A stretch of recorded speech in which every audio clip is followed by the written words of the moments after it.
Collins, it's a beautiful day here.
was he spent about 10 to 15, 20 minutes just educating us on the purpose of life, the meaning of life, the meaning of community, the meaning of sharing, the meaning of team lives, uplifting people, humanity. He says, at one point, he wished he could create 1 million Mother Teresas.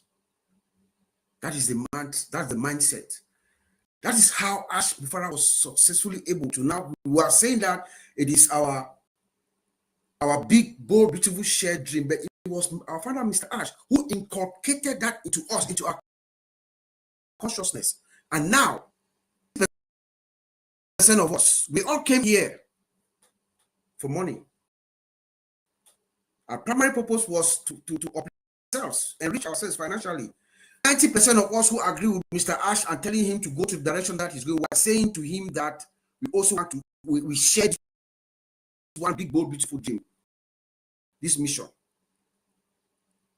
You know, when it comes to the mission and the vision, because this is the cornerstone of why it is the intended, it is the sequence, the mission and the vision that ASH MUfreh laid down is the direct consequence of why it is a movement. When you understand the mission and the vision of this company,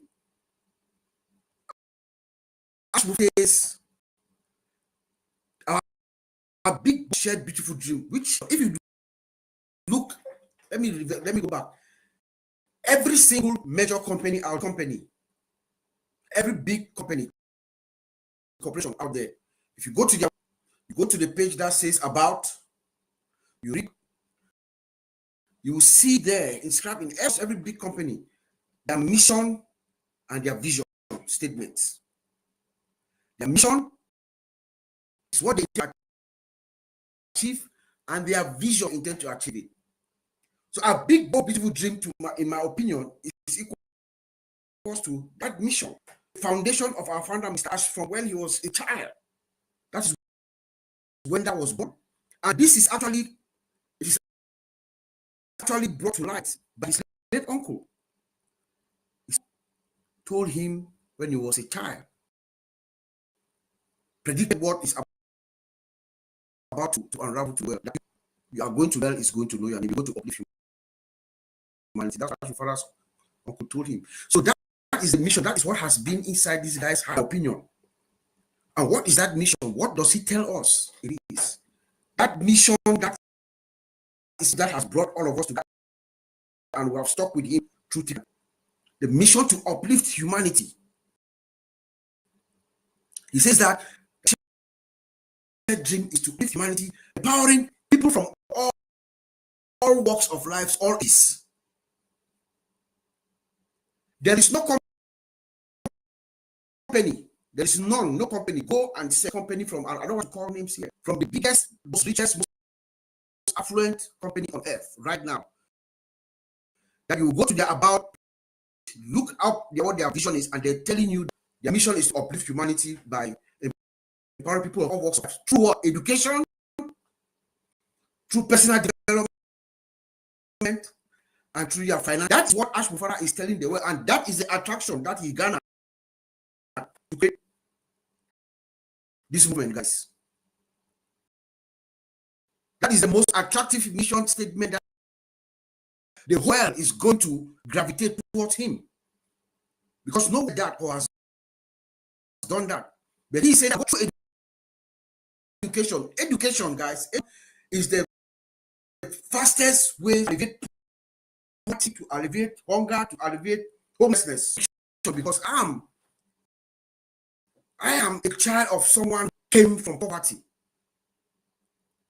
My father, my late father, Michael Takusi of blessed memory, he was born in a village in the western province of Cameroon in 1937, in the darkness. In fact, his mother was on her way to the farm, back a farm, and she got her labor caught her. Her father was born under a tree. But this man, born in the darkness, through education, was able to study in Nigeria, United States, Canada, Great Britain, and he became pioneer electrical engineers in Cameroon, and he supplied electricity to the whole country. He said he's going to uplift humanity through personal, how, health, lifestyle, all that. So that is what Mr. Ash in us. And then what is it? Money. I'm going to create a system that is going to make you happy so that you are financially well off. That is the vision of Mr. Ash to create the mission to empower you, me, everyone, the whole world. His hand is wide open. The whole world. It doesn't matter how old you are. That's the beauty about it. You could be 80. It doesn't matter how old you are. Empower you through education, through empower you financially and your well-being. But how does he do this? He does it by creating a system, a revolutionary discovery. He's going to use artificial intelligence to build a system that anyone can use it. I have promised to you. Doesn't matter where you are, whether you are in Africa, Europe, anywhere, don't be poor, rich, black, white, yellow, name, straight, gay, you come into this system. I call it a heterogeneous system. For all. To this system is going to deliver her promise to you. A system that you're going to come in, you pay less and you get more. Do less and you earn more. So that you get a lot of money to uplift humanity. AI with heart. That is why this works and creates a movement before it is born, before the company is born. Ash creates a movement. He has an army of, we are here, us, and many others. There is no human being, there's no human who can endure what our founder, Mr. Ash, has endured to get us to this point. None. There is no human being.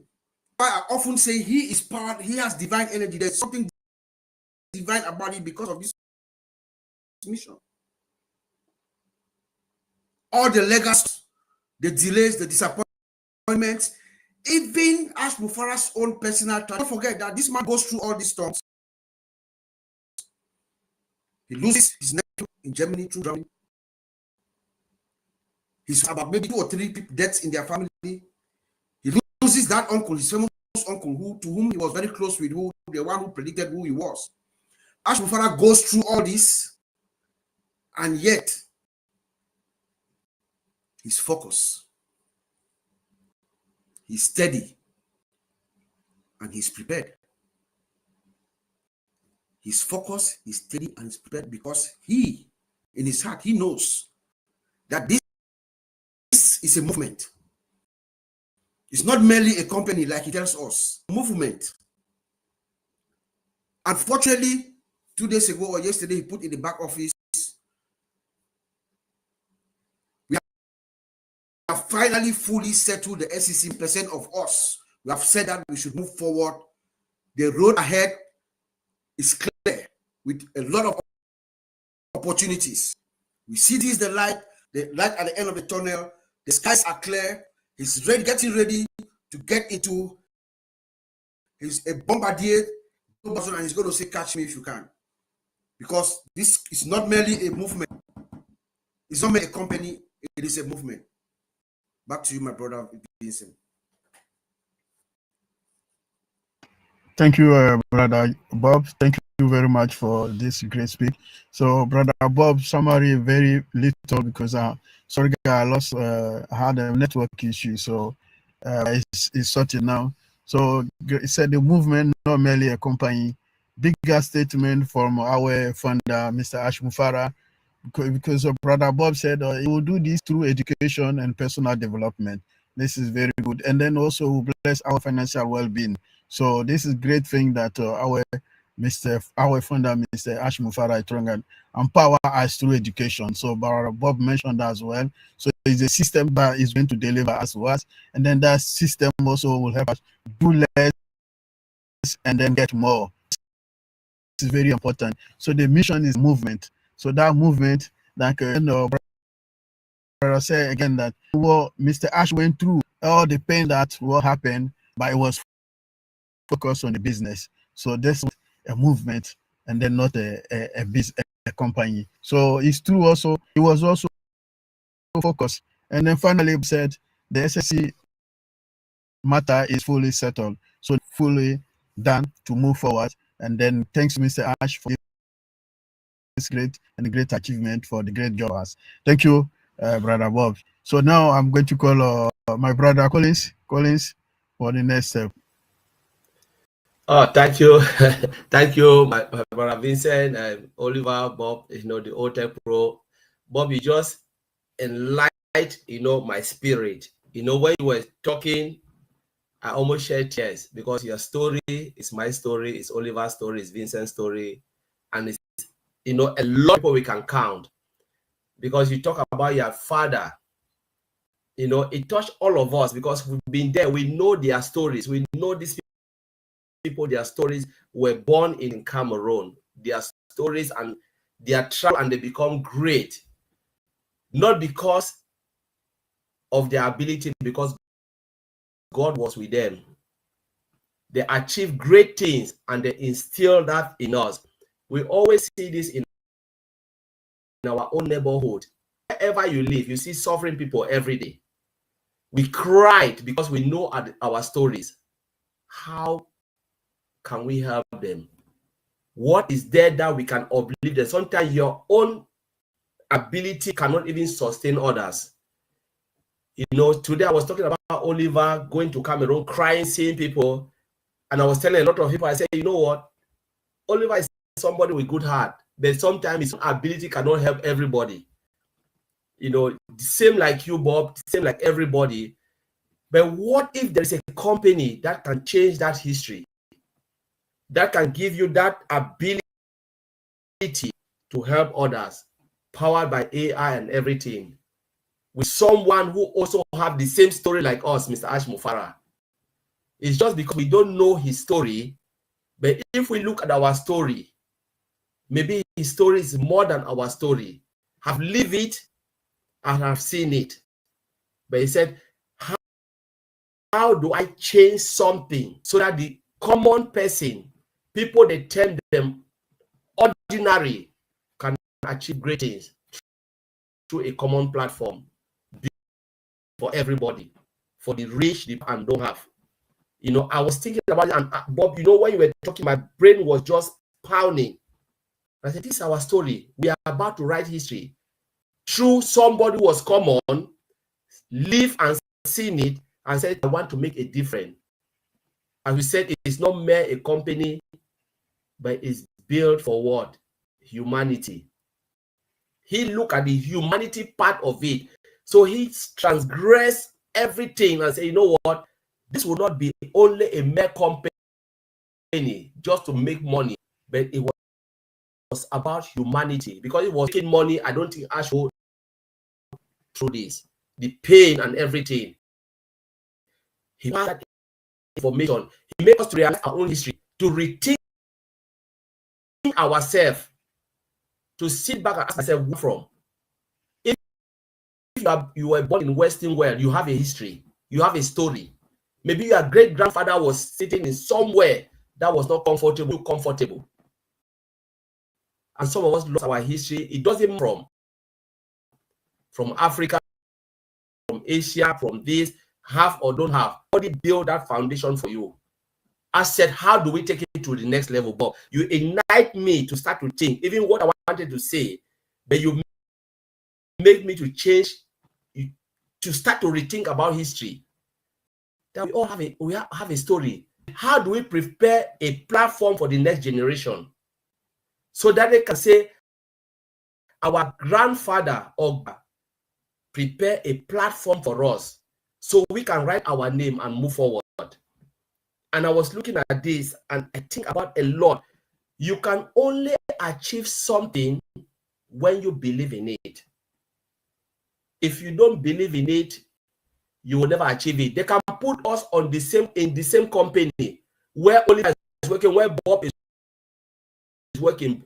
Bob has that greater belief to move forward and have the position.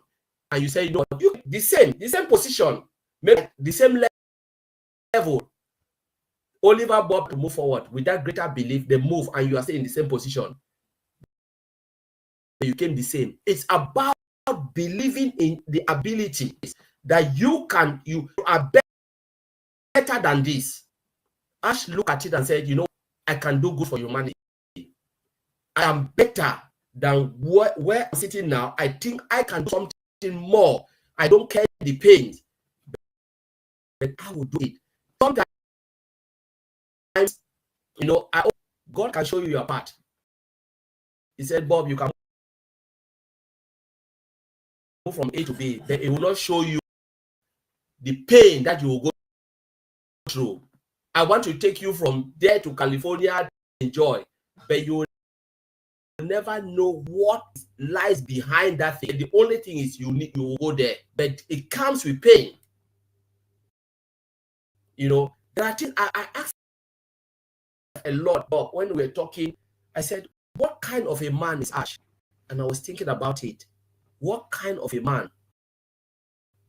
Why do you want to endure all of this? And I said, I always think about my own share. I don't think about Bob. I don't think about Oliver. I don't think collectively as colleagues. What did I put in to make this man to die for me?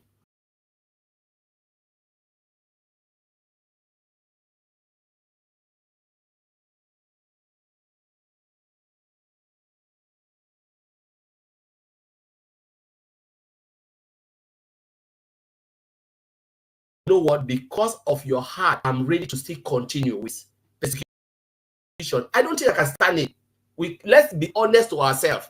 We can go behind and say it in the crowd, but when God puts you in that position, in your heart, in your quiet corner, in your room, and you search your heart, ask yourself, your soul is speaking to your soul, can you do this? I know the answer will be no. I cannot stand it. I know 100% the answer will be 100% no. Sorry, I don't know why my camera was off. It was off. So I don't know what happened, but I'm good to go. And I was thinking about this, Bob. I think about this. Some of us don't have the answer. We can speak in public, but in your quiet corner, your own self cannot speak to you because you know you're already bound. But this man took it and is moving and moving and moving and moving. And there was something I put down, Bob. I was thinking, I said, what's he doing? What set the fire in his heart? What have set that fire in Ash's heart? It was because when he looked at those around who are loyal to him, it doesn't matter if you are this or you are that, you're educated or less educated. The mission and vision of his ASH MUfreh set that fire in his heart. He said, I will not let people down. I don't know if I go out with the only thing I will do, going out with nothing in return, I will do it. He said, well, if I don't get any benefit, he said, even if you offer me the presidency of United States country, I will choose what I'm doing. Because his heart is set to do good for humanity. His heart is burning. But how many of us can have that fire in us to stand by him? He said, we have seen what you are doing. We are here humbly, faithfully, just to watch you and give you the encouragement. Like Jonah, who said, I will not go and preach, but God pushed him to go. How many are ready to stand by him? That's what Bob said. Bob changed the whole my topic in my head. What I wanted to say, I was just going crazy. I said, Bob, it's like you just God just messed up my brain that this man is somebody we have to take seriously. People like this comes in a century. They don't come easily. We don't know who have set this man on fire. We may not know all details, the mechanics, but when he come out and fully going into the lion's den, the biggest corporation in the world, and come out indicated with nothing and said, I'm ready. I never said yes, I never said no, but it's like it was like a lamb who was taken to the slaughter.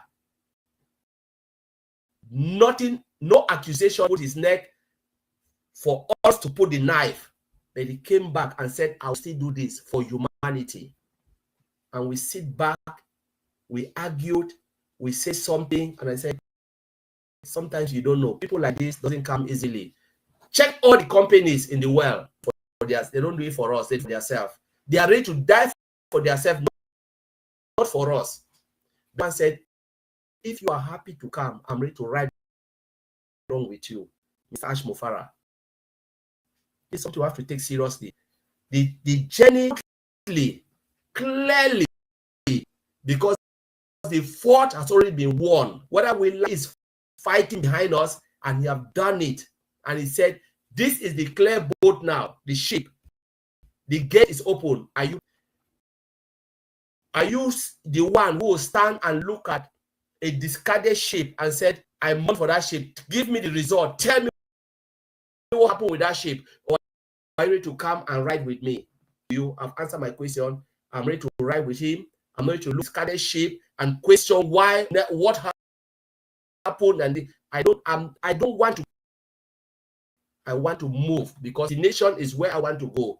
I don't care the car take me there, but I care about where I want to reach so I can start to live up to that position to bless others. Bravin said, I will leave it there. Thank you very much. Very nice, very nice. Thank you. I said, my brother Bob enlightened his spirit. When brother Bob was talking, he enlightened my brother Colin's spirit. And then there's a story, so it's a very good story about his father. It's also about all of us. So the same story goes. So how we can help them. So this is a very brother Colin said. And then what Mr. Ash is there to change our story. He's also there to change how things go. So he's going to also use a common platform to change our story, to build the companies for humanity. He's building a company for all of us, for our story. So he believes that before this, everything can change. And then he will do this to achieve his dream. So it's a very important mission and vision is for also us. So we need to understand what Mr. Ash is doing for us. So his art is good, his heart is good humanity, so he's there for us. So people like Mr. Ash once in the country, so we should take care of that and then believe and make sure that Mr. Ash achieves everything that is doing and then for the century. Thank you, Brother Collins. I'll change to Brother Oliver. You have the mic. Yeah, hi. Thank you, Bob and Collins. You guys just blew my mind, and you know, now I also have to really, Bob also made me to like really direct it. You know, you've said the direction, so we just all have to go to your direction. This is what the CEO told us. He mentioned it to us that it's because of our support, our loyalty, our belief. It's a movement, and yes, it is, because when you look at all the other companies that are out there, the business model that he plays, no company on this planet Earth has that business model. That is empower us to impact humanity. This is something that has never happened. When you look at other big companies, it's all about It's about the profit. He once said, "There's wealth in the world. There's a world in the world, distributed equally." Now he has come to impact those who live in him, in his dream, and that bold dreams, loyal vision. We are, and one thing also that us for being there, of with this dream, even through all the hard times, good times, we will. And he said, we deserve results, action, and he will deliver it. That only somebody like Mufareh can do that. Only him can do that. The best not behind us. It is about to be revealed. Let me say that with what he said. It's about to be revealed. Guys, we should have a different mindset now. Reform.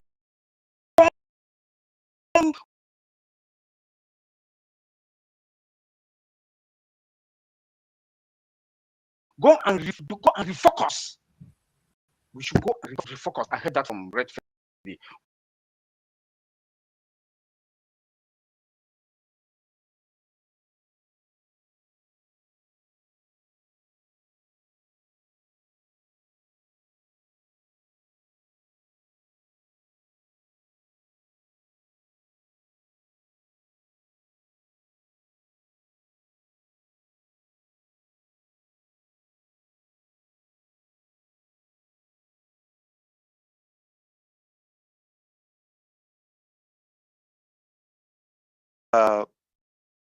You know, basically, one of the things about OConnect, the part that you already know and see, it's already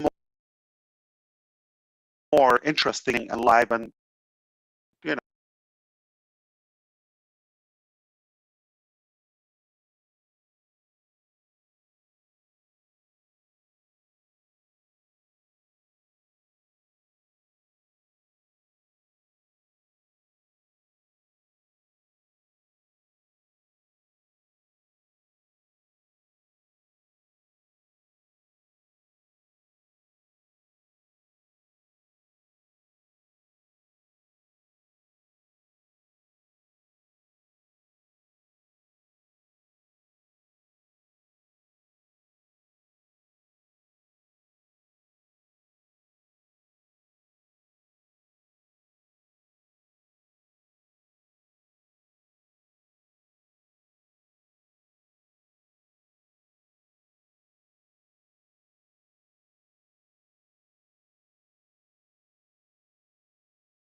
exist, but how to humanize it?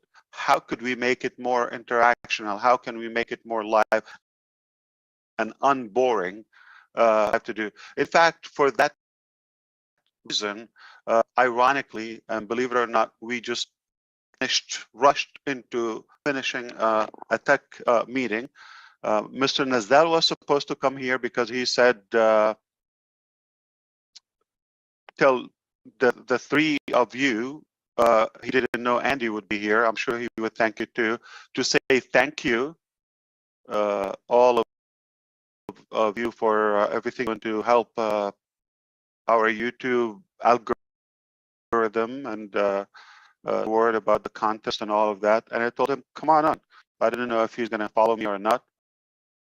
I forwarded the link to him, but if he doesn't show up, he tells you thank you. So I did my job, you tell him, so I can keep my job. And you know, basically we covered one of the things about OConnect, the part that you already is already more entertaining and live and, you know, unboring than everything else on the market.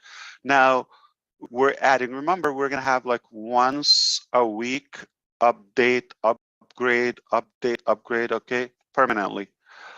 So within the next 2 weeks or so, you're going to even have some more interesting things. Obviously, on the live paid copy, because we're adding, as you know now, we froze what we have.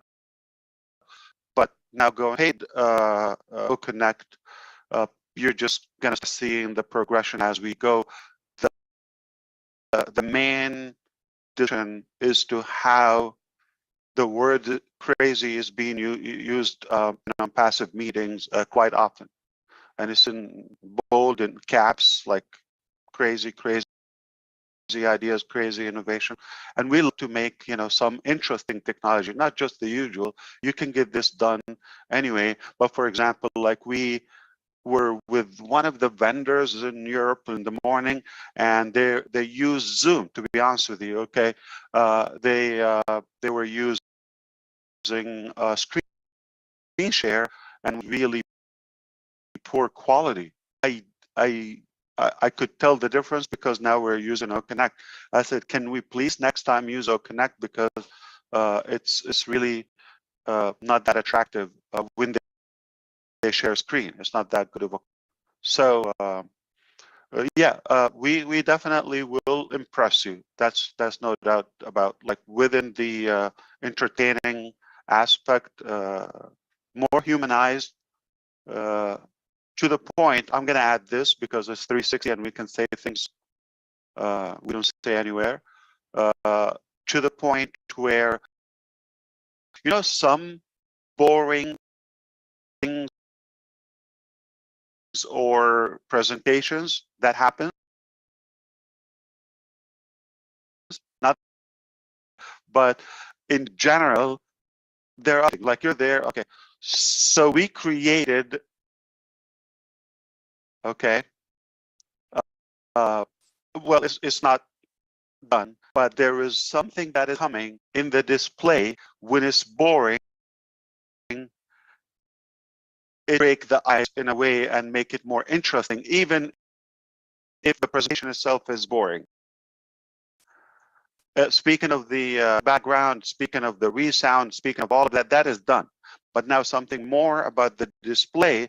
So what's happening? So it's going to captivate the attendee in a way, even if the content is horrible, but you're amused by the display, the outlook of the application. And I promise you, there's not going to be one boring session with Onpassive. So to all of you horrible speakers and attendees, I'm sorry, presenters and coaches, we got a place to fix you. Come here, you're going to be okay. But it has to be with heart. If you don't do it with heart, it's not going to be you know, done. If you're money driven, it's just going to be cut dry and another transactional application. However, resound, you will be able to add your own resound. We've added more, okay? So they're more exciting now. We have more selections. The problem is you're going to be hooked. It's going to be addictive. You're going to, by the time you play with it, like half an hour is gone. So there's not going to be a 30 minutes connect. But the good news is unlimited. And then background, you can upload your own, no problem, okay? You can make your sound and add it, presentation, all of that. So you have more options now, and they are there already, and you can add your own. It can't get any better. So you can add, like record. Hey, okay, for example, you want to do that? Captain Chris Johnson's here. You can do that, okay? And all you do is just click buttons and have fun. Let the machine work for you. Yeah, save your voice for the good stuff. Giddy up, Susie, or, so everybody will be able. How are we doing? Yeah. Hey, Jane. I mean, I'm trying. I mean, Chris. So that would be interesting. So what was the topic about today? I mean, I just want to catch up with you because to be honest with you, we have so much in our plate, and I kind of sneaked in here between meetings. There's another one coming now, different topic, but overall, I want to ask a question. If you don't have a question for me, and you can ask any question. Are you ready for an exciting ride? Because for a while, people are in such an anticipation and some anxiety mode. And we said, and we worked hard not to have to repair. I heard you talking about repairing.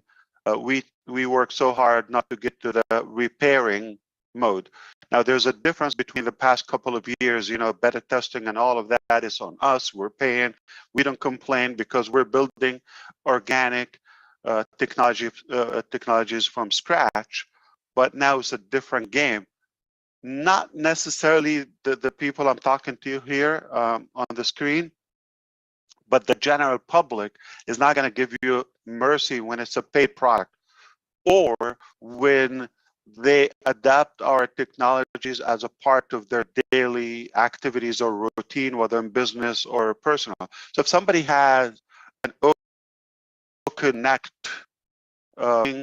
school or business or interview or something, the last thing is we want to break or drop down or fluctuate in the quality or the security or anything.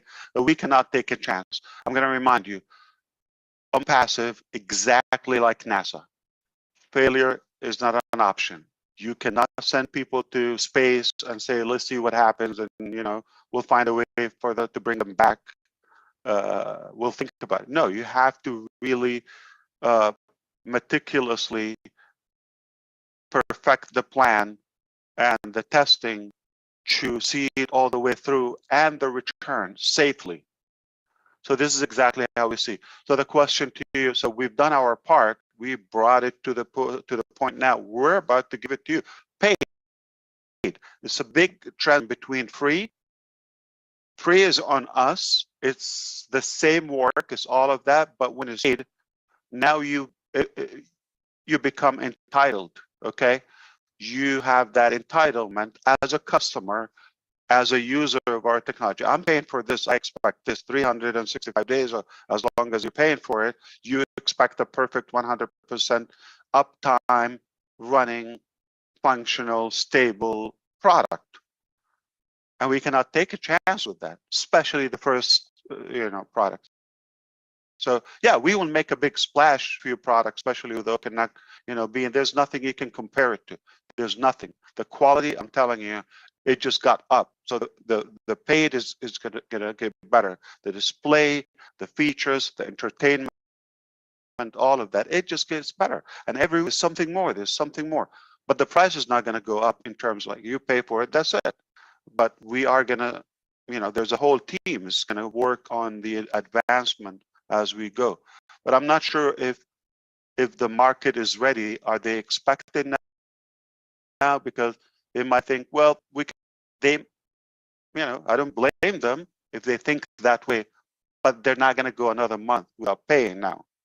We've given it to them for well over 3 months now, okay? And, we want to open shop. We've given so much, to the market, to the vendors, to the staff, etc. Now, I think it's fair for something in return as a company, and for those who really help to build this business and have a good exposure for it. My question: how ready are you?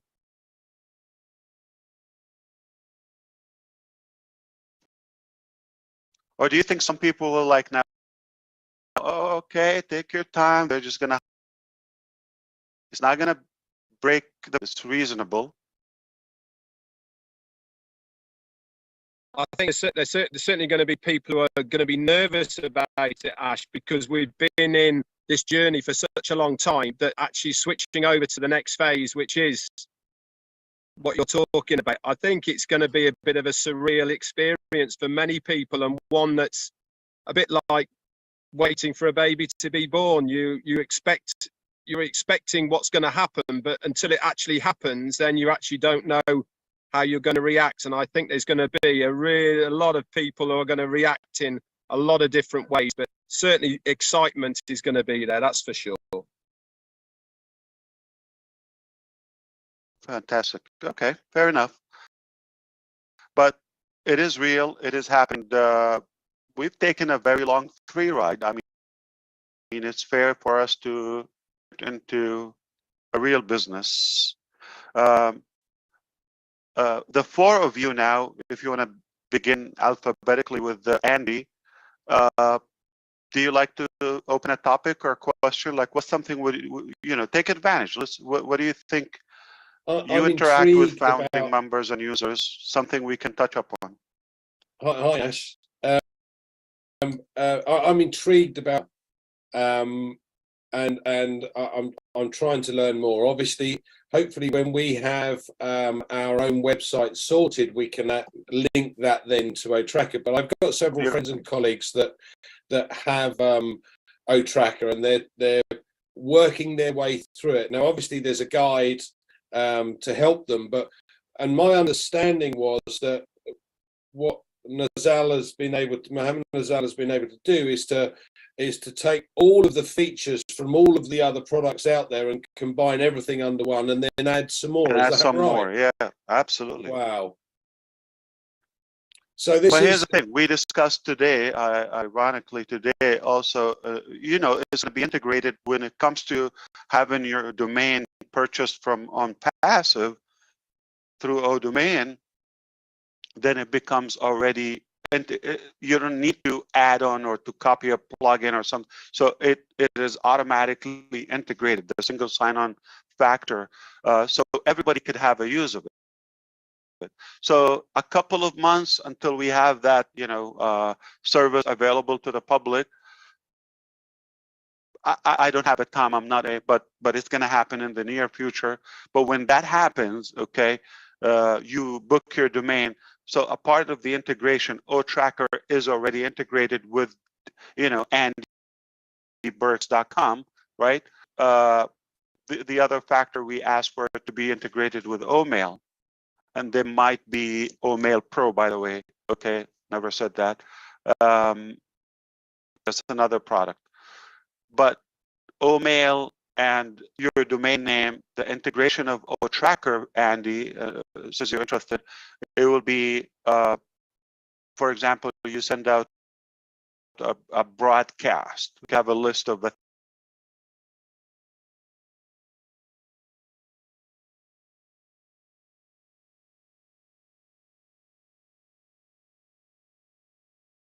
know what happened to your message, who opened it, who's engaged, who's really interactive with it, like who opened clicked the link if you shared a link or a video, watched it, how long. When I get a forensic dissection analyst for your data or for your activities, that will be through OTracker. So that will be also integrated.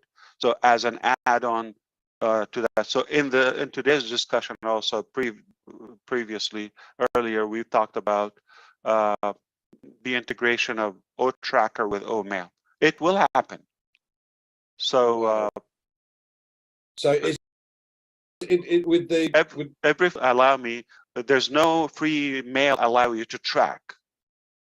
It will be a paid bulk mail something, right? It's yeah, but with OMail you can actually message. It's incredible. You can see from what devices they open it, where are they? I didn't see your message. You're lying. I got the data. I got the evidence. Okay, I know what time. I know your IP address. It's no joke. It's a receipt. I got the receipt with me. So I'm sorry, Onpassive is like ruining the lying 16 participants. Where are they? That's phenomenal. Thanks. We never know how they get secret, I think, but oh, so they just did the we don't know how they get that link, but you may recognize maybe the team. How is it, Ash? Since I'm second in alphabetical order, how excited not only are you, because I can see it in your face, what about the team? How excited are they to actually show the world their work? They got to be going crazy right now. Very, very good talk to you, Chris, and I appreciate that. Well, truthfully, there's a mix of nervousness, and there is a mix of, accountability, responsibility. They have their part, and in the meantime, there's the time, not deny it. All of that there, but yes, right on. There is a general theme of us being able to pull up technology for the first time and all of that. There's not one conversation that someone would say this would be, kind of disruptive, or this is outstanding, or above, or superior, so and so. Whether we're talking about OTracker, OConnector, or the other products that are not released, or anything that we know what's coming and they know what's coming. So the attitude is there's so much pride with of course the pressure is there because out of responsibility, but yeah, they have this confidence and this pride within, like, oh yeah, we did it, and we did it the best. I don't mind saying that one of the things, for example, we didn't want to go too far in the paid product of OConnect without having a disruptive AI component. So now I'm not going to say exactly, but a few of them are done. Now it takes time for them to evolve and mature. We know AI. We start with the basic AI, whether it's noise cancellation, and for the first time ever, you're going to have a speech to speech, not on the recording, on live. We're talking English now. Somebody can have translation in Spanish in real time. In real time, there is a latency. We call it seconds. You're not gonna mind it. You don't understand, what they're talking anyway. So you select the gender, the accent, male, female, and you're hearing in your language. Remember the recap. So nothing we say is shelved. Okay, we go to work.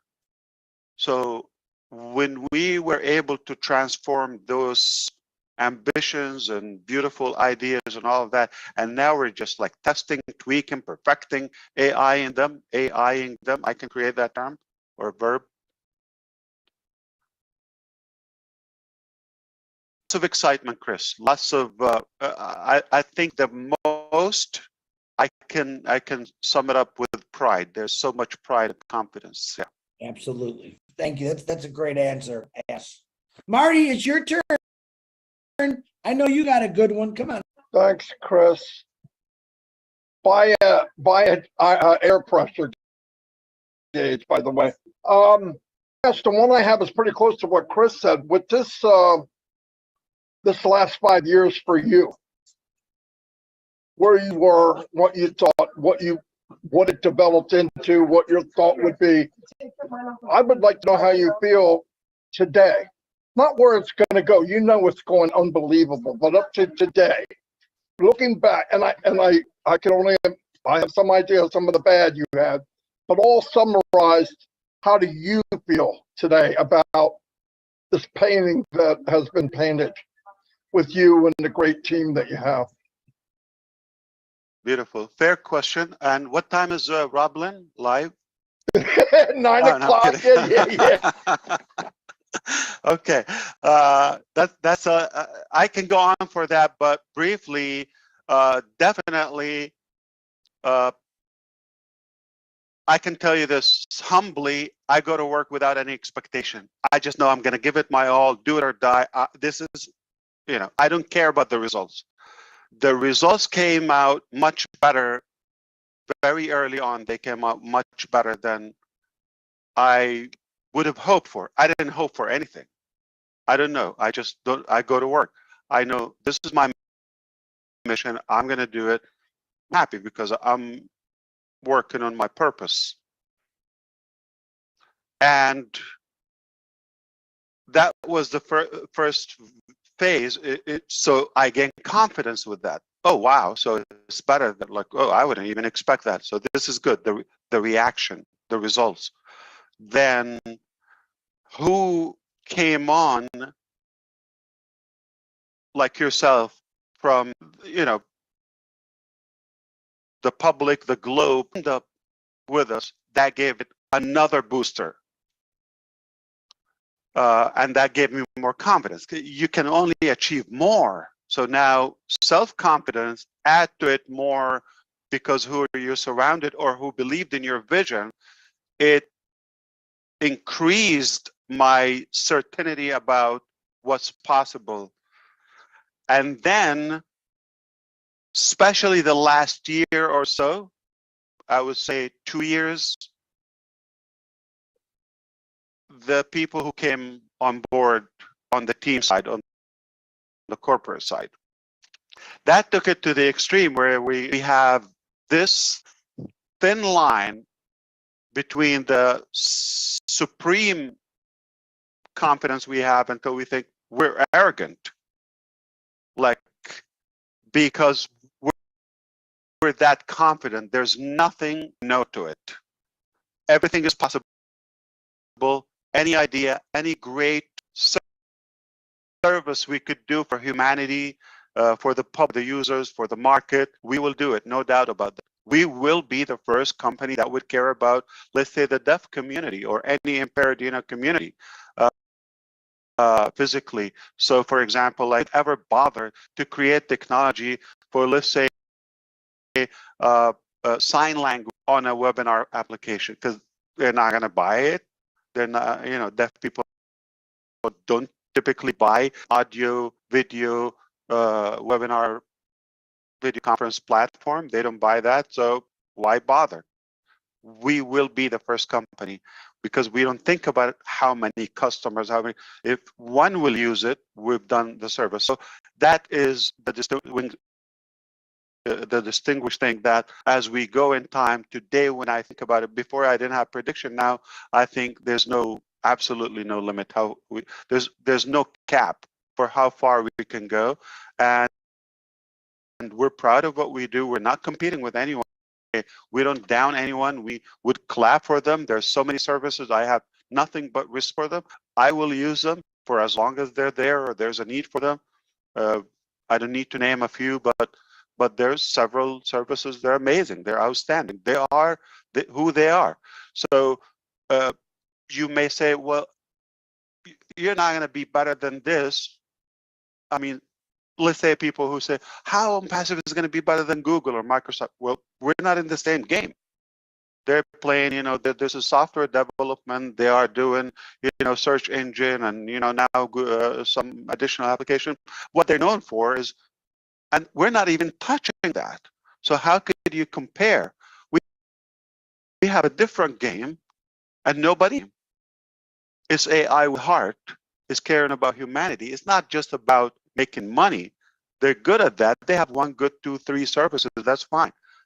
But what we created is definitely superior in terms of, for the first time, you feel I can trust this company. I trust this product. It's not just to use me and suck my money, time, or data, which is precious. Is here to serve me, to help me, to save me time, to save me time, money, and to ease my life, to simplify my activities.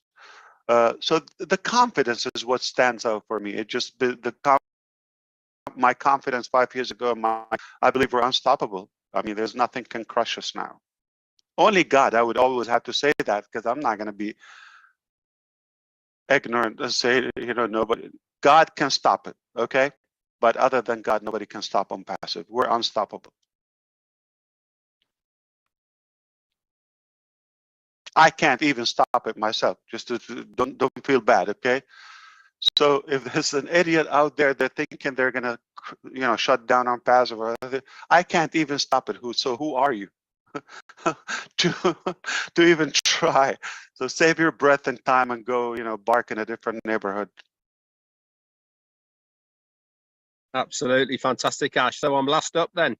How can you follow all that? It's amazing. I'd actually like to talk about the new website that came on Monday. Now, I've been harping on about this ever since Monday. I've noticed an amazing change in this new website. Mm-hmm. For me, the best website. And the reason it is because normal way of scrolling on a website or going is up and down. This is left to right. The visual behind it on the graphics has got a guy superimposed there in a video searching Onpassive products like he's in some sci-fi movie. Absolutely amazing. And I just wanted to give my thanks to the O Media team, really, for what they're producing now.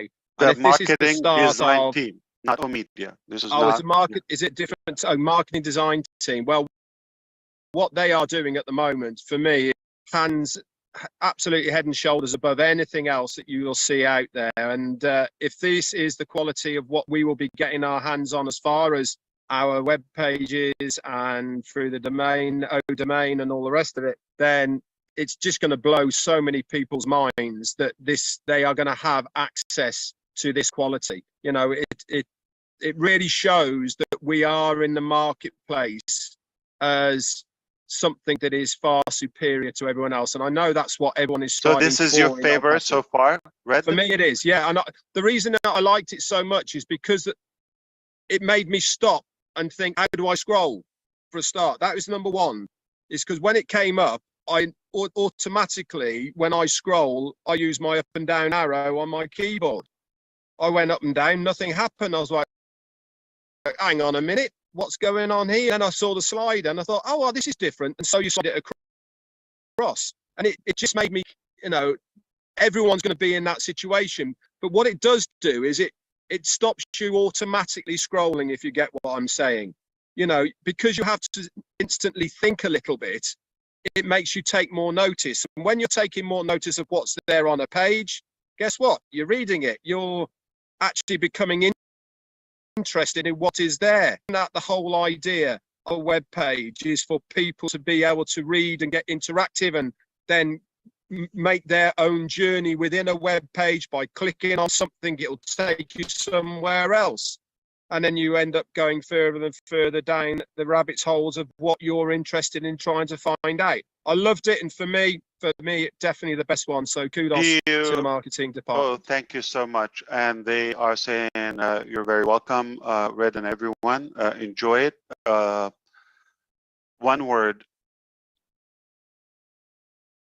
My favorite, the one that is coming up next Monday, this coming 17th. That's my favorite so far. Looking forward to it. And they're telling you, if you like this one, Monday is gonna drive you crazier. I'm actually gonna have some side bets going on with them too, because they keep changing the registration and the login tab at the top, different way rounds. Some weeks the registration tab's before the login, and other weeks the login is before the registration one. And it's one of my weekly games now to see which way round it is. So it's. But this going with like how unique we are, like we don't have to. You understand? Like we don't need to give like 4 or 5 months, right? And every holiday, yeah. So this just goes. We don't calculate, you know, because you could just design one website a year if you're, you know, you'll be fine. Like okay, a year, just not one site for life. Okay, most companies one site for life, right? And if you do it once a year, you're ahead of 90+% of all website designs. Doing it weekly, nobody does that. No one does that. And if we go another level, which we could, okay, as we need with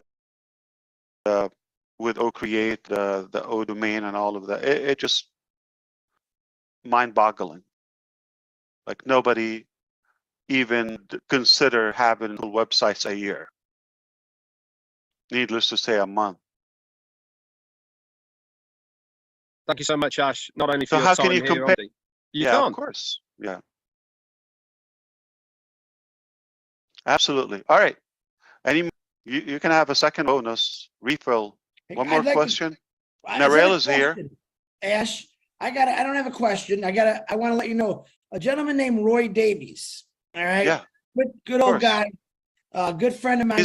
He's in Florida. I know Roy Davies. Yeah, he called me the other day and he had come across some money and he wanted to donate some money to buy those guys all a coffee in Hyderabad. And I said, let him know. I go, but I think Ash has got that. He's got it covered, but I think they'll appreciate. I'll let him know. But what he did do, he said, okay. I said, I like cash, Roy. Kidding. No. As he turned around, and he donated $400 to the Seeds Academy for their. Well, I didn't expect.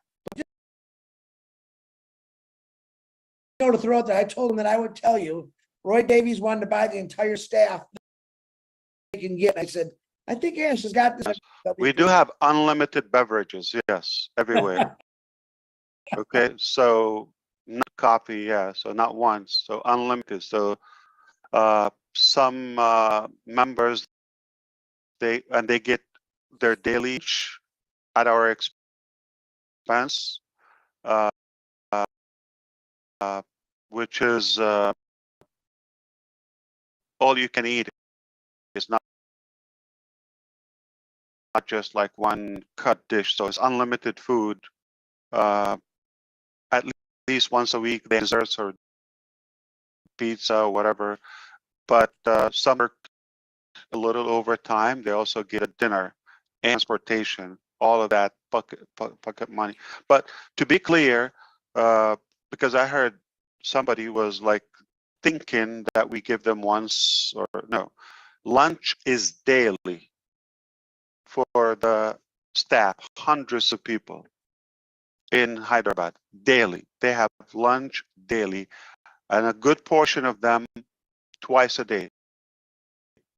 Lunch and dinner, how long they stay. And all day long, unlimited beverages, coffee, tea, water, all of that. And if you're thinking about 5, 10, 20 people, 30 people, a wedding, 100 people once, that's a good effort. and a budget, and you need to do that. So we have full-time vendors, who cater to that.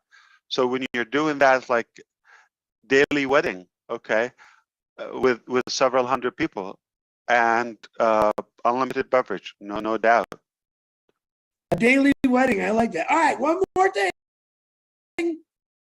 I gotta say this. Health Ready? insurance and all the benefits. Yeah, 100%. All right, ready? When you're all done, said and done, I think we're gonna sit down probably by 2062, when I figured by the time you're really done. I wanted to bring something to your attention. You know I love boats. You know that. You love that. Of course. Yeah. And I'm reading up this, and I wanted to tell you this last week, but I forgot. By 2027, the boating market will be $35.4 billion. Now, that's humongous, right?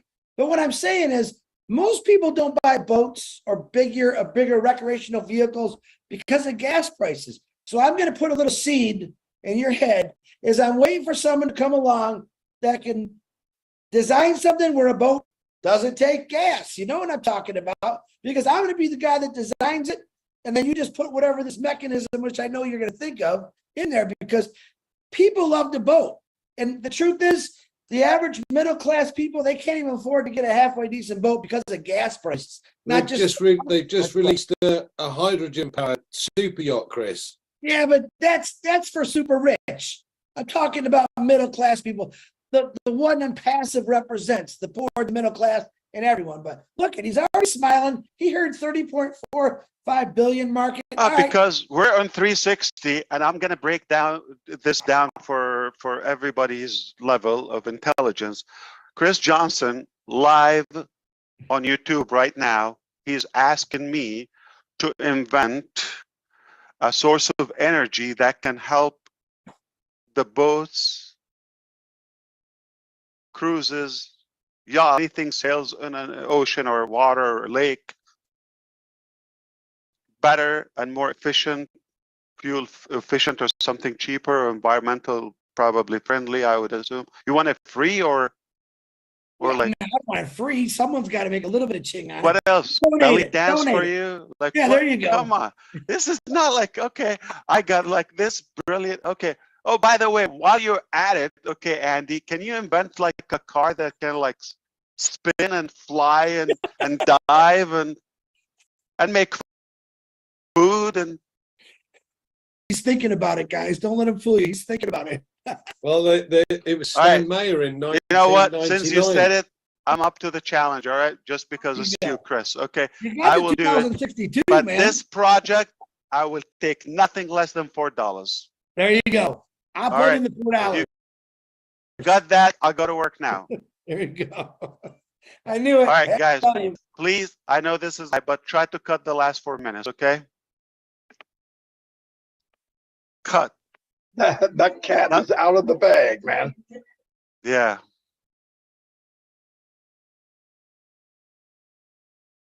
Did he like how insane he is? Like, hey, by the way, I know a couple of people who have cancer. Can you find them? Yeah. I'm waiting.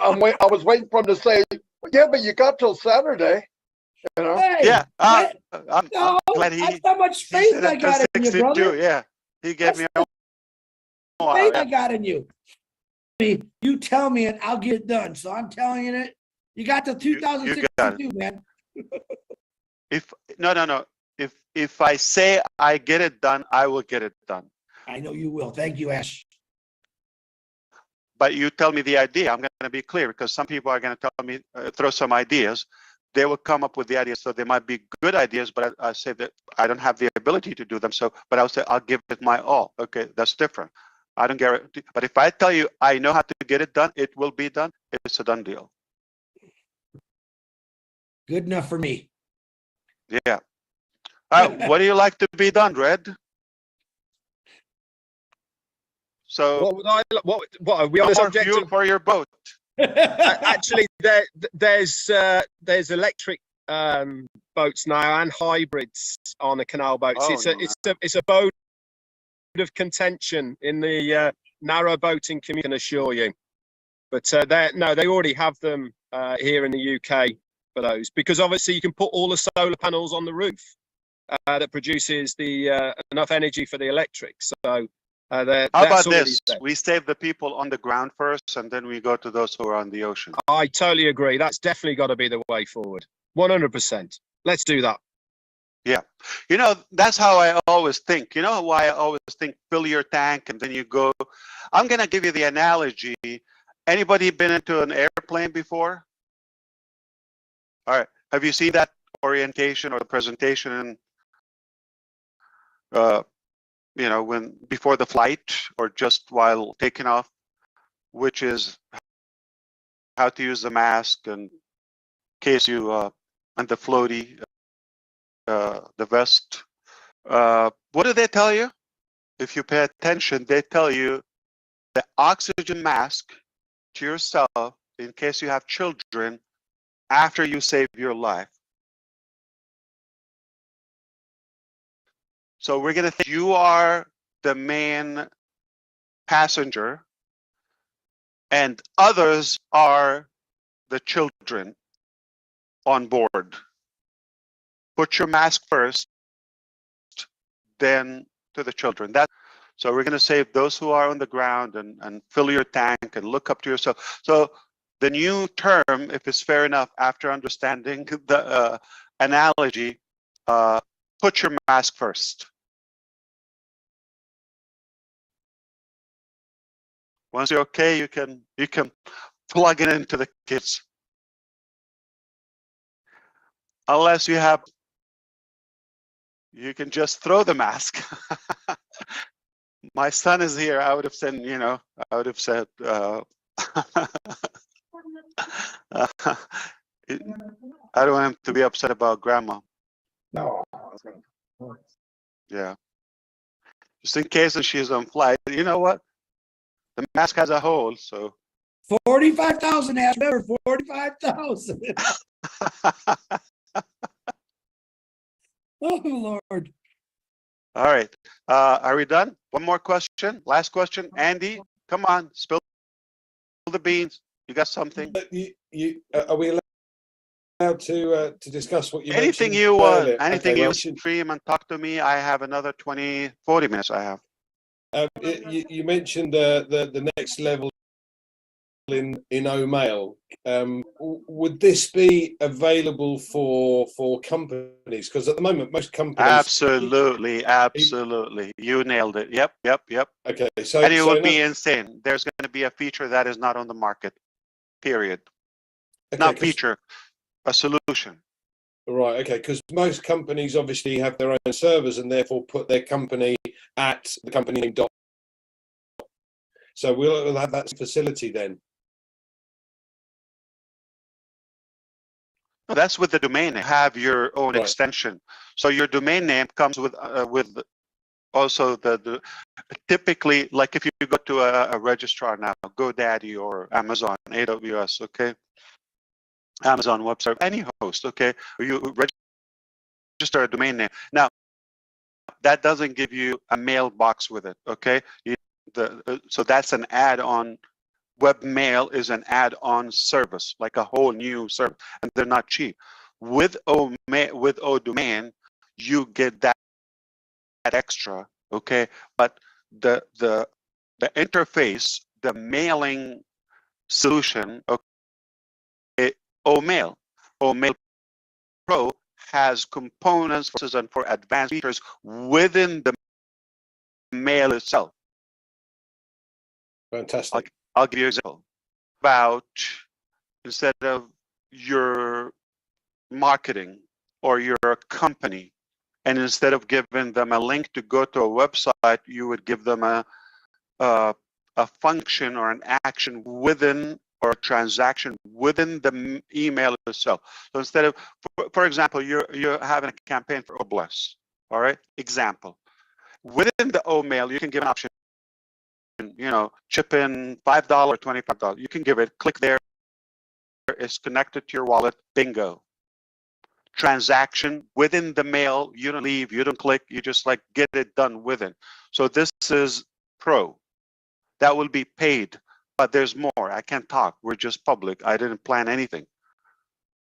Otherwise, you know, my team is never going to let me talk in public. Fantastic, Ash. Thank you very much, and thank your team for this wonderful work. It's extremely exciting. Every day is a well, like I just asked Chris to come up with some fantasies, and I go tell the team, got to come up with a solution to have the boat run on water. Recycle water from the ocean. Well, I was also thinking about advertising too, you know, race boats.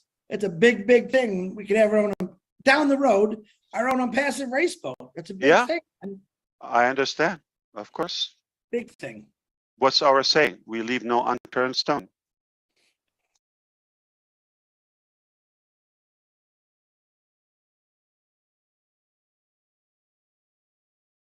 Absolutely. We're going to market outside Onpassive until we become the market. And so it's everything within our lobby, within the house. In-house.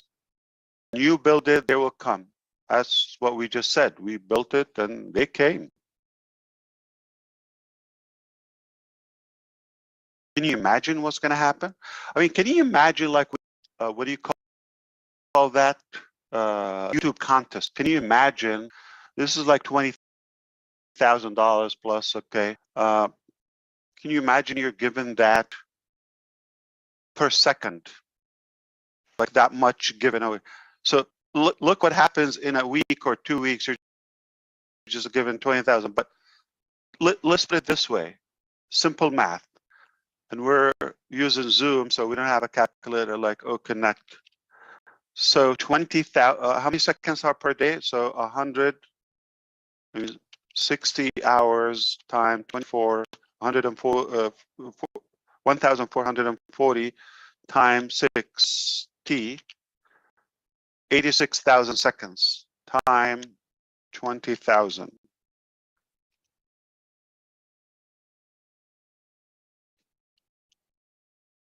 Slow down.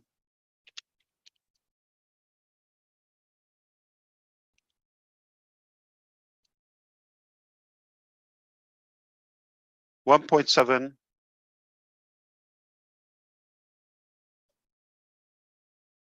billion. Andy, you're the numbers guy. Number of seconds per day. So, well, we know that it's like 86,000 seconds a day. That's just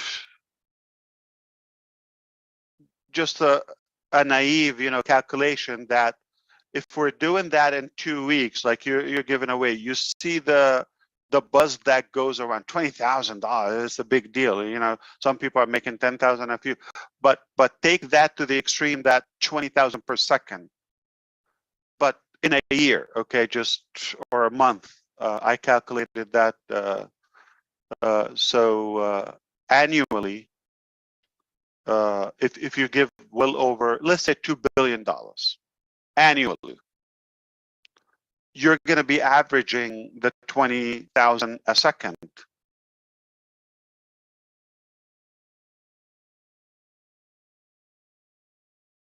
You follow me? Following me? All right.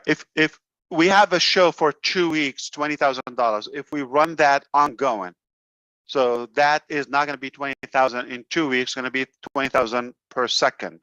If that goes on, some people are going to make that 20,000, and then you got 1 million people, okay, earning 20,000, 5,000, 300, 200, added up, billions a year, right?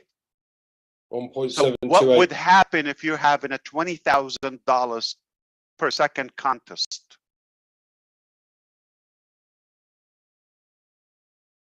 So he was talking about marketing. All right, you're going to have to rewind this 15 times, but you will get it. Not my fault that I'm fast mathematically. So I'll break it down for Andy. I got it. It's 1.728 million. So 1.728 billion. If you're doing a contest, you know, per second, Okay, that's going to be billions annual, but I'm talking about per day, 86,000 seconds. Every second of those 86, if you get into that point, there's people are just going to be out of their mind. He's talking about marketing. Okay. I guarantee you didn't get it. What I'm saying is the marketing that we're talking about, put it on a boat show, on a sticker, on Burj Khalifa, on the playground behind me. All of that is one thing. But the marketing, once you put that ongoing around the clock contest, unlimited, it could be 20,000 per second. Example, there's no marketing needed. I'm just telling you. So cut this portion, rewind it 15 times, you will get it. Do that annual. So this is per day. Do that annual. Billions. Okay. What marketing are you talking about? It just, this is. Absolutely. Wow. Cash flow. That people all will the sniff it meatballs. a country, a continent away. There goes all the meatballs again, Ash. All Yeah. the meatballs right off the table again. Very good, though. I like the analogy. Yeah, absolutely. You don't need barbecue sauce. It will smell miles away.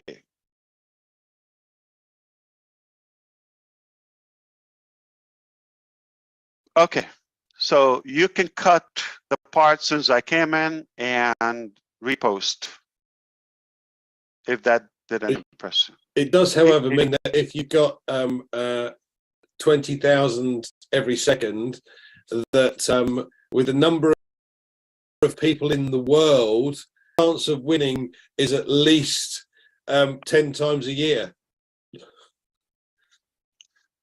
The point is, when you have unlimited contest running, let's say 20,000 per second, that's hypothetical, okay? It could be more, some seconds, it could be less, okay? But if you have that running all the time, I use the 20,000 because I'm just making a reference to the thing that we have right now when you get hundreds of thousands engaged. But when you have that every second, that cash contest running, I'm just saying it's a powerful marketing source.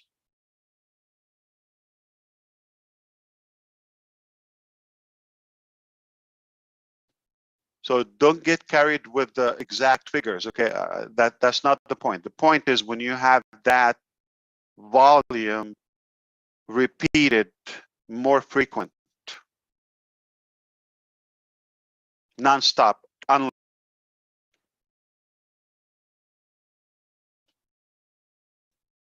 What's Robin's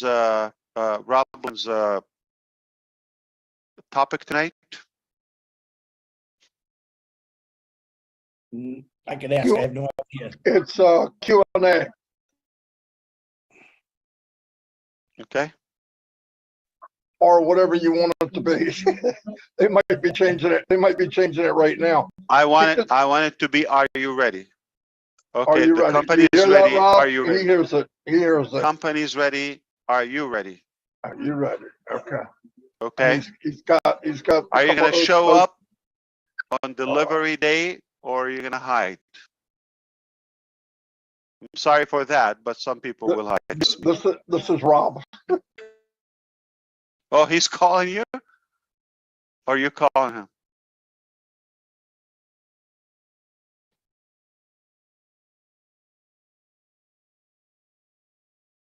So, Red, what's your prediction the price would be for Connect? Easy, Red. You're muted. Don't say it, Red. You're muted. I went, oh, that's a hard one to try and figure out. Whatever the price is, has to be in the marketplace as a comparison to something around, but with better value, if that makes sense. So it's a better value, and for example, 1,000 for what is it, Zoom?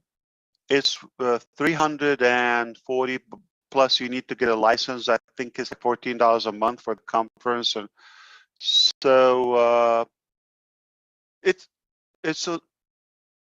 on the upper 300-ish, close to 400 a month, because we have this very room. You can go to the setting right here. If you came in as admin, this is 1,000. So you would see the monthly subscription is 3 something plus that added without storage. So it's a good 300-ish to 400 a month for 1,000. If that's the equation for 1,000 people, and you're giving something that's better, superior, interactive, all the rest of it, and even if you came in at 20% less than what is already there, then you're going to be you're on for a winner for sure. And Andy, what's the biggest difference between Onpassive and any other in terms of the cost? There's a big portion of there's the cost, profit, and commissions. Nobody gives us commission. And so whatever our price is, that include the commissions. Yeah, say it. Yeah, but there's no other company that pays you to use the product. There you go. Which is what we will be. Which ultimately, if you have a couple of users or sales, okay, that covers your subscription. And then anything after that is a one game, right? You want to hear some good, Ash? You want to hear some good percentages? No, before I tell you that, before Chris and everybody, pay attention, okay? But also the 1,000 attendees that can come to your Onpassive Connect are free users. They're not just a one-time, attend and you have no connection with them. You have the ability to email, you have the ability to contact them, and they wouldn't attend until they create an ecosystem login. It's that simple. So you get 1,000 actual people with you. At least a good percentage of them over time will buy from whatever you sell or have to offer.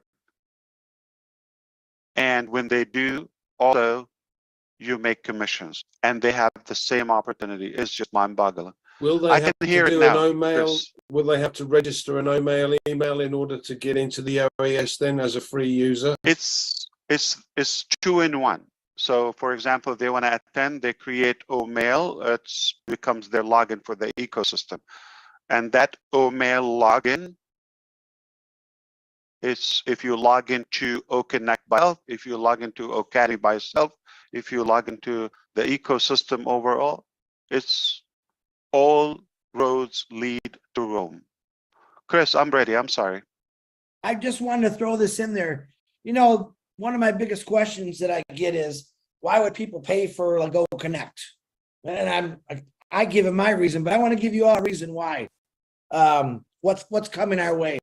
Zoom right now is 900,000 business customers, 3.3 trillion annual meeting minutes. Okay, now 89% of people use Zoom for work purposes, while 63% use it for conversation with family and friends. These are the percentages that is going to, I don't think slowly, I think it's going to come. When these 500,000 businesses realize that we have a cheaper pay and a better quality and a better service, a business is in it to make money and save money. They're going to come to OConnect very fast. So all you individuals that asked me that question, I just gave you some pretty powerful percentages. This is Andy's job. Andy, you should have said this because you're the numbers guy, but this is what we're talking about. See, these are the things that a brilliant not just says, hey, we're going to do this. I got to believe in Ash's mind and his staff and the people that surround him have looked at percentages, marketing, everything, and then they do it. They just don't do something. I think they really look at it. But think about those percentages of businesses that are going to come into O Connect. I think within the first 2 months, once they really find out about this. So I just thought I'd throw it in there. Ash, I'm sure you're going to add something to that. I don't know, but go ahead. Okay. So we're going to help Rob Gorman and Lynn Nakamoto tonight by putting the word out. Okay, are you ready? And what ready means? Okay, do you have the funds ready at the door? Okay, some people have been said, oh, I need a paid product. We gave you free. Okay, good. We gave you the paid product for free.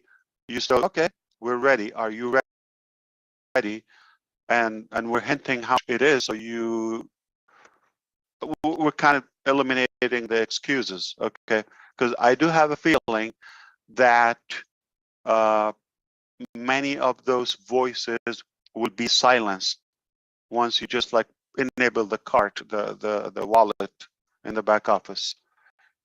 So according to Red's calculation, we're going to go back to that question. You said, let's say they're $400, 20%, anything 20% cheap, compete. Is that fair enough? So 20% is $80, 300 left, 320.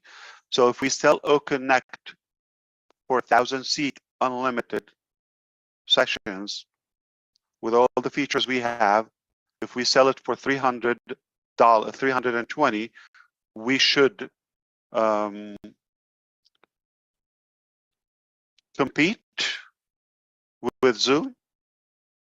You have to take into consideration what the company's taking in and what you're handing out. So that is so 320, including we're paying out commission. That should like double outdo, right? Overpower Zoom, because 320, it's just like if you're buying the service. We don't know you, okay? But 320 and you're a partner, is that a good deal? All right. So Redfern, I will tell you the price right now. Is if you cut that in half for the first 3 months, it will be less than that. I'm talking per month. Cut the 320.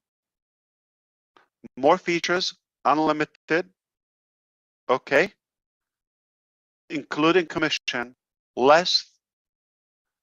So the 20%. So we end up technically less than 50%.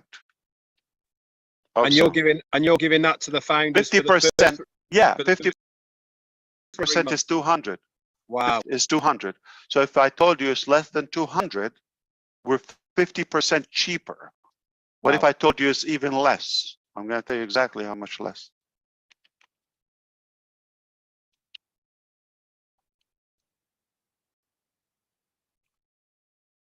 All right. So what if would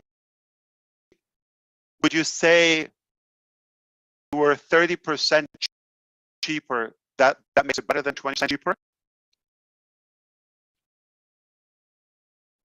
Like related, 20% is $80. And we're talking about 1,000 seats, not the 20,000. Okay, so we're talking about 1,000 seats. So you said 20% cheaper than them, we should compete. But what if I told you 30%? Game cheaper. over. Game with over. Commissions. I'm gonna flip it. Watch. If you get purpose people I've met today, okay. What if we're not 30% cheaper, but we're 30%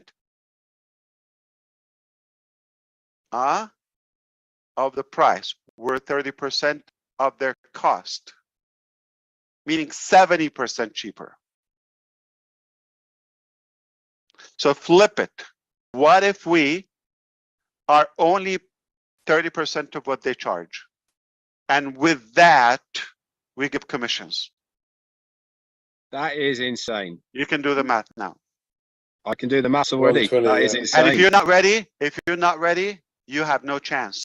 You have no chance to succeed anywhere else. If you're not going to grab this, like the minute we say, go to the cart, to the wallet, you have no chance. Sorry to tell you that. You really have no chance. This is going to be 30% of the cost. What's out there, better technology, you get more products with it, you get ongoing added products in the marketplace with commissions, all integrated, single sign-on, done for you.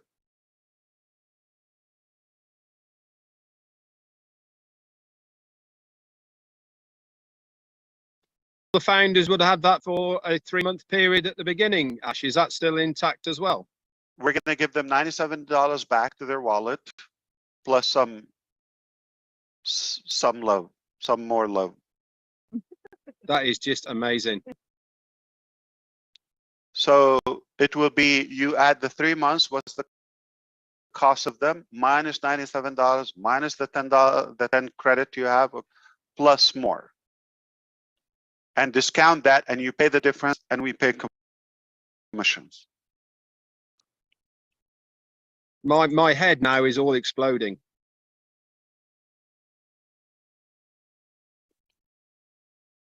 And if you're thinking this is the stupidest man I've ever met, you are right. You're definitely sharper than me. And that is true because no one would do it. And it doesn't make sense. It just would try just to stay in business. That's all we're doing. But in the meantime, it's a balance because you want to give more. You can't have nothing and give. You have to get in order to give back. All right. So let's go do some math, crunching some figures, okay, if you have calculator, and it's going to be fun, fun, fun, fun. So free ride is there for the tire kickers, okay, but for the serious people, it's going to be there. Let's see who's going to show up. Daily wedding.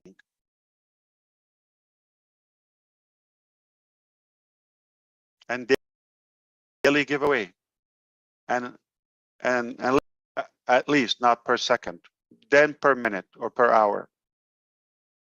I think I think you've said so much. You made Chris so scared he's had to run away. Look.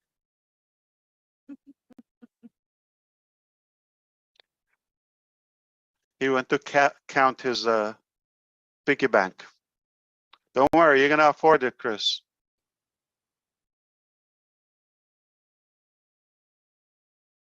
So if he is not on the screen, he's done, or he's just like disabled the video. He dropped out. Yeah, he's dropped out.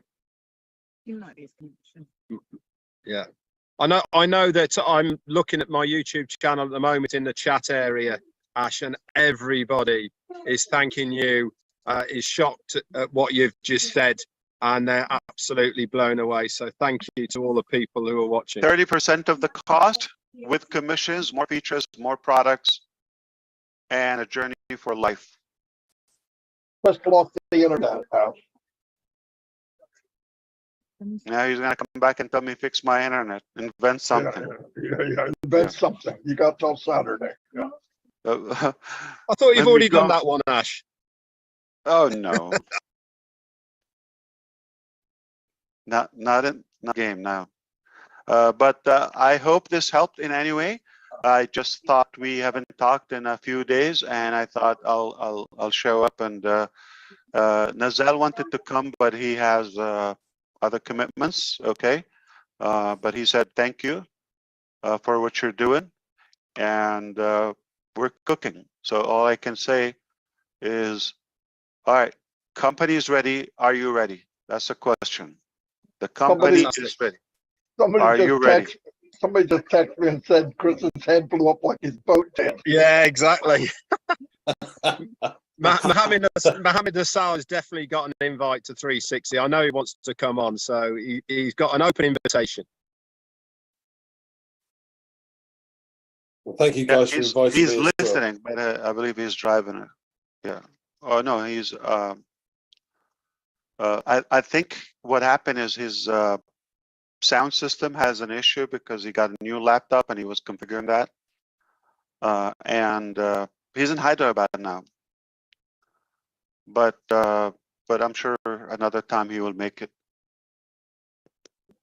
Thank you very much. Andy, Yeah, thank you for coming, buddy. Thank you, cheers, gentlemen, Andy. and thank you, Ash. Really enjoyed today, and a lot of information there. So thank you, guys. Okay, turn off me the along. live stream. You say hello, bye.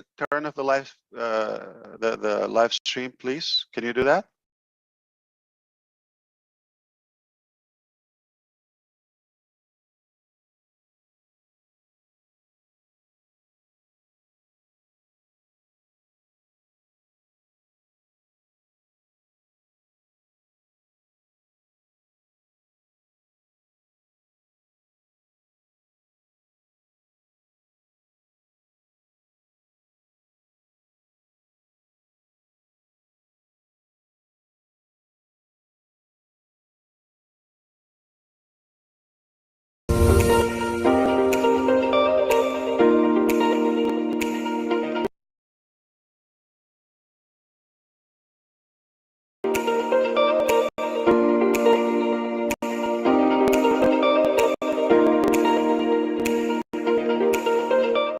Let me first say congratulations to our boys Harambee Stars. You made us proud.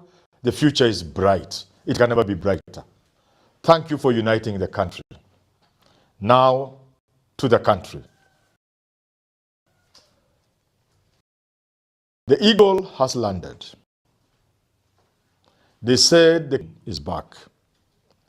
Rigathi Gachagua arrived in the country yesterday from his sweet tour in the United States. The man of God, the full man, the son of Mau Mau, was bold enough to land like an eagle. He had that he would be arrested. But he chose to announce openly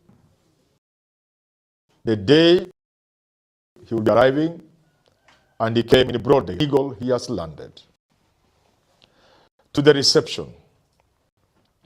First, it was a daring reception. There are people, his supporters, especially political leaders, and the other supporters of some level, who did even what Raila's supporters have not been able to do. When Raila has come in the country, especially the famous Baba While You Are Away, when he came from his sabbatical, he was met by many people, big numbers, but none of those people were able to penetrate the airport. Gachagua's supporters got right into the airport, a testimony of the determination, the seriousness, and how daring they were. They were so daring and in such a numbers that they were able to make the police let them do their thing, which was to welcome their king, as they say. But as to the overall reception, the numbers were nowhere near the CEO of humanity, Deputy Party Leader Malala had talked about. And many people are asking what happened so that Rigathi Gachagua did not summon the numbers. Of course, those were not few people, but they were nowhere near the overwhelming numbers that the people expected. There are many reasons. First of all, people were scared by Murkomen. Secondly, people were scared when very early in the day, goons were spotted on the road carrying all manner of crude weapons. The trademark horse sticks, Pinia Jembe. Nobody in their right mind would want to confront such a goons. But overall, I had the impression that the planning would have been better. The mission could have been greater. the reception would have been more overwhelming. But we must give it to the man of God, the son of Mau Mau, to be able to pull out that feat of yesterday is indeed a testimony to the sort of person he is, namely a tough politician. And that anybody who has been underrating him needed no further proof that Rigathi Gachagua is no pushover. The statement from the absence and the reception yesterday. While Gachagua was away, the opposition all but died. There wasn't much activity from the political benches in the opposition side, on the opposition side, which is a clear indication, like we have always said, Gachagua is among those politicians who now shake the political landscape in this country. That Gachagua has joined Ruto, Raila, Uhuru in the top echelons of the politics of this country is no longer in doubt. That is first among equals in the opposition ranks, again, is no doubt. Because if they had been his equal, if they had been his match, we could have seen activity when he was out. There wasn't much activity. One could argue, as indeed I have explained it before, that is a matter of style. Gachagua is playing his style of politics using the masses, the people mobilization, along the lines of what people like Raila Odinga do. Kalonzo Musyoka and the rest, Maraga, would be doing it in their own style. But if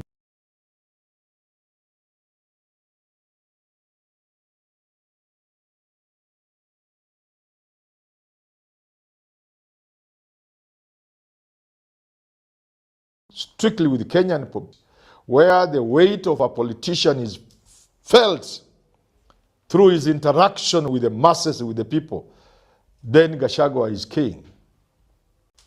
He joins Raila Odinga, Ruto and the rest, and one or two others, Uhuru Kenyatta. And that his colleagues in the opposition are not in his league. He's way ahead of them.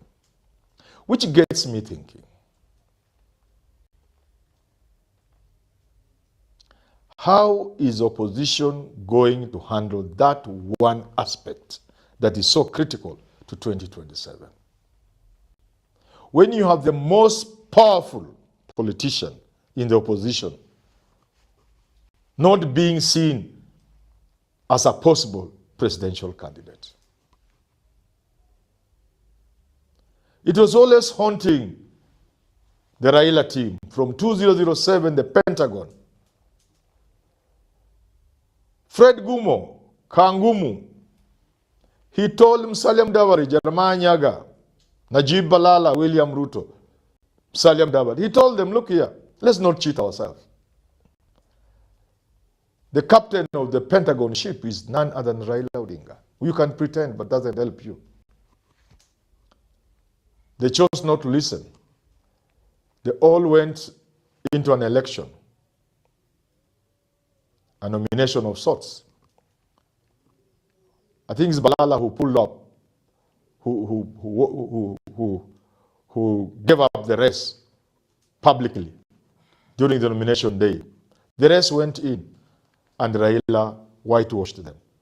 Like they say, the rest is history. 2013, there was called, again, there was debate as to who, but obviously it was Raila. In 2017, there was a talk of, oh, Kalonzo Musyoka, I assisted you, now it's my turn, oh. In 2017, NASA, oh, there was an agreement, oh, next time it will be me. But it was always clear that it will be Raila Odinga. First among equal, clearly ahead of the pack. And for Mwai back in 2002, even though the Tosha thing defined everything and sealed the fate of all others who wanted to run, leaving space for Mwai Kibaki, it was always obvious when Mwai Kibaki, Charity Ngilu, and the late Wamalwa Kijana were having endless meetings in hotel, forcing some people to say, what are two men doing with one woman in hotels? It was always obvious that Mwai Kibaki was way Ahijan and Charity Ngilu. And even when they formed that National Rainbow Coalition, NAC, the unbogable moments, it was still obvious. It was still obvious Mwai Kibaki was ahead of the pack. So now, what is the opposition going to do this time? Now that it has been demonstrated beyond doubt that Rigathi Gachagua is ahead of the pack. It's going to be a headache to them. How does a man who is clearly ahead of the rest give way for those who are much weaker than him? This is the question the opposition is going to have to wrestle with. Arguments have been advanced about impeachment and therefore being barred from running from office. I don't buy into that argument because that is not going to stop Rigathi Gachagua. Uhuru and Ruto being indicted for international crimes against humanity and charged at the Hague did not stop them from running in the year 2013. You're not going to stop Gachagua because of some impeachment. I'm also certain, as our law state, until you've exhausted all mechanisms in court, all the mechanisms in court, nobody can bar you from running.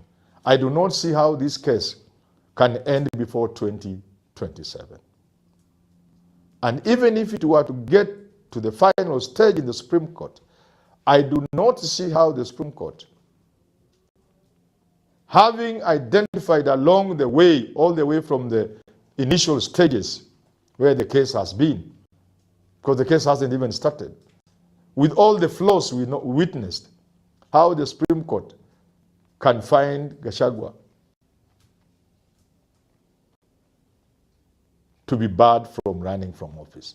They may find it too difficult to reverse anything, but they will not support the idea that is barred from running. So I don't see that impeachment standing in his way. There's also another argument, which is a very strong argument, that this Kikuyu Kalenjin thing should be broken. And Uhuru Kenyatta talked about it, and many people have talked about it. And many senior Kikuyu politicians, Charles Njonjo, Joe and Julian Macharia, SK Macharia, and others, they said, in the interest of peace in this country and harmony and togetherness, we need a sustainable arrangement where we need to break that seesaw.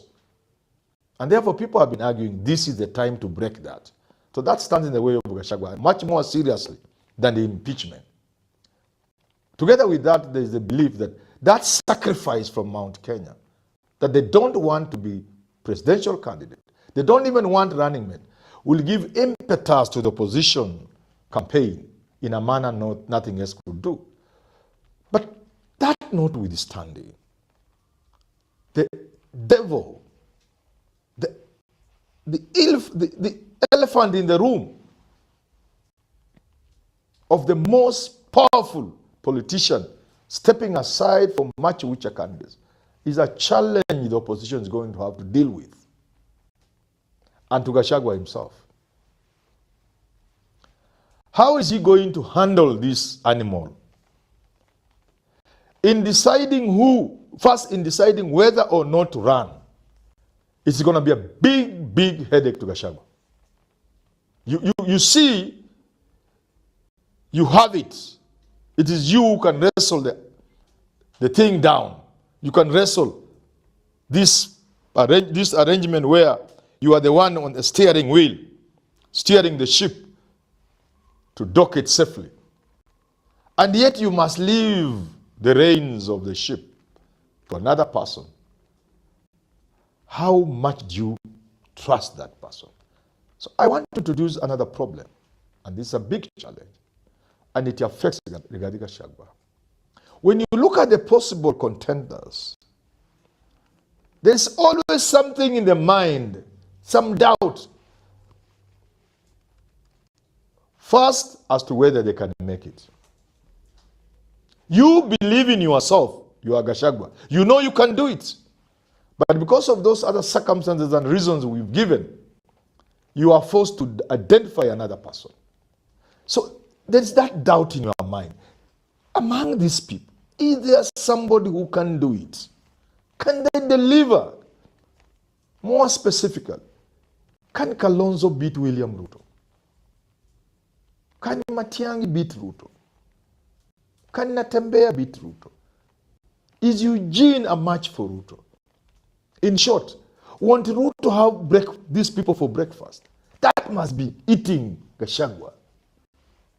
The other doubt, and this is much more serious, is how can you trust these guys? I don't envy Gachagua. He's in a very tight spot. How sure are you that these people are not moles? How sure are you these people will not be managed along the way? How sure are you some of these guys have not been planted there? I don't envy Gachagua. He has an enviable task ahead of him. In first deciding not to run. And secondly, after deciding not to run and therefore to support somebody, who to support? Because there's that alliance between Ruto and Raila. And there is that fear that Uhuru Kenyatta may join that alliance. If Uhuru Kenyatta were to join that alliance, Ruto, Raila, that's a powerful alliance. First of all, let's start there. It's powerful. And therefore the doubt about their ability comes to play much more now. If Ruto, Raila, and Uhuru are together, the choice of who to face, who to give to face them to Gachagua is a serious choice. Because now you are dealing with impossible. But more importantly, in this team, one or two people who are so much pale that it will be difficult to believe that if Uhuru came knocking, Matiang'i will not listen to him. And it could come at the wrong moment. That if Uhuru came knocking, Kalonzo will not listen to him. And it could come at such a crucial moment that the moment they succumb, the opposition is gone. And therefore, those looking at the 2027 equation must know the sort of challenge the eagle is facing. But the eagle learns to confirm that indeed he is the super eagle in the terrain called Kenya in terms of opposition politics. And waking up today to the reality after briefings from his people that indeed the people he's working with are relatively much lower. He's way ahead of them in terms of the capacity and abilities to play politics, face off with William Ruto in 2027.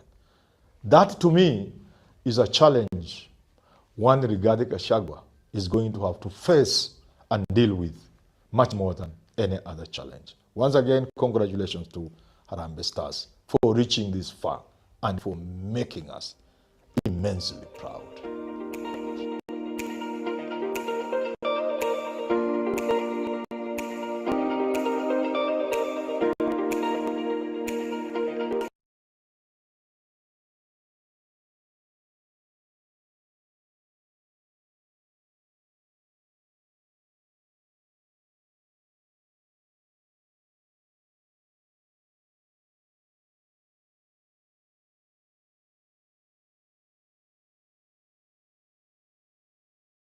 We are joined by Professor P.L. Olumumba. He's a lawyer, and this morning we are going to what Kenya needs as far as democracy is concerned. Professor, a very good morning to you, and welcome to Radio Generation. Thank you very much for the invitation. Right, I always see you, on TV and on newspapers and so on and so forth. But actually getting to meet you and some of the things that you have to say about this country, I feel like you have much as far as do I say politics or otherwise is concerned. And I hope one day, one time, because you did try getting into politics, but then again, ukamaku step back. I hope one day, one time, you will mentor the next generation of amazing politicians. Yeah? You know, Socrates says that all of us are political animals, and we are mentoring them, and that also calls into question what ethics. So in this country and in Africa, we think politics is the nonsense that goes around at funerals. Yes. Politics is the organization of human affairs for the improvement of their being. Yeah. Until the day we understand politics properly, we'll always confuse it for the nonsense at funerals. Right. Yeah, and he has called it rightly so, nonsense, eh? That's what it is, without giving it a Christian name. I want us to focus on democracy this morning. And according to you, I think the Constitution of 2010 was one of the biggest gifts that Kenya got. But I don't know, perhaps you might have a different opinion. It was supposed to deliver democracy in a way that Kenyans had never experienced before. But I kind of feel like that's not happening anymore. What's your opinion as far as that is concerned? You know, Mbuvi and City, my own view is that we missed the essence. I was there when we were doing the Constitution. I was there when we collected the views of the people of Kenya. I was there when we came up with the Bomas draft. And I remember one politician whom I'll not name because he's dead. When we had to 2002 in the Kibaki administration, he told us publicly, we never needed a constitution. What we needed was power. And I remember a politician who is the most active opposition politician saying that a constitution can never be given to a country unless there is bloodshed. And as if he was a prophet, it took the ethnic clashes of 2007, 2008, and Kofi Annan and the UN and the external world for us to have a constitution in 2010. A very watered down constitution. If you look at the architecture of that constitution, which is liberal democracy, we got certain things wrong. And the politicians who are now given the task of midwifing that constitution on behalf of the people, many of them do not believe in that constitution. They do not believe in the presidential system that we have. They do not believe in human rights. They do not believe in devolution. And that is why you now see in Kenya the attempt to operate outside of the constitution a la BBI, a la NADCO, or to constitutionalize the unconstitutional and to legalize the illegal. Because they can't operate within the constitution. They want to rule by fiat. And the people are also to be blamed because our civic awareness as a people is dominated by primordial ethnic instincts. So we respond to a low voltage warlord. If you are Gekoyo, if you are Kisi, if you are Luhia, if you are any other community, Kamba, that is what we do.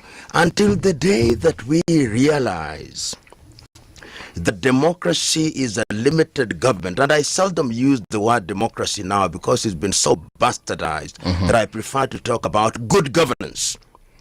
So on a scale of 1 to 10, in terms of the fidelity to the Constitution and fidelity to good governance, our country is at 3, meaning that 1 worst and 10 is the best. Prophetic awareness is one thing. Perhaps let's expound a little bit on that. Because we always say that the power belongs to the people and the people are the ones who will decide the government and so on and so forth. But now you're telling us that we are not, from what I understand, it's like we are not mature enough to even perform those duties as far as our responsibility in making decisions are concerned. It is not about immaturity. It is hypocrisy. It is selfishness. It is short-sightedness. And it is corruption.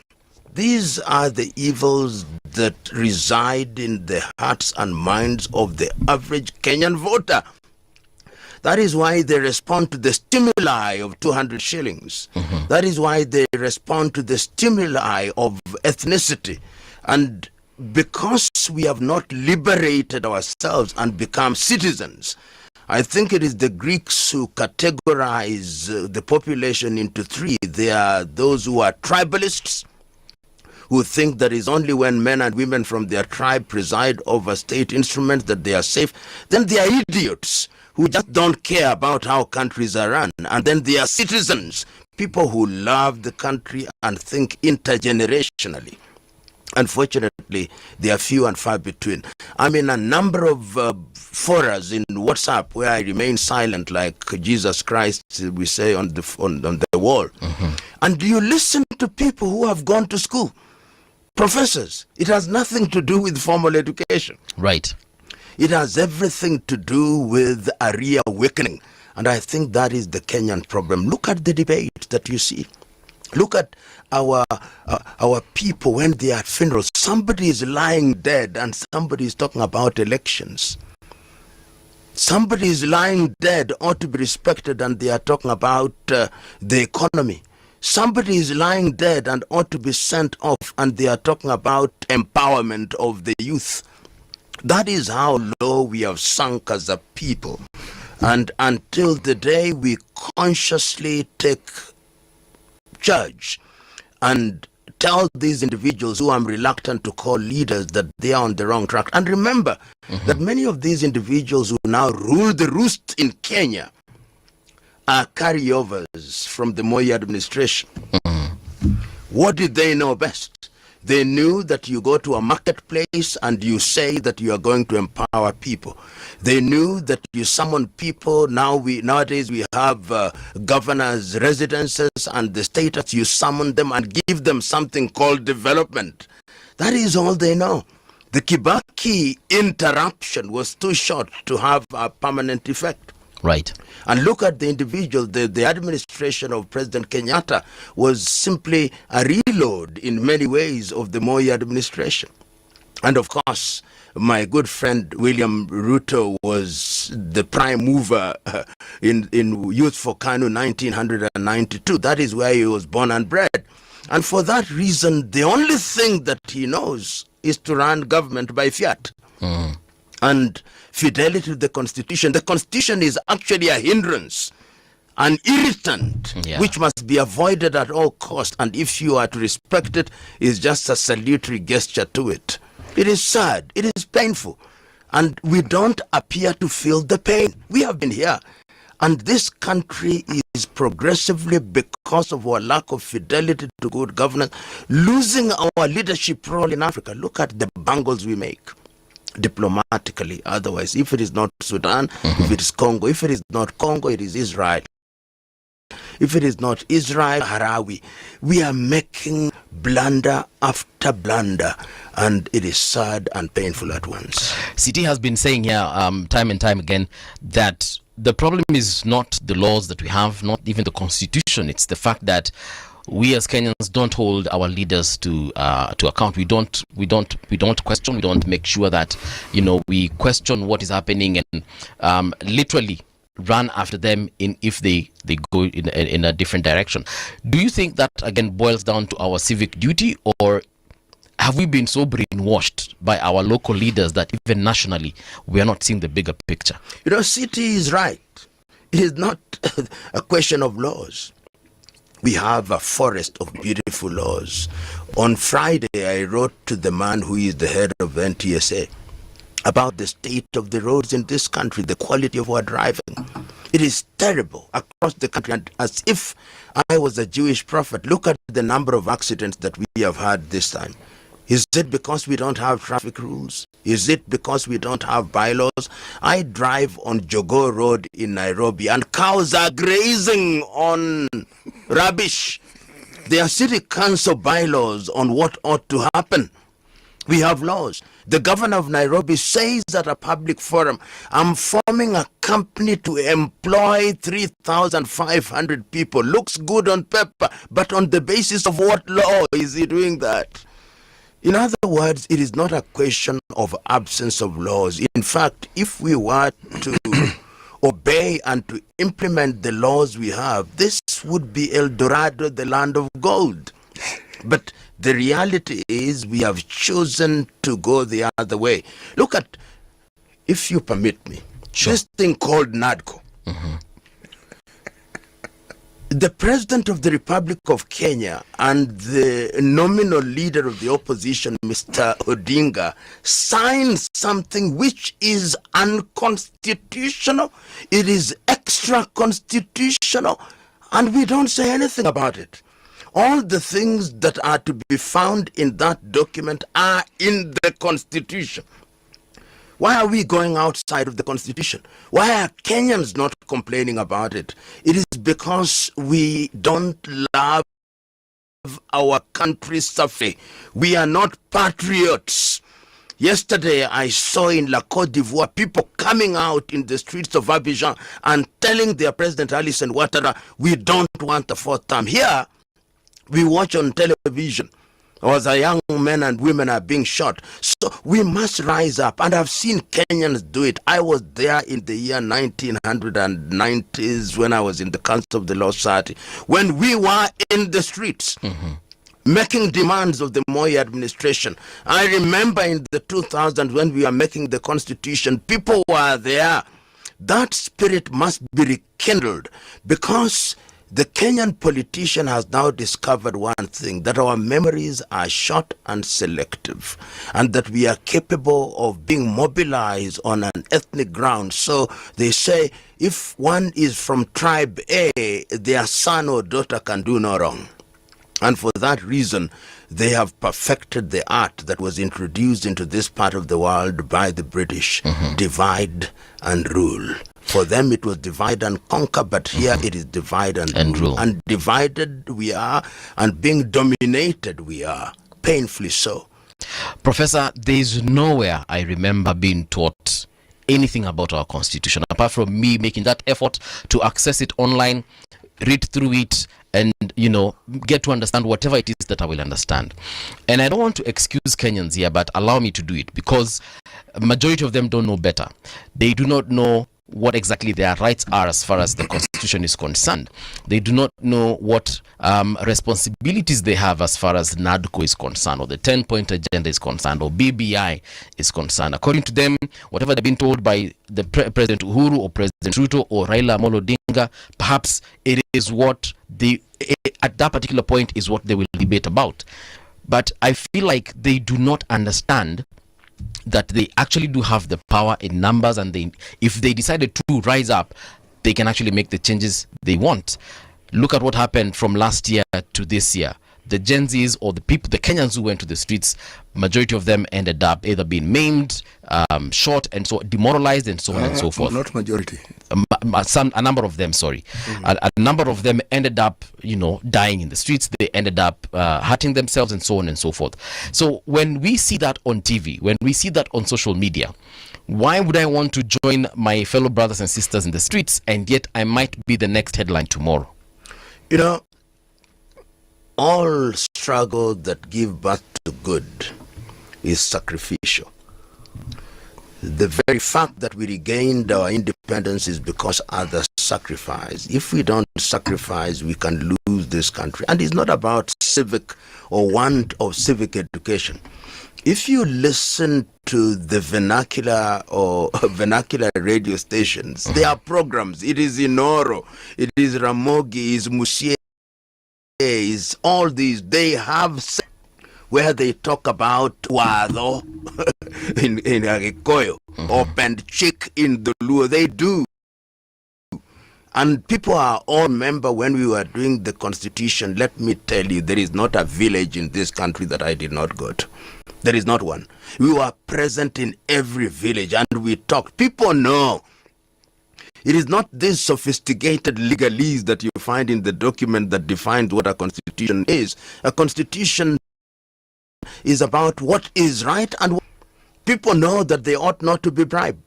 We have just chosen the path of what now can be called, I think it's Luther King who called it moral relativism, that nothing is wrong.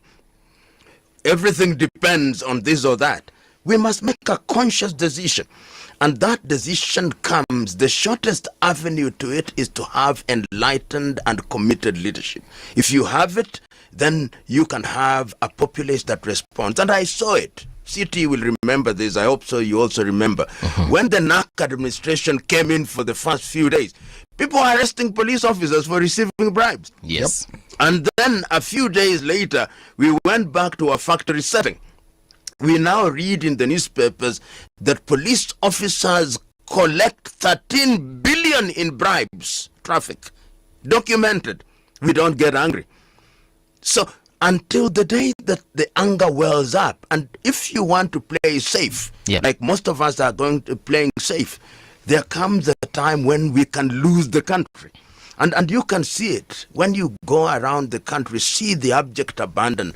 Look at politician. A politician comes and says, when the elections will be held in the year 2027 and the votes are not enough, we will steal votes and make them enough.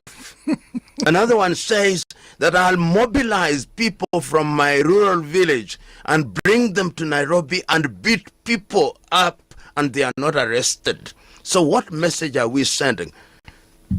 We are sending the message that we don't care. And they say in Kiswahili, mtego wa panya wanasa waliomo na wasiokuwemo. Those who want to remain in their little houses, thinking that they are safe, when the house begins to burn, when the Titanic begins to sink, all of us, mwenzako akinyolewa, kichwa chako kitie maji. Wamenyolewa Sudan, wamenyolewa Darfur, wamenyolewa Central African Republic, wananyolewa Eastern Congo.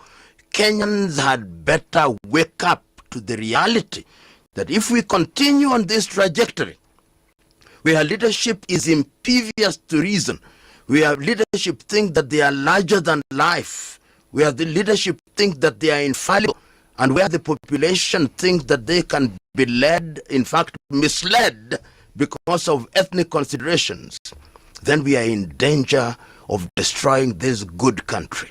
May I add to what you've just said? You know, those who present and give flesh to what you've just said are what you call the political leadership, and they lead large to the point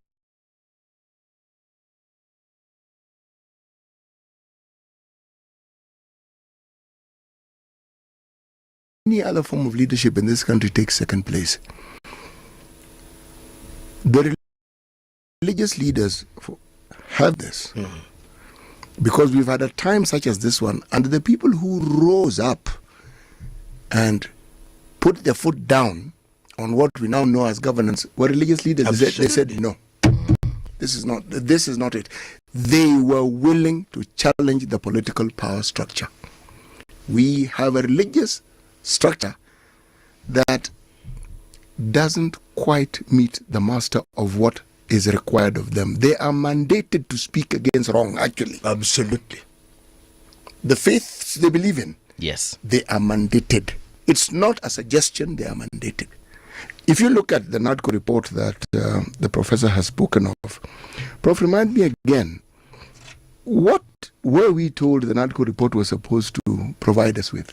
Well, there was a lot of hoo-ha and huff about it. What was it supposed to do, actually? Among other things, what it does is that we shall respect the Constitution. You don't need to be told that we shall create the position of the leader of the opposition. We don't need that. We have a minority leader. That we shall create the office of a prime minister. We don't need that. That we shall ensure that we don't have high debt. There are laws to do that. That we shall ensure that our youth have employment. The NADCO report is is nonsense. I'm looking for a better word, but I can find none. It is nonsense. It is nonsense on stilts.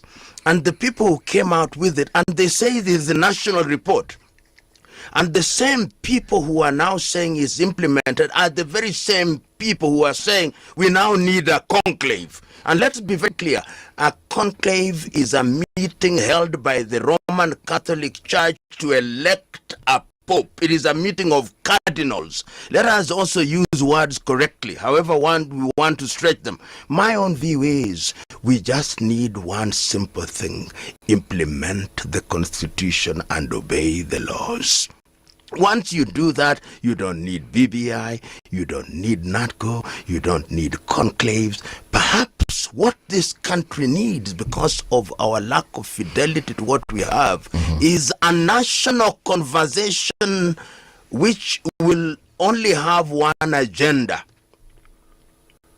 Let us save ourselves from the hole into which we are stepping. Because when you come to Kenya today and you read your national newspaper and you are a foreigner, you think the elections in Kenya are 2 weeks away. If you are an investor, would you invest in such an environment? Of course not. In fact, our history is clear on those patterns. If we have an election and the time keeps increasing, usually it was a couple of months before an election, you'd find economic activity slowing down. Then move to a year. Yes. And immediately after election, now there is literally no investment coming in because people are watching. And to exemplify this further, you will find that as we approach an election, there are very many embassies, very missions in this country send a lot of their staff out of the country back to their home. Yes. So you'd think we're at war. Yeah. And we have an election. It's not war. Yeah. Now that is how our elections are perceived. And yet, if you look at the actual process of casting the vote, it is one of the most beautiful days in the country. Oh, yeah. It's like a holiday. It is a holiday. Yes. I often can't believe the discussions I have when I'm queuing. Yeah. They are such honest discussions because we're not all voting for the same person. Yeah. And some of them are, you talk to someone you know, somebody else joins the conversation. Yeah. Now, more so in the last election, I found more people talking because when you are a public figure, people talk to you. The discussion. The voting process is 5 minutes. I was there for an hour. Because you are conversing. Yes. Good conversation. And we had differences of opinion. My friend, the day after the election, God Almighty. Yeah. Yeah. It is like the voting day was a part of the imagination. Why I say that the need for the citizen, critical leadership will never serve anything in your interest if they're not checked. If they know they will not be held accountable, they will try and get away with anything under the sun. When they know they will be checked, our political leadership have proved that they cannot be trusted to implement and ensure that the things that the citizens voted for will be received. They cannot be trusted. And City, you've put it so very perfectly, because the attempt by your typical Kenyan and largely typical African politician is to circumnavigate the constitution and the law and to operate in an environment where anything goes. And that is why, for example, in this country, you find them trying to go around the constitution. That is why they try to, as I said a little earlier, to constitutionalize the unconstitutional. Look at the Governors' Conference. It's a jamboree at which you'll hear billions of shillings have been spent. We are not a federal. America does not hold that kind of nonsense. The South Africans don't hold that kind of nonsense, and they know it is nonsense. Because if you look at the amount of money that will be spent by the governors during those days in Homa Bay, it will be in the billions, which could have supplied computers to possibly half of the schools in this country. But what do? We are creating this kind of the meeting of Moseses who are liberating their counties. And the truth is, if you look at many governance in that regard, they are unchecked. Look at what is happening in most of these counties. Of course, some governors do better than others and the administration. But the truth is, the level of theft and looting is amazing. The level of theft. That is why, for example, the MPs want the Constituency Development Fund. Nothing wrong with Constituency Development Fund allocated to the constituency. But the MP wants to control it. Because in each constituency, take my word, the MP is behind the companies which are trading with the constituency. You'll never see their names. The MCAs also want their own. The women reps want their own. The senators want their own. Everybody wants their fund, which they are using as slush fund is called, in America, they call it pork barreling, where you spend public money in public projects for the purpose of enticing the election. All these you are seeing empowerment and all. This is electioneering using public funds because the politician thinks we are so stupid. That's how the Kenyan politician, that on average we the voters are so stupid that we cannot see through what they are doing. And people like you and me and City and others, they call us wachache wasiotosheka. So we are the minority who are dissatisfied, who are disgruntled. So the reality is, in all civilizations, I look at many people in the Kenyan administration who, if they were in Western Europe, they would have resigned. Because people will demand that they resign. Because they are not accountable. But here, the more reckless, the more vulgar you are, the more attractive you are to the voter. Professor, what is the role of judiciary in our democracy, specifically here in Kenya? We have seen them try to interpret the law, especially when they are met with the cases in the courts. But I don't know, do you feel like they're doing enough to ensure that we have democracy in this country? All arms of government have been emasculated in this country.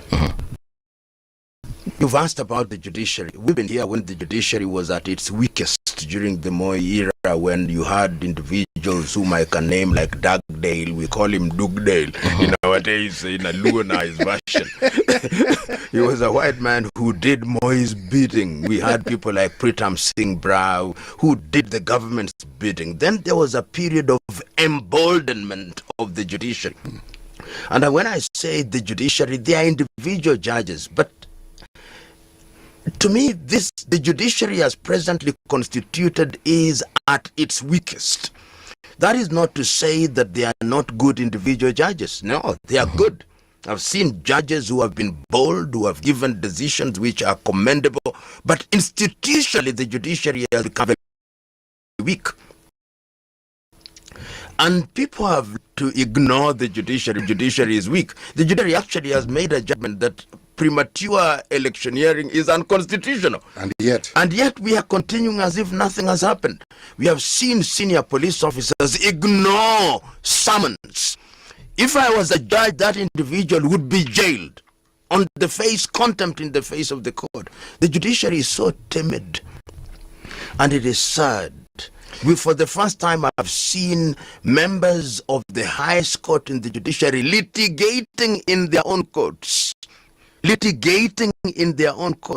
So the judiciary has become so weak, and because they have become so weak, their decisions are ignored, and because they have become weak and they are ignored, they are a danger to democracy. It used to be said that a country can survive a weak executive, a weak legislature, but when the judiciary is gone, then it is the law of the jungle, and this is what we are beginning to see now. But Prof, when we say the judiciary is weak, the understanding is that it wasn't always weak.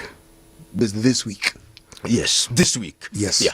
What is it that is ailing the judiciary? Because, as you say correctly, the judiciary is well represented by specific and certain judges whose judgments, when you listen to, give you hope that this judiciary is functioning. Correct. But one doesn't need to hold one's breath and say, because you'll hear of another judgment and you wonder, how on earth did they arrive at this one?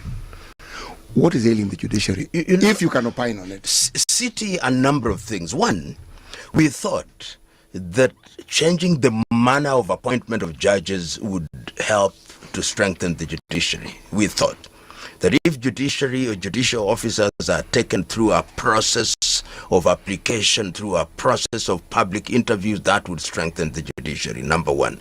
We thought that if you increase the salaries of judicial officers, then that would also immunize them from getting into the corruption cobweb.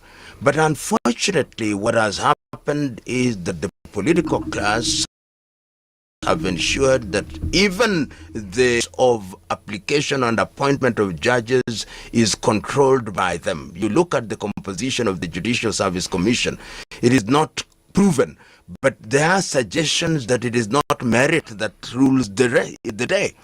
So when one is appointed and has political godfathers, then one is likely to pander to their whims. Number two, we have judicial officers who are also in competition to enjoy the goodies of lives. And we know, anecdotally, that there are individuals who use their seats in the judiciary to feather their nest. And that is why we have had purges to remove this. And when that happens, coupled also with ethnicity, there are elements within the judiciary who think it is their duty to protect their people when they're in power. So those three things conjoined, the mode and corruption of the appointing processes, number two, corruption, and number three, ethnicity, are the combined factors that have weakened the judiciary as an institution. As I've already said, the individual judges who still continue to come out firmly, and history will vindicate them over the years that they were doing the right thing. But the general thing now is that they are susceptible and easy to intimidate also. I've seen, for example, the leadership of the judiciary visiting certain places, and it gives meaning to what there's a Ugandan called Picho Ali, who in 1960s he was asked, and it was quoted by Dan Wadada, that the so-called independence of the judiciary is a fiction. What we have is actually division of labor. And in Kenya, we are now beginning to see that more often. And then there is an English judge who said something that is very important to judges, that I view with apprehension judges who on mere matters of interpretation become more executive-minded than the executive. And that is what we have now in Kenya. Of courage city. Do I hear you Yes. saying, Professor, that there are members, there are people who are within the judiciary who have turned the judiciary into a marketplace? Oh yeah, we know that. We know that. And there are cases in the Judicial Service Commission exactly on those issues. Some of them, of course, is anecdotal, given the nature of corruption, is that once the two parties are satisfied, nobody wants to speak. No, and it isn't received. And it isn't received. And the ESCC, Yes. to their credit, have done their own investigation. And I think in one of their latest reports, the judiciary occupies an enviable position of top 5, I think. Top 3. So it's a medal. Whether it's bronze or gold or silver, I think the police get the gold, and then the judiciary. You know, there's been this discussion. Yes. About how it is Parliament has been captured. A contrary view. Mm-hmm. The executive does not elect members of Parliament. Even individuals who don't elect, they may influence. Yes. But there's a limit to that influence. If the limit wasn't there, then you wouldn't have such a large number of people who don't belong to the party that the individual who heads it is the president of, and the president of the country. When individuals who have had powers donated to them by the holders of that power, on whom the Constitution bequeaths that power, and they don't exercise it, my view is that they haven't been captured. These are people who have determined that they are going to sell the very power. Yes, they sell it. Because when you hear of trading and things that happen, again, anecdotally, who is putting a gun to your head and they didn't? I mean, and this is my point, if indeed a gun can be put to your head by someone, because again, they've given you money, well, the people who gave you that power have a bigger gun on your head. But City, I never thought about it that way, but I agree with you. I agree with you that this is a conscious decision. Let us start from the thing that I think is part of the problem. You remember we said when we were making that in order to immunize elected individuals and people from this kind of manipulation, let us finance political parties. Yes. But what we have in Kenya are not political parties. These are vehicles that are used periodically for purposes of acquiring power. That is why you discover that since 1997, there is not a single political party that has contested elections as a single political party. It's formations. It is either Kenya Kwanza or one CORD or NASA or something. There's no fidelity to any ideals of a political party, and people are beholden to individuals rather than to political parties. So if you go to ODM, for example, they are beholden to their leader.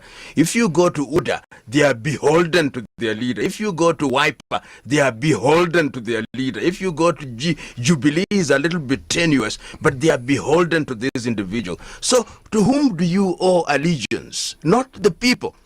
It is these ethnic kingpins who I call low voltage warlords, because but they control, they rule the roost. They can come and hoist your hand, and lo and behold, the people will ululate and say you are the one. So once you have that, then they ignore the electorate. They're no longer significant, and I think that the electorate must assert itself, and I'm very happy with this process where the people are now saying we want to recall our MP. I think it is an attempt by the electorate to say power belongs to us, and you can see the argument here that there are no rules to recall an MP. They were watered down. Yes, in the Uhuru era.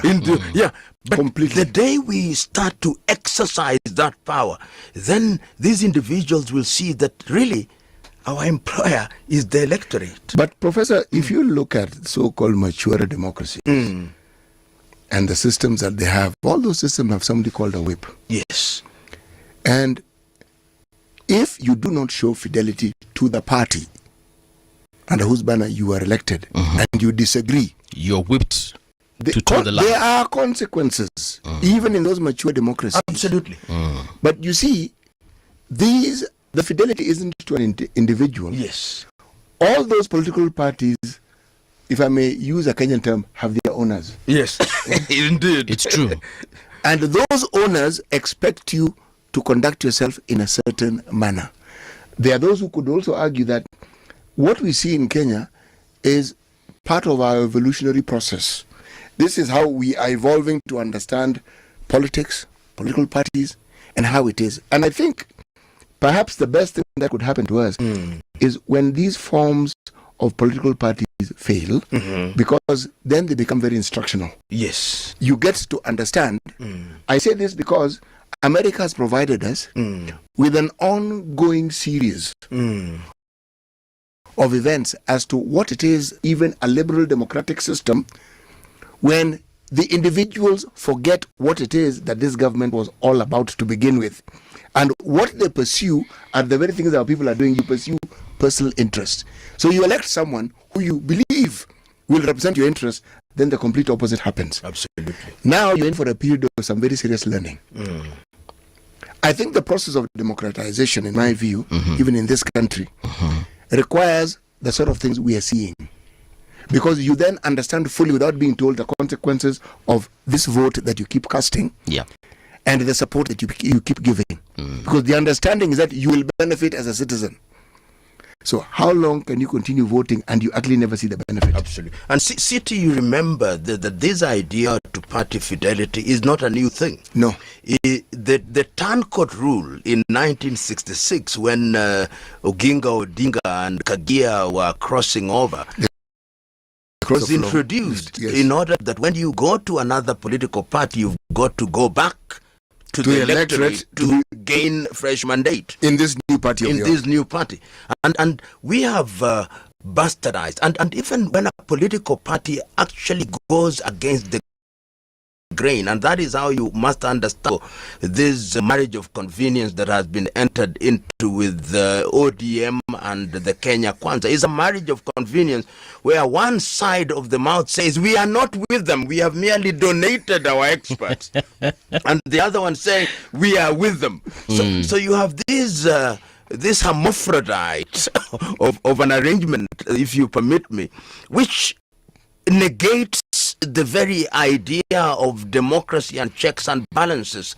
And perhaps you are right, if one has to be charitable, that it is an evolution process.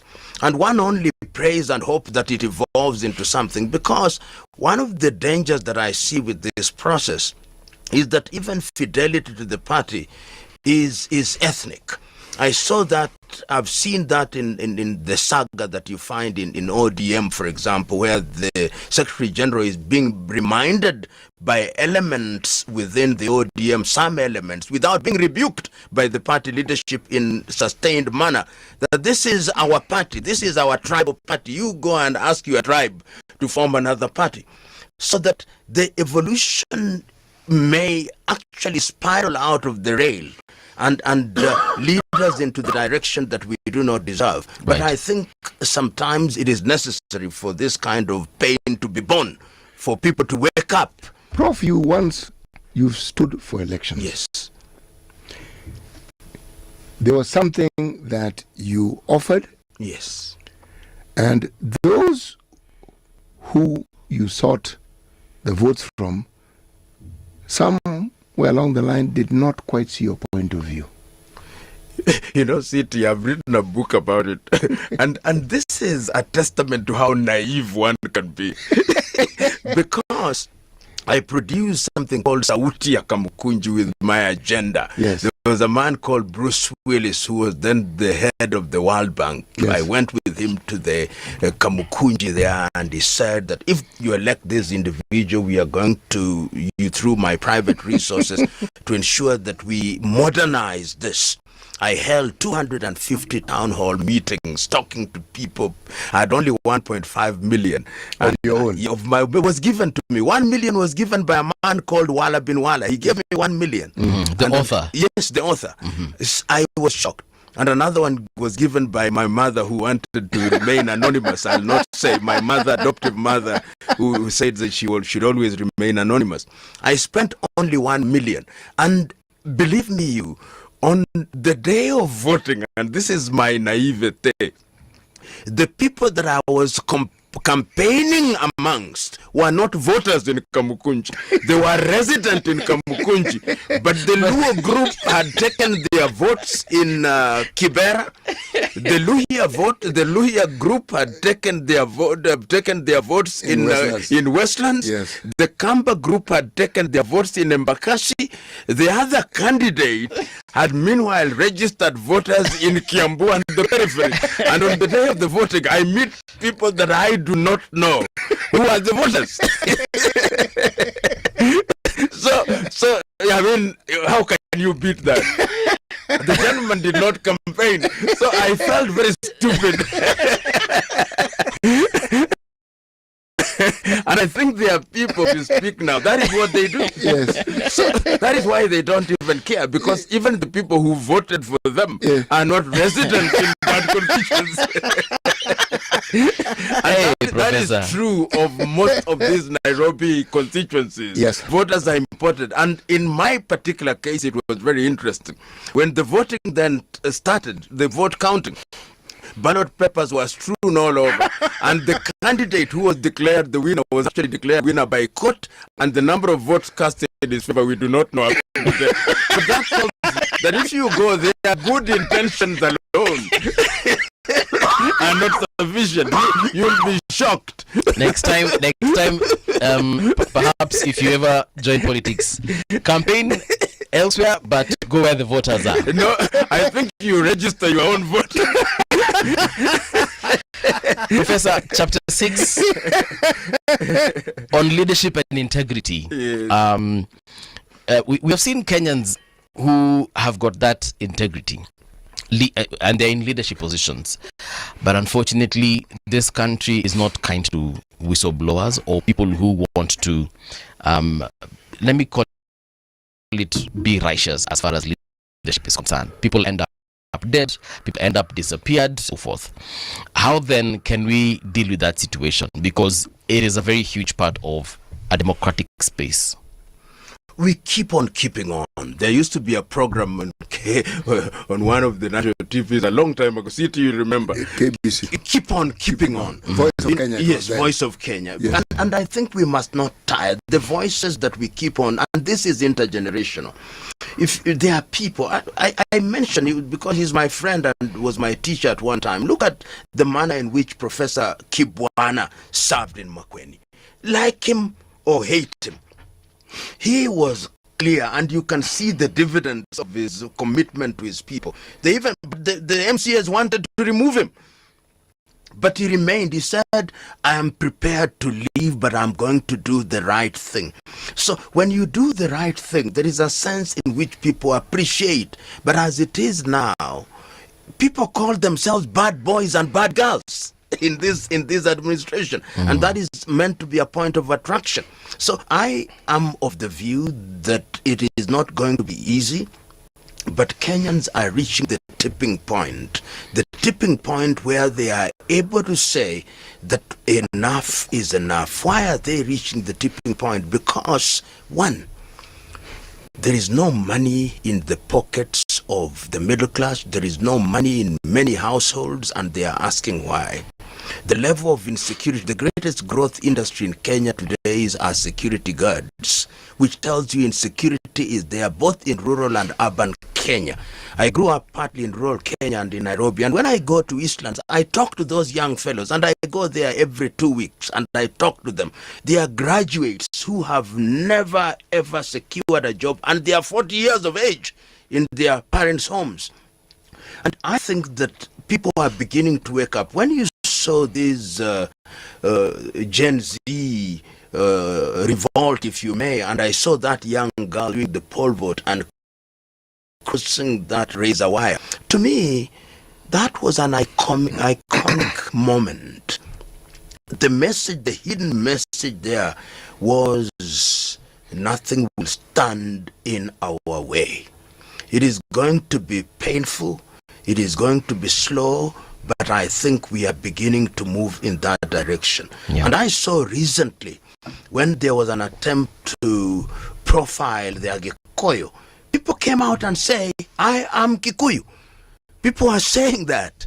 In other words, they were telling those who are trying to profile people from an ethnic standpoint, we are all is the same. It's just like, I think it is Martin Niemöller who said it after the World War II, when he says, first they came for the Jews, then they came for the communists, then they came for the trade unions, and then they came for me. In other words, you must not think it is for them, it is for all of us. And this country is a beautiful country. If you look at even the UN saying that they are bringing their officers, is a vote of confidence on us. But how are we dealing with it? How is the political leadership dealing with it? So don't despair. I think that it is said in Greek mythology that when the Pandora's box was opened, the only thing that remained trapped was hope. So we must never lose hope. And there are many good people.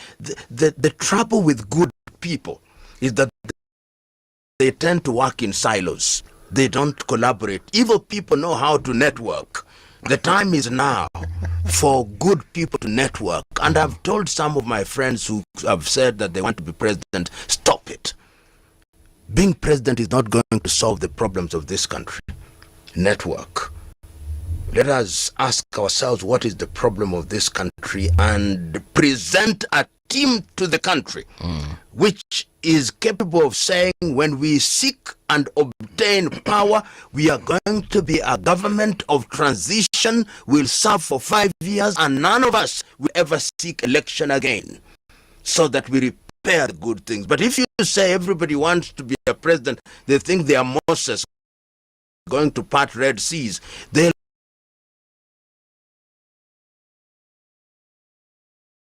I'm saying organize and don't agonize, and do so on issues. Agriculture. Look at the education sector collapsing. Our own University of Nairobi is in debt of 13 billion. You are reducing the cost, allocation, capitation to university, and yet inflation has increased. I mean, is something we are doing things that nobody can understand. So I am of the view that the good elements within parliament must continue to raise their voices. I remember this, and City, you will remember this, both in parliament. There was a time when people like Jean-Marie Seronnet were lone voices in parliament. Yes. When people like Martin Shikuku were lone voices in parliament. When people like Bildad Kagia outside were lone voices. And to his credit, even Oginga Odinga, people like Chelagat Mutai, they were lone voices in parliament. And in the religious sector, we had people like Maurice Cardinal Otunga, Alexander Kipsang Muge, John Henry Okulu, Timothy Njoya. They were Father Ndikaru wa Teresia. These were there, and when they issued a pastoral paper, pastoral letter, Moi would call them to State House, and the country would calm down. Those voices are now far and few and far between. Yes. Now we have fellows who wear very big crosses and claim to be religious fellows, and they are called to State House, and when they leave, you see them carrying some envelope, which I've never looked at keenly, but I suspect it's Sadaka.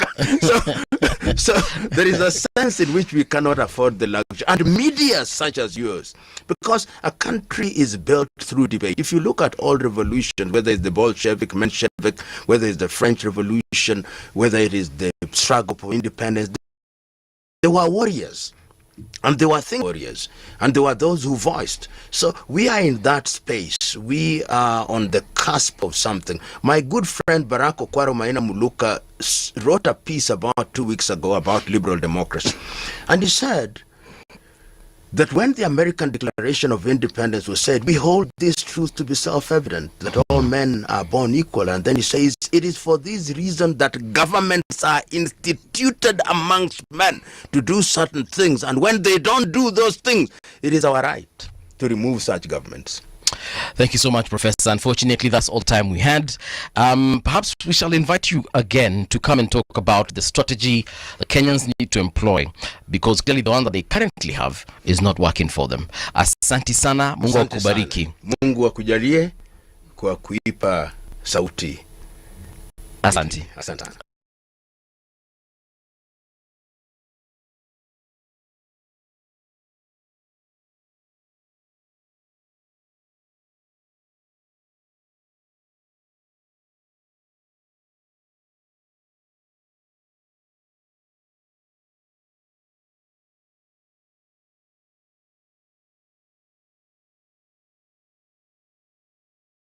In studio, we have a very interesting panel. With me, of course, City Muga is here, and he's going to be helping me have this conversation with Mheshimiwa Honorable Kimani Ngunjiri and Dr. Festo Fadamula. The conversation this particular morning is going to be around the political regrouping that we're currently seeing, and of course the road to 2027 as far as the general election is concerned. So, gentlemen, welcome to Radio Generation. Thank you very much. Yes. And I'll start with you, Mheshimiwa. Dr. Festo tumekuwa naye hapa, amekuwa na nafasi ya kuongea kwa hii studio before. So acha nianze na wewe. In terms of the political landscape and what we are seeing right now, people have got different theories as to what is happening. We have a lot of regrouping. We are seeing even the opposition is trying to, sieve something, rather not sieve, but really sow something and bring it to the front. According to you, what are you predicting in terms of, first of all, what we are seeing between President Ruto and former Prime Minister Raila Odinga in terms of their coalition? And of course, Raila said that he's going to be supporting the president till the very end in 2027. In terms of just that particular partnership, what are you seeing? Well, the politics we are seeing, it is normal. I started with Moi, I came with Kebake, I was with Uhuru, and now we are with Ruto. These adjustments are there in politics all the time. It's just like when you get a child, it reaches somewhere, then there's a teething problem. And that's where we are now, in the teething problem.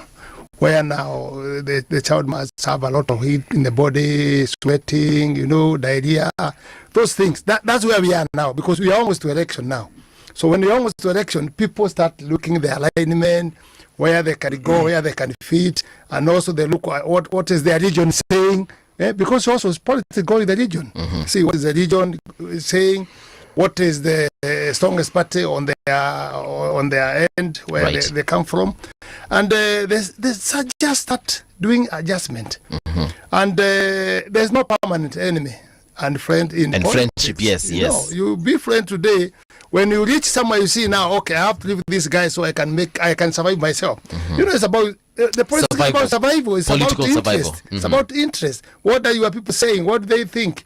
If you want to be elected, you must be very flexible with saying adjustment and also listening. What are your people saying? I think that's where we are for now, and people should not be surprised for people shifting from here to going there. I don't want to say the name of politician because I'm one of them, but they are very interesting people. Now, I will mention some names here, and we'll talk about DCP leader Gachagua. We saw sometime in April, you decided to probably, charter your own course. Yes. In regards to, of course, your own, like you've mentioned it, your political survival. Maybe you can also tell us what that is all about. Well, when we talk about the Gachagua, the famous Wamunyoro, I was with him from the word go, and I'm the one who actually pushed him to be the deputy president. I was with him throughout. And of course, it is somewhere. Somebody must see what's going on. And I saw that maybe the way he is saying that he is a truthful person, yes, I came to see he's not a truthful person. I saw the things he is doing. He's not doing it in the right way. The reason is, just as you have heard, that I've been in politics for long, president. The people of Mlima, they had how many? They had 8 ministers. They had 17 PS, and he is the deputy. They had the inspector general. They had the leader of the majority in the parliament. They had the general, the mkubwa wa majeshi. And in the MP on Kenya Kwanza, if you separate the MPs with the parties which came together, they had the majority. So you can't get the reason, if you are listenable, why he's trying to go out and take his tribe from the government. And when you assess properly, we had about 60%. So it was about his interest. He did not get his interest right the way he wanted, but it's not a community. And this enlightenment you got in April this year. Yes. So you can see he is trying to chat forward about his own interests. I cannot talk more because I'm also mzee. Mambo ingine na ficha kidogo, lakini I know deeper inside which made me see that no, the way he's going. And again now he just went more again on the tribal line, because me, I'm born in Rift Valley. I'm born in all tribes. My brother here knows we stay with all tribes in Nakuru, and that's where I was born myself. So when you start now putting a tribe of Milima Kando from the other people, I cannot be happy about it, because I want to stay with our tribe. The tribalism is the worst thing. It's the worst cancer in the life of a human being. If you start thinking about your tribe and putting as priority fighting the others, then instead of saying 47 shares, or I don't know what, and we are all Kenyans. After election, yes, you know what you got already. You know what you got a minister. You know what you got where. But he started saying the minister, instruction ministers. You are 8. The president had 2 only from Rift Valley. He had 8. He started telling them, you must listen at me. If it's not me, you could not be. You could not be there. So listen at me.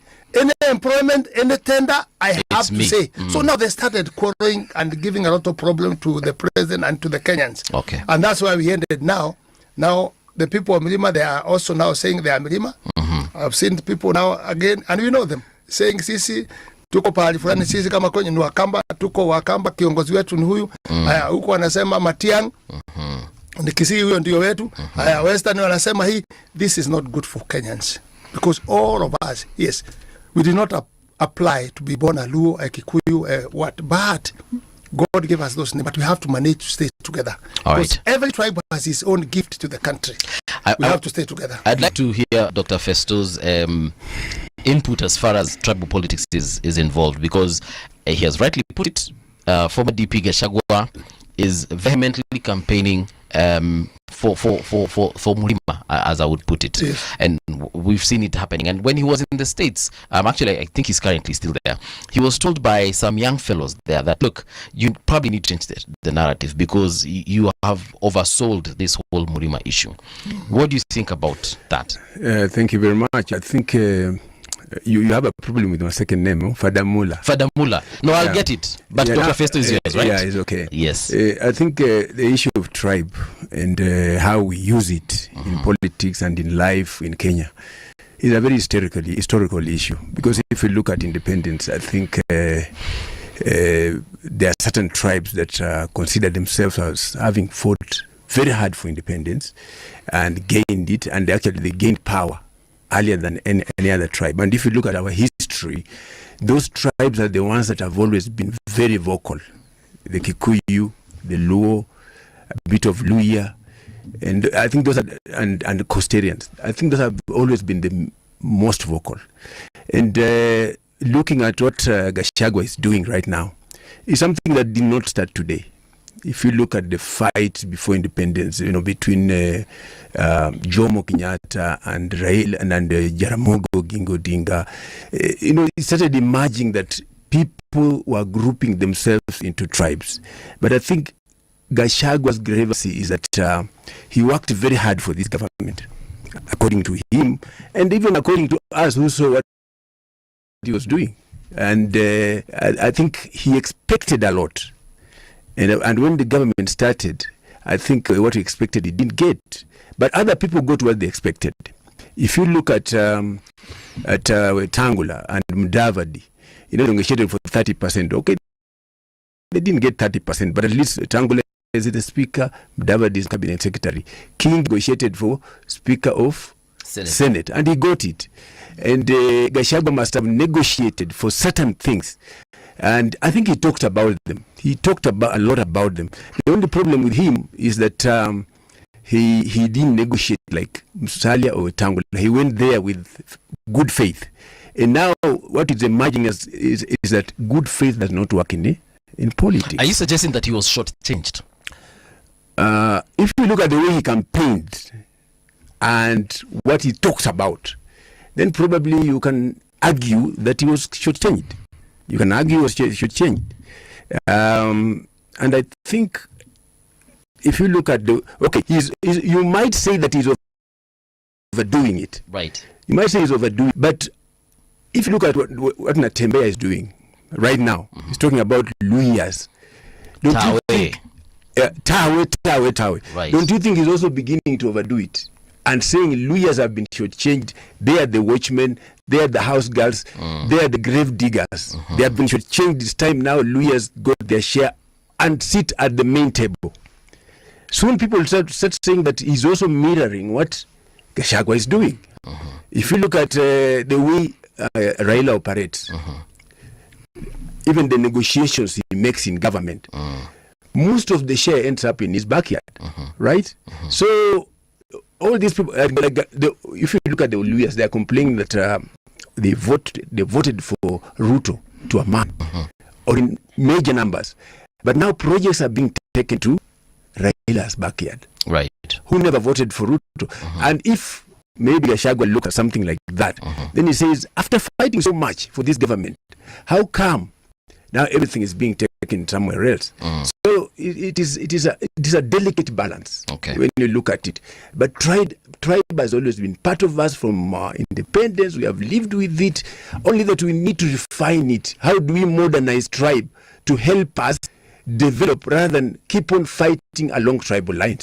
City, yesterday when we hosted Kasmuel here, we more or less posted a similar question, because the Gen Z movement that started last year, now that became Gen Zote, they are trying to run away from that whole tribal division, whereby we are saying Wakamba this, Wakikuyu that, Waluya this. I don't know. From what the two gentlemen have said, what do you deduce?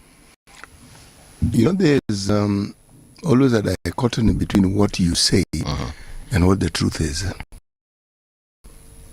None of us knows what Gachagua negotiated, we really know. So when he says he was shortchanged, what was he shortchanging? Because unless he articulates specifically it is that he was supposed to be given, that he wasn't given, we cannot understand the shortchanging. That's number one. Number two, the discussion around tribes and tribalism and politics in this country is often a false discussion. We don't have a tribal problem in this country. What do we have? We have politicians who use tribe to hype their own interest and to create the illusion that we have a problem with each other. The problem that exists, if you look carefully, are between individuals.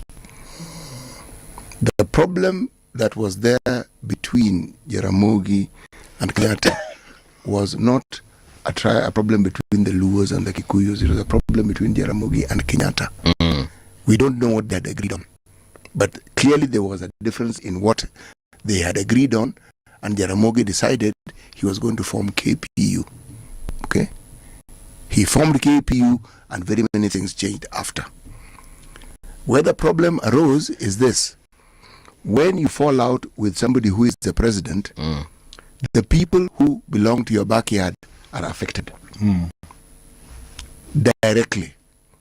Many people who had been in government who came from Jaramogi's backyard lost government jobs. People who are not pushed out, you are in a certain position, you will not be promoted. It is a consequence. It is an outcome. The problem did not start between the two communities. The problems began between the two individuals. The politician knows he survives because his job application is to the people so that they can vote him in. So he brings them into his quarrel. But he never quite brings them into what they have agreed on at the beginning. We only hear what agreed. So Mheshimiwa, again, I'll ask you because we have now seen, even in the opposition, we have Kalonzo representing the Kamba community. We have Martha Karua representing the Kikuyu community, or women for that matter.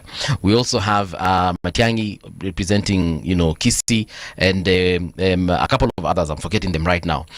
And of course, the DCP leader, Gachagua, him is saying that, look, we have not decided on a front runner yet.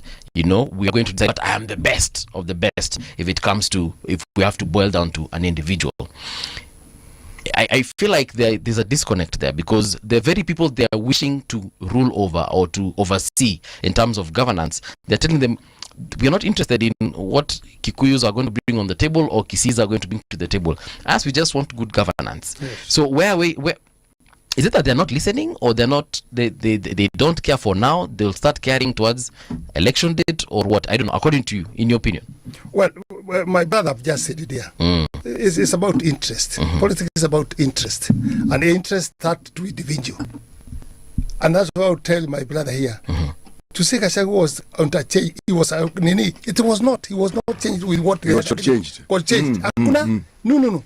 And I would like my brother, I respect him. I'm a Kikuyu, I work with Gachagua from the word go. So you give me respect of telling you how I know him. Because which was outchanged. 8 ministers when President had 2. 17 PSs.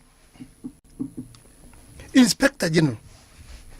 Chief of Defense Forces. Yeah. Chief of Defense Force. Treasury. Finance also. You remember there was the one who was changed later. Yeah. Professor Ndugu. Yes. The majority in the parliament. With all those structures, if he's talking about the community could have been carried by that structure. You see?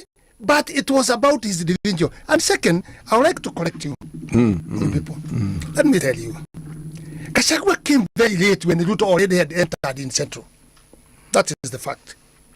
When he was fighting with Uhuru, it was very difficult for him to enter in Central, and Uhuru did not think he can get into the Central. He thought he is a Kikuyu and Milima and Kikuyu. But Ruto entered there and started talking with those people and helping them on the discussion. Harambes and what. And let me tell you, politics is about one-to-one. It's not about the tribe where my brother is. It's one-to-one. If you come and convince me and I see you can help me, or you can give me a hope, I will be able to join you. Gachagua came late when already Ruto had entered in Central. I use another funny name that we were all pregnant in the Central. Yes. So when somebody else was coming, it was coming late.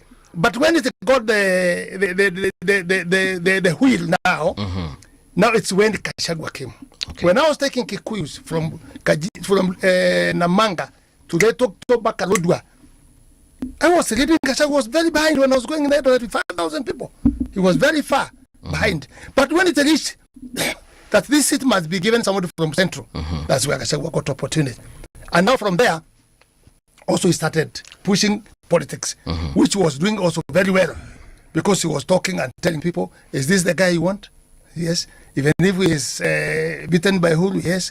Even if he has not been given respect, those languages, until now he came in. But to be outchanged, I cannot agree with that, because I know we had a big number, we had everything in a good way, but his own interest and seeing maybe he is on the same level with the president. No.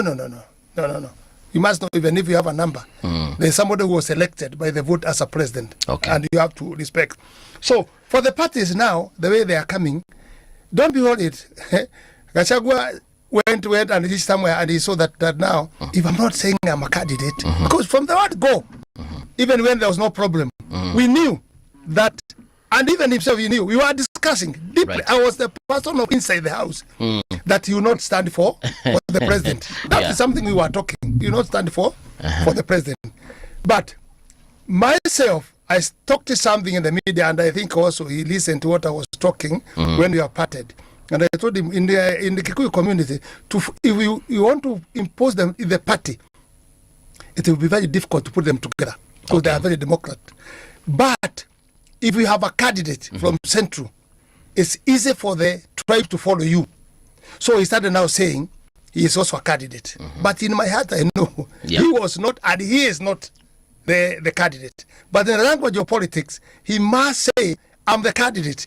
That will give a lot of many people where he comes from, a lot of hope of thinking this person, he can be a good person when you give him them. And that one could go as a block of votes. But right now, I don't think in Mlima we have a candidate. All right. No, because Uhuru is a leader. We respect him for there.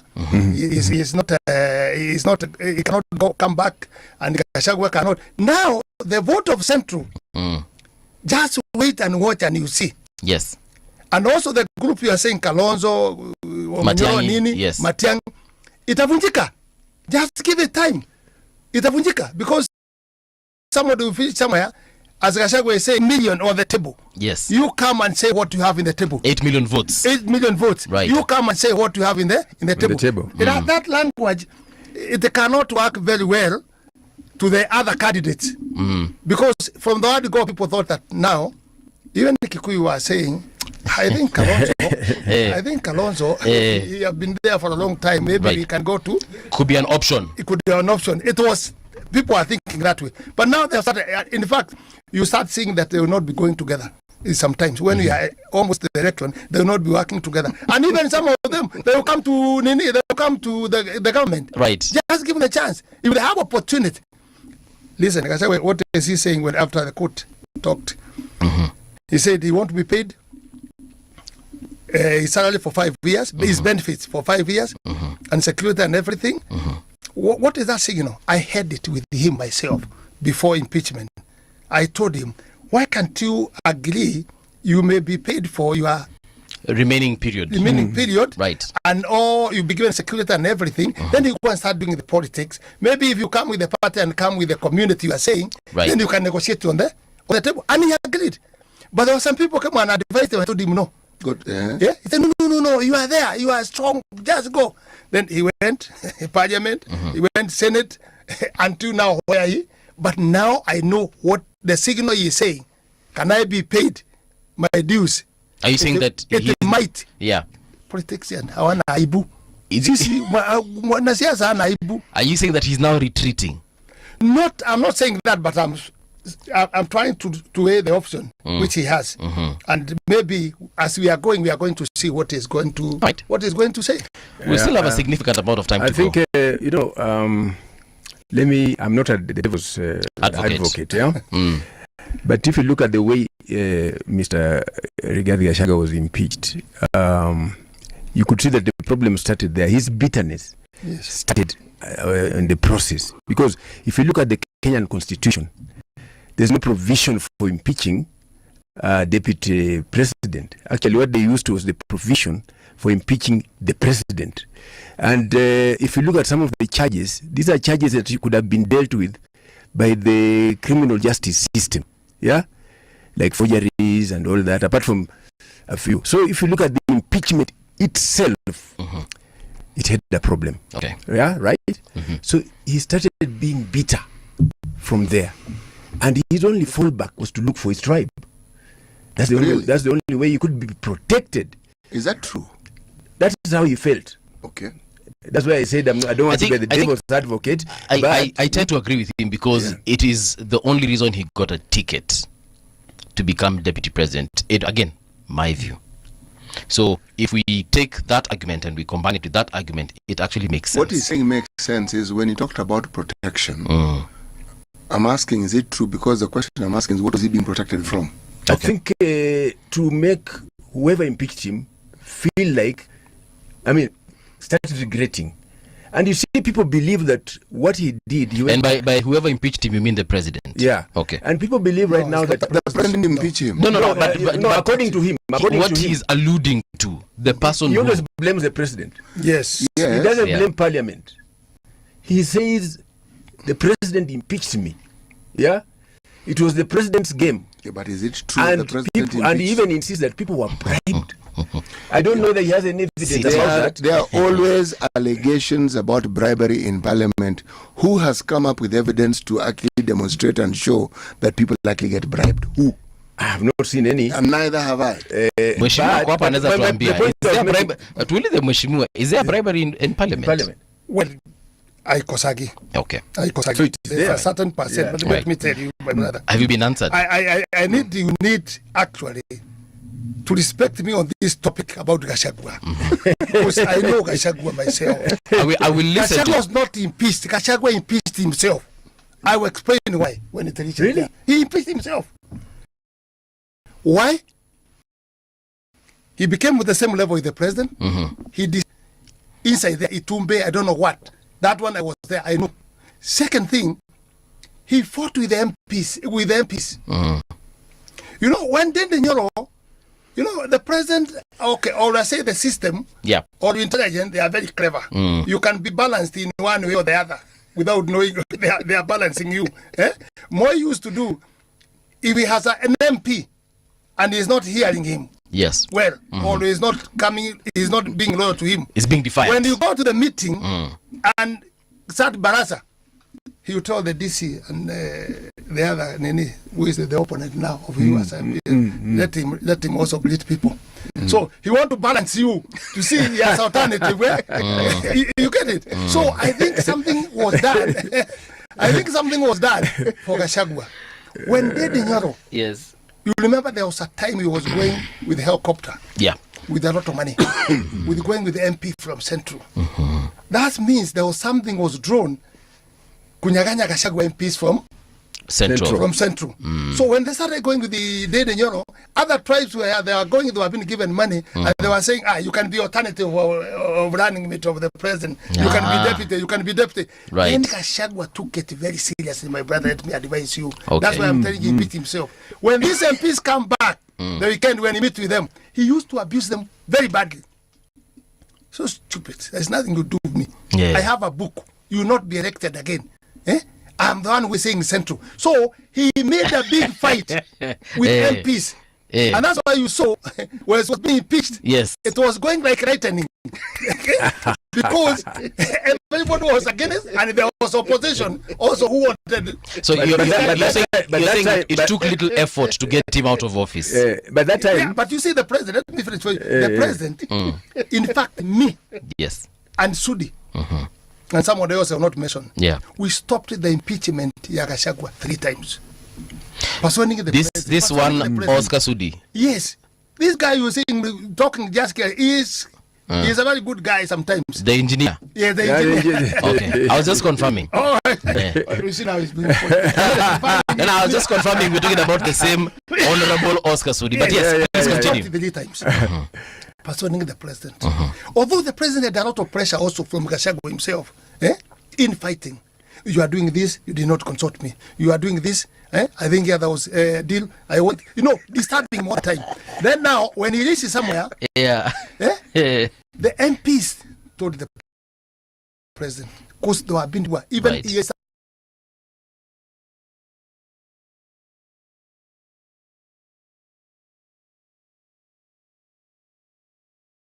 And he was not going other areas. It's only Mirima MPs, that's where he was going. And he was telling people, this is not a person. I've written a book, you not be. You see, the MPs went delegation to the president and told him, please allow us to impeach Gachagua. Let's deal with him. If it's not like that, we are not going to pass for the budget for you. Okay. It was a big hit. Until the president said, okay, he has a problem with me, but also if you have come to help me or you think it's good to do that, he was released. That's why he could not stand in the National Assembly, in the Senate. It was too speedy. Okay, you can say there are maybe some money here or there. But for me, I know. Sijui ushaona mtu ameiba baisikeli? Sijaona mmoja. Nitakufundisha ukiona mtu anakimbiza baisikeli ni ya kuibwa bila kupanda, anaenda mbio kabisa, anarukia juu, hiyo baisikeli ni ya kuibiwa. Okay. Hiyo ndio alikimbishwa namna hiyo. Hata yeye mwenyewe anasema atakimbisha Ruto kama baisikeli ya kuibiwa. But maybe that time that he was being impeached, I think you were on his side. Yes, I was inside. You were on his side. But you have said, you even cried, right? Yeah. And then all of a sudden you shifted. So, a lot of us don't understand what made you, do that. Because, is it because of tribalism or is it because something happened that... He said he saw the true colors. I saw the true color. But you said you knew him before. And again, you are learned so much. Me, I'm not that lad. But I hear English saying, unless a fool cannot change. Yes. I'm not a fool. Right. I changed on seeing the focusing. I stay in the Rift Valley. This guy, he want to put us together as Kikuyus. And let me tell you, Kikuyus in Central is a very small number with the Kikuyus in all Kenya. You go in Nyanza, you go where. And when he started saying, like now when he went in Meru and said, this hotel is for Kalenjin, Luto. This hotel. Please don't eat in this hall or take any drink in this hotel. I did not sleep. Because Kikuyus, if you start in Nakuru, Kakamega, Western, Nyanza, Ukambani, their hotels and their businesses are there. So I saw this guy is going to put us again like 207.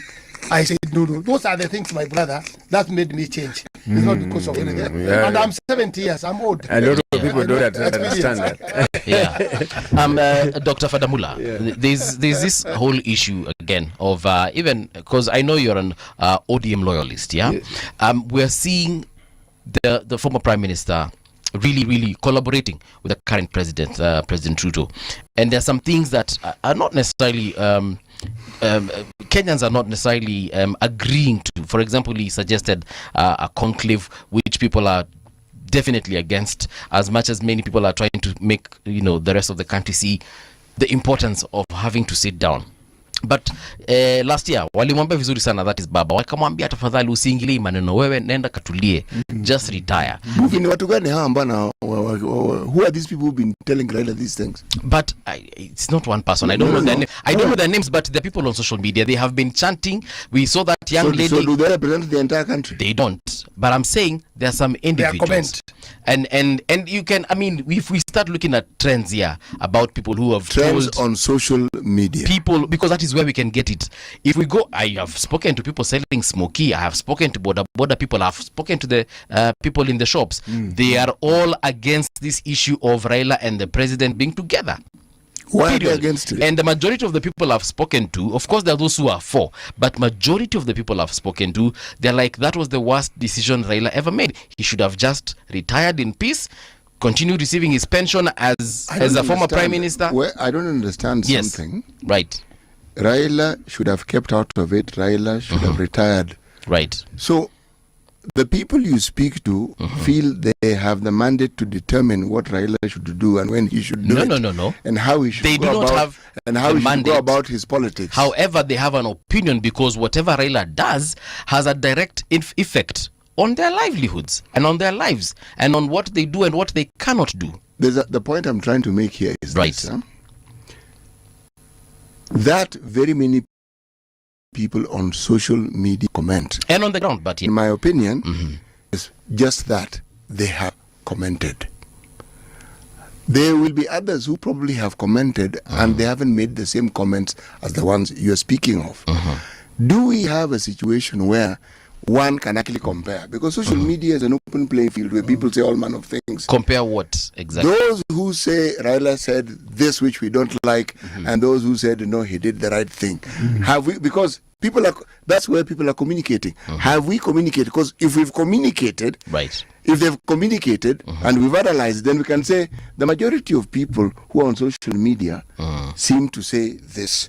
There's a group who have an alternate view, but they're really not that many. But the point I'm trying to make here is this. The platforms where people communicate on social media has to do with people talking about their opinion. This is what they feel, this is what they think at that point in time. You who consumes social media will find that given time, they also change. And the issue here, see, I'm tying this. Right. Somebody decides to support some politician, all right? Then a discussion arises, this man should retire. So I'm thinking, wait. Where has the retirement discussion come from all of a sudden? Why is it that there seems to be this suggestion that this man should retire? Why? I think you're asking me something about DM, right? Yeah. What City is saying about social media and people's opinion. If you look at ODM itself, it is reflected there. Right now, there are two camps in ODM. Yeah, and they are very clear camps. You can hear one camp saying they are supporting the president, and another camp clearly saying we are not supporting the broad-based government. For example, if you look at the camp coalescing around the young ODM tax like Sifuna, Babu Wino, Kaleba Misi, there's a very big grouping behind them, where some of us are. Then there's a grouping that is on the expert side, the four experts. There's also a group that is supporting them. So ODM is divided right in the middle. And what the City Muga is saying that social media opinion may not necessarily be the yardstick. But if you go even to the party, you find it's actually resonating in the party. Doctor, let me ask you a question. How do we know that ODM is not playing with us? How do we know that ODM have not decided, you people take this view and express it to the public so that they can, you take this view and express it in this way? How do we know that it isn't ODM trying to determine what is really happening with the issue of two camps? And that is the real politics. That is how the politics is played. Because when Sifuna is saying that, then Baba comes, he is fighting the government, is fighting the president. Then the president comes, the prime minister comes, make a meeting, PG, and he's saying what Sifuna is saying, he is right. Are you saying he is right? Yeah? That is that's the stand of the party. When he comes to this, the other side, I agree with the professor, he says something else. So it might be maybe nila kutupa kijiti kwa maji uone pahali samaki iko inaendekea pande gani. That is politics. But at the end of the day, let me tell you, I know Leader knows how to play politics. Let me tell you. And I defend him, people saying, as you have asked my brother here, right? Why did the leader come that he missed? You are the one who put it, that he missed. But let's look at the big picture of the country. The country, when the leader came in, it was stable. Because he knows his politics to make the country stable. And also, don't blame also the president. Some people are blaming him, maybe some people like us, that we brought the government, but people who did not fight for it, they came in. There is a big picture for the country than individual. Okay. Dancing at the face of Kenya is in the constitution, that the face of Kenya, even if you are elected, you must put the face of Kenya. To put the face of Kenya is to put everybody inside. And actually, if Nyata has been left outside for a long time, why should they not enjoy now when the leader has come and they are getting what they are getting? It is good. Some people feel bitter that we did this at Gachagua. ameweka mitego everywhere in the state house. Leader hata ingia hapa atategwa na mtego. You see, that is in politics is like showing you don't want development in Nyanza. Okay. Lakini the mtego changed. Instead of kutega leader, ilitega yeye. Hiyo mtego. So the country is bigger than all of us. Let me tell you, my brother. And that's why I am preaching today. I don't know if you realize. I have my own party, but I'm preaching peace first. Yes. Peace first, politics second. Then other things come on the tribal end, because you cannot complain where you were born as Mukamba. I was born as a Kikuyu. That should be that. But the first thing, peace. So that one time when it gets peace. 2 times when it comes, gets peace. But actually, I want to ask the question. Yes. How do we know that this isn't a scheme by ODM? It's not how do we know? You can know only if let's say they eventually exit Sifuna. Then it was not, it was not a scheme. It was a really fight. Even if they exit Sifuna, it could still be a scheme. Unajua ndugu yangu, Waswahili husema ndoto usumbua mwenye kuota. Sio mwenye kutafusiliwa.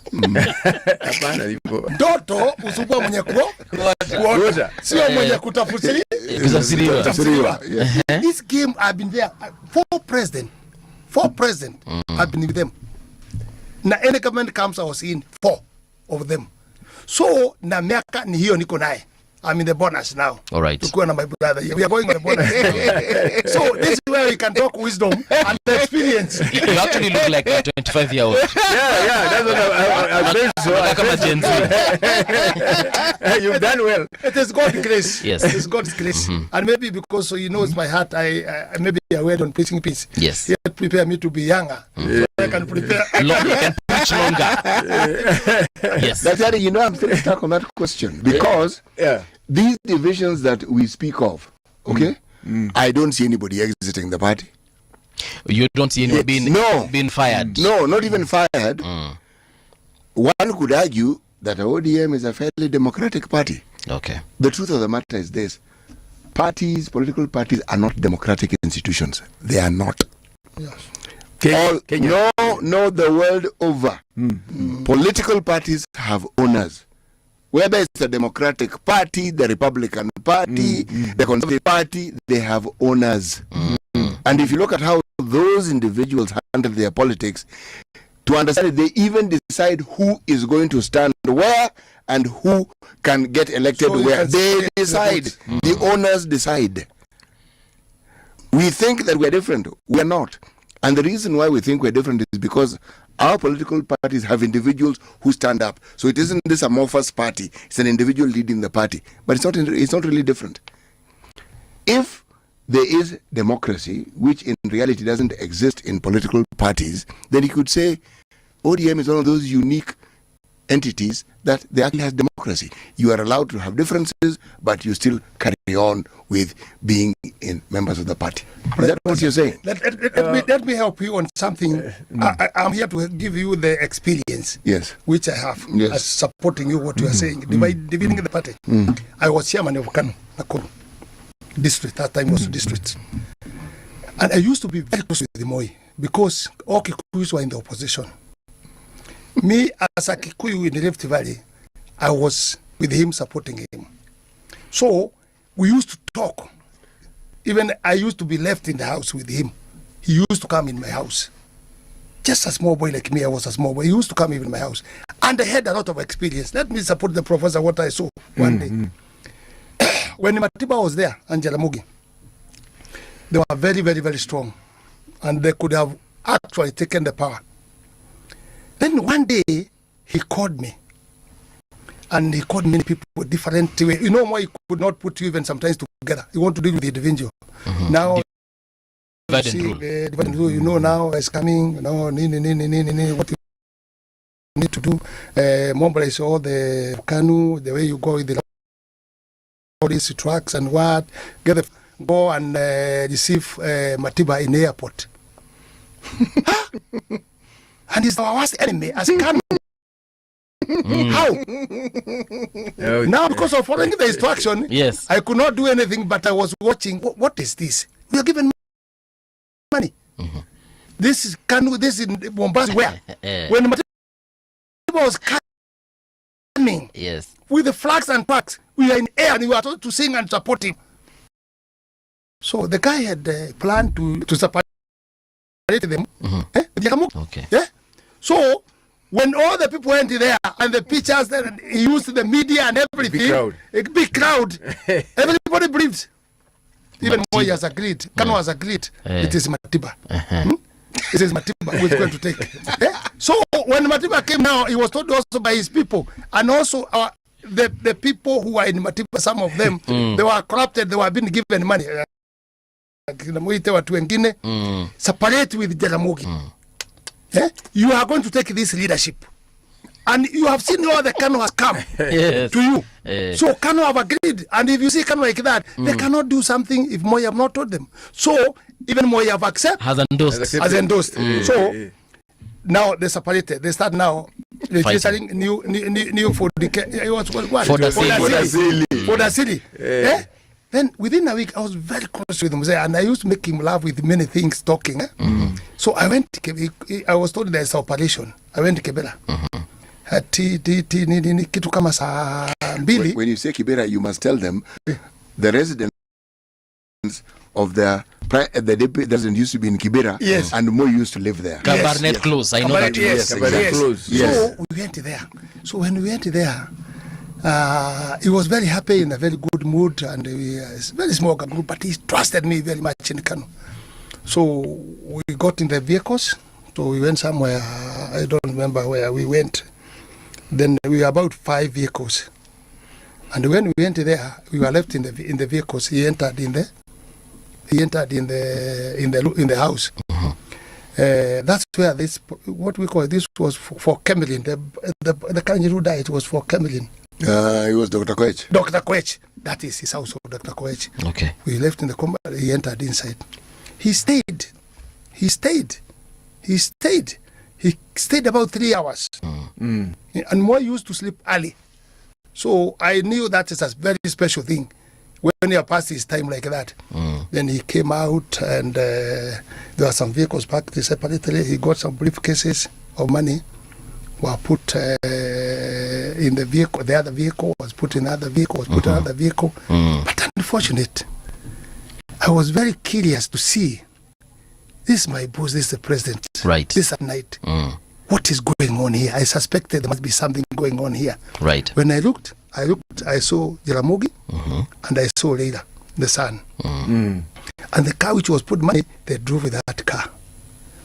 So when we went back in Kibera, Moi was very clever. He asked me, okay, okay, what did you see? I saw nothing. If you are clever, just say, I saw nothing. I saw nothing. Don't try to say you have seen anything. I saw bugs. I saw nothing.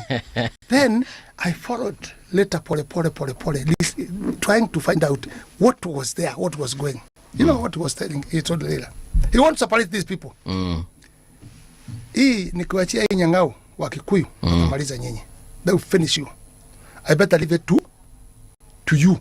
To Jaramogi. If I leave this thing, we saw how they received him. Yes. This Kikuyu, if they take this seat, yes, you are going Nyanza, you are going Kwisha nyinyi. He separated them. Did it work or not? It worked. It worked. So I'm supporting the professor what he's saying. Let me tell you, politics, hesabu yake ni kama ile ya chess. Kula hii. Kumbe unataka ukunue 6. Na umepeana yako 2. You are saying hizo briefcases zilichukuliwa na Jaramogi na Raila.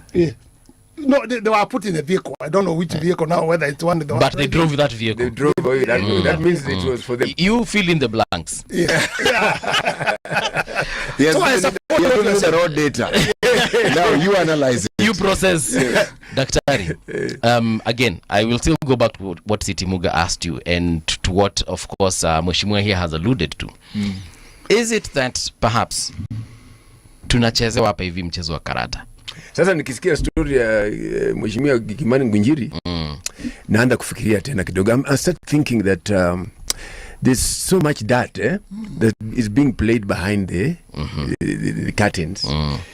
And when somebody stands to speak, he may just be speaking his own things. Right. But behind the scenes, it's something different. Exactly. So it makes politics a very dirty game. Very dirty game. But City is saying that all parties operate like that, but I disagree. All parties, because have, if you look, all parties have owners. Yeah, but if you look at Kenyan parties, they don't last long, right? If you look at the United States parties, those parties are over 100 years, over centuries old. Okay, they're very, very old. How old are we as a nation? 62 years. How old is America? 250. 200 and it's almost 300. Yeah. But that party probably has been there since those days. Yes. That's why I think it's a bit different there and here. Here it is a personal thing. So that briefcase, like the one Mashma is saying here, goes to an individual. There, if there's something like that, it goes to the party. So these are ours are briefcase parties, most of them. Yeah. Yeah. Because, so like Gachagua now is just, instead of supporting a party from Mount Kenya, he decides to form DCP. Yeah. And yet he knows Jubilee is there, which is the other than PNU. I think TNA is still there. Yeah, it's still there. But he doesn't want to touch those ones or even move near them. He forms his own. So it is his own personal thing. Now he wants to make money and other things from that. And that is, I think, where our politics will always remain bad based on those groupings, tribal groupings. Because even though he has mixed this party with people from across the country, but he's still talking about Mlima all the time. Let me ask you. Let me ask the question. What is the problem with him talking about Mlima all the time? I think everyone talks about their backyard. No. But he says not every politician. I have never heard Kalonzo talking about his backyard. Yeah, no, he doesn't talk about it. Is there? It is. I'm asking the question. What is the problem with Gachagua talking about Mlima? Then he should. Kalonzo, let me answer that question. Kalonzo is not insecure about the vote that he has in Ukambani. Yeah. Perhaps others are, but I don't know. But you see, he says there's nothing wrong talking about Mlima. But he should be very clear. That is where he's fighting for, or that is where his interests are. But when he talks about Mlima, then he says DCP is a national party. How come he doesn't talk about these other regions? Does not. The pronouncements of politicians are precisely that. Pronouncements. He is a politician. He's been a national figure. You cannot be a significant political player in this country if you don't have a source of support. And if he has assumed it is Mlima, well, that is his assumption. And if there's the assumption that he represents them, again, that is the assumption. Because this Mlima has very many politicians. And there are politicians who preceded Gachagua in politics. There are those who lost in the previous election who have not given up. If you're talking about a place which has human resource to spare in terms of political people, it is that region. So he is loud. But how effective does he have Mlima behind him? Because if we talk about Kalonzo's way is because the people where he comes from, they have chosen to support him. They have chosen.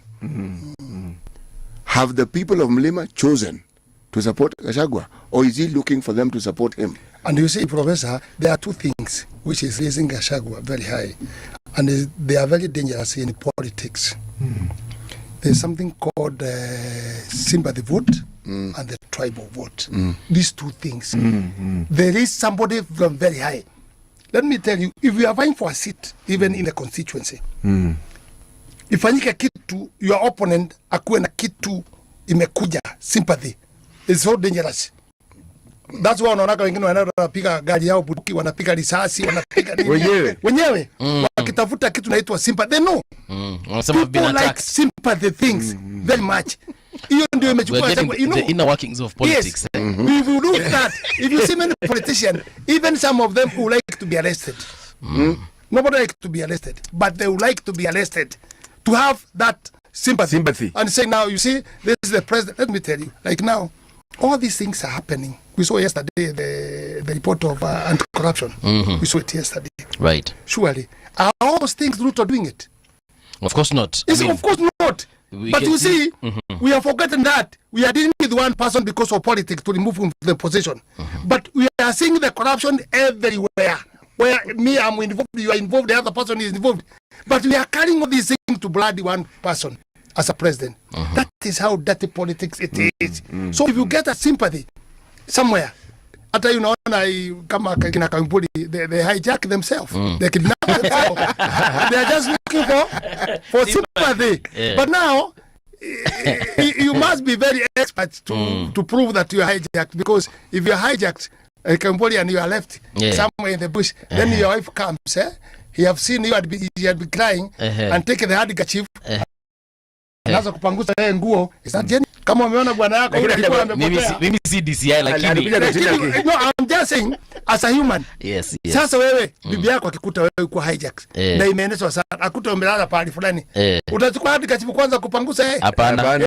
Kwanza ni kuangalia kama ako hai na kumshika, you love him. What my that was the street nakulia. That was just and kupanguza na nini na kamba. All right, gentlemen, I want us to take a short break. We get into the news, then when we return, of course we'll be looking at why this. I want you to help me make sense of what is happening in ODM and the broad-based government in general, and of course Mheshimiwa here will let us understand also the road to 2027 as far as the broad-based government is concerned, and of course the opposition as well. So don't go too far. We'll be right back. Radio generation, the sound is fine. Pump it up, turn it high all the time. Let the music move you, let's sway. Radio G's got your jam all day. Radio Generation, the home of urban soul.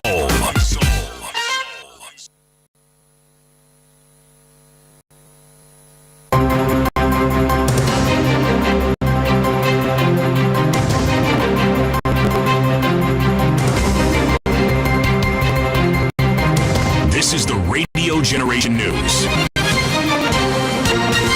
Good morning, I'm Winnie Maganga. Many Kenyans continue to misunderstand mediation, often confusing it with arbitration and other dispute resolution processes. This is according to James Mangerere, the president of Mediation Training Institute, East Africa. Speaking during an interview with Radio Generation, Mangerere said the confusion stems from a general lack of awareness about the differences between the methods grouped under alternative dispute resolution. He explained that while ADR includes various approaches such as negotiation, mediation, conciliation, arbitration, and eradication, the concept of mediation remains unclear to most people. There's a misunderstanding. Dr. Fadamula, I think I had asked you this question, which I didn't get a clear answer.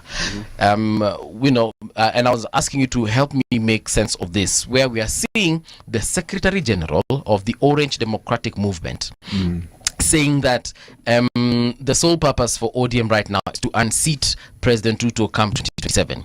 Yet on the other end, we are seeing the former Prime Minister saying that he is going to support the president till 2027. Perhaps does that mean that after 20, or rather during the election, they're not going to be together?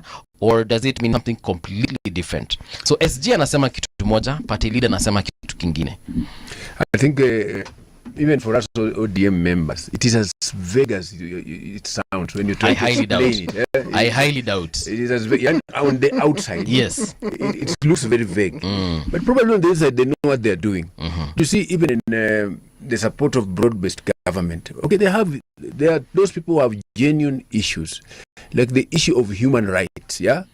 That's a really genuine issue even in ODM, in some members, like the abductions and the clamping down on demonstrators. Dissenting voices and so on. Dissenting voices. Right. So there are those in ODM who call it blood-based, and they are still in ODM. Right. And there are those in ODM who call it broad-based, yeah, and they are still in ODM. So there's a group for blood and a group for broad. So to an extent, there's actually genuine division when it comes to the support of the government. Genuine, because one is insisting that human rights have been violated to a very serious extent, and that must be corrected. And one is saying, no, human rights have been violated even in Moi government, even in Uhuru government, even in Ruto government. So it's not the first time that those who are arguing like that. But there are those who are also arguing that just because it happened before must not continue happening right now. And in fact, the president went around promising abduction will be a thing of the past. Was this before or after he was elected? Because I know that was before he was elected. Yes. Yeah. But now things changed after he was elected. And there are those now who feel, no, we cannot support that kind of government. So there's a that is very genuinely divided. And there's a part that is playing politics. Okay. Yeah. So do we know the part that is playing politics? That is the one that I'm interested in. Maybe the broad-based side is playing more politics than the blood-based side. Like the blood-based side could include people like Babu Wino. They may know politics. They may be building their own political careers. Dr. You're telling me that politicians take a position and they're not playing politics. Politicians. Because everybody in this equation, whether it's Babu, whether it's Hamisi, whether it's Sifuna, these are politicians. 1, 2, they are young. They have an entire future ahead of them. Let me ask a simple question. Sifuna has attempted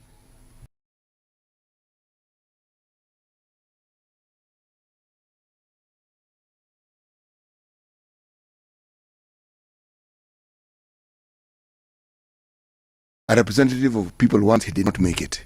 He's now senator. He's not going to stop there. So you are telling me that he has taken a position which may jeopardize his future because the party you belong to listens to what Raila tells them. It's not really complicated. Yeah, it does. But Not now only do they listen, but they do. Things are changing. Really? Things are changing a bit. Okay, how? Yeah, because they assume that the Raila, where he is right now, nature is not on his side. He has to exit at some point. So there are those who have the instinct that it is their time now to create their careers and fight for what Raila will leave behind. So he's saying biology is not necessarily let me go again.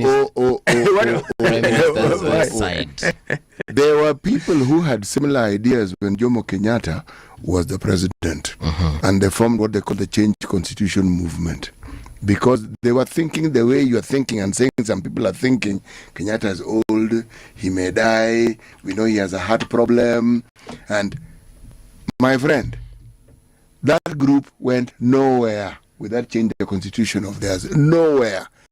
And when Kenyatta died, there's nothing they could do. He died very far away from them, because he was at the coast, and things moved. And whatever they thought they would get, they never got. Because they had ideas of who should take over. Moi became the president. That was not their plan.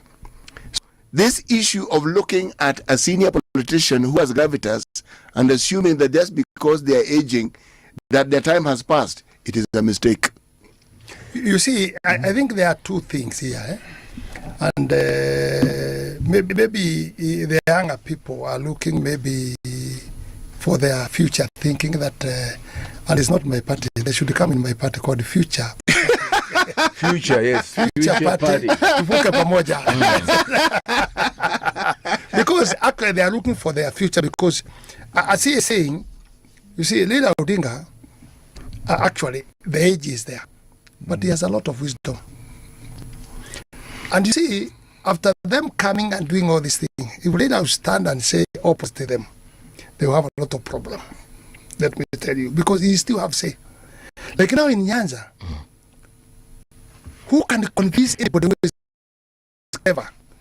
Leader Odinga has made the Nyanza change in development. You just say a word. We were in the problem all those years. Can you see now? Can you see these roads? Can you see what is happening? Can you see all these things? I'm not a fool. I'm not looking for myself. I'm looking for you. How I can help you. Have I changed? People will say yes. Do you have these roads? Yes. What are these young boys coming? What are they saying? So they must be very careful. It's a trap. They must be very, very, very, very careful. Because if Raila Odinga still will think on the direction he want to go with his people and with the Kenyans, and let me tell you, Raila don't say just it's about Nyanza. Raila has people. everywhere, in Mombasa, in Kisumu, in Ukambani, even in Central. Yes, he has very strong people also there.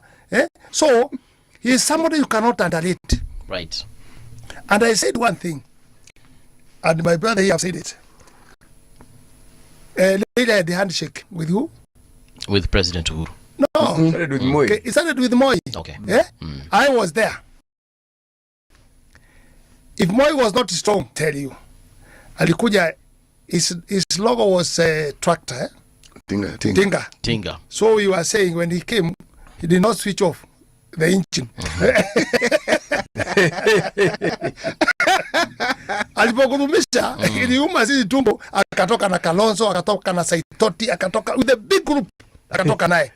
It's only Moi knew how to deal with these things that he succeeded because of his cards.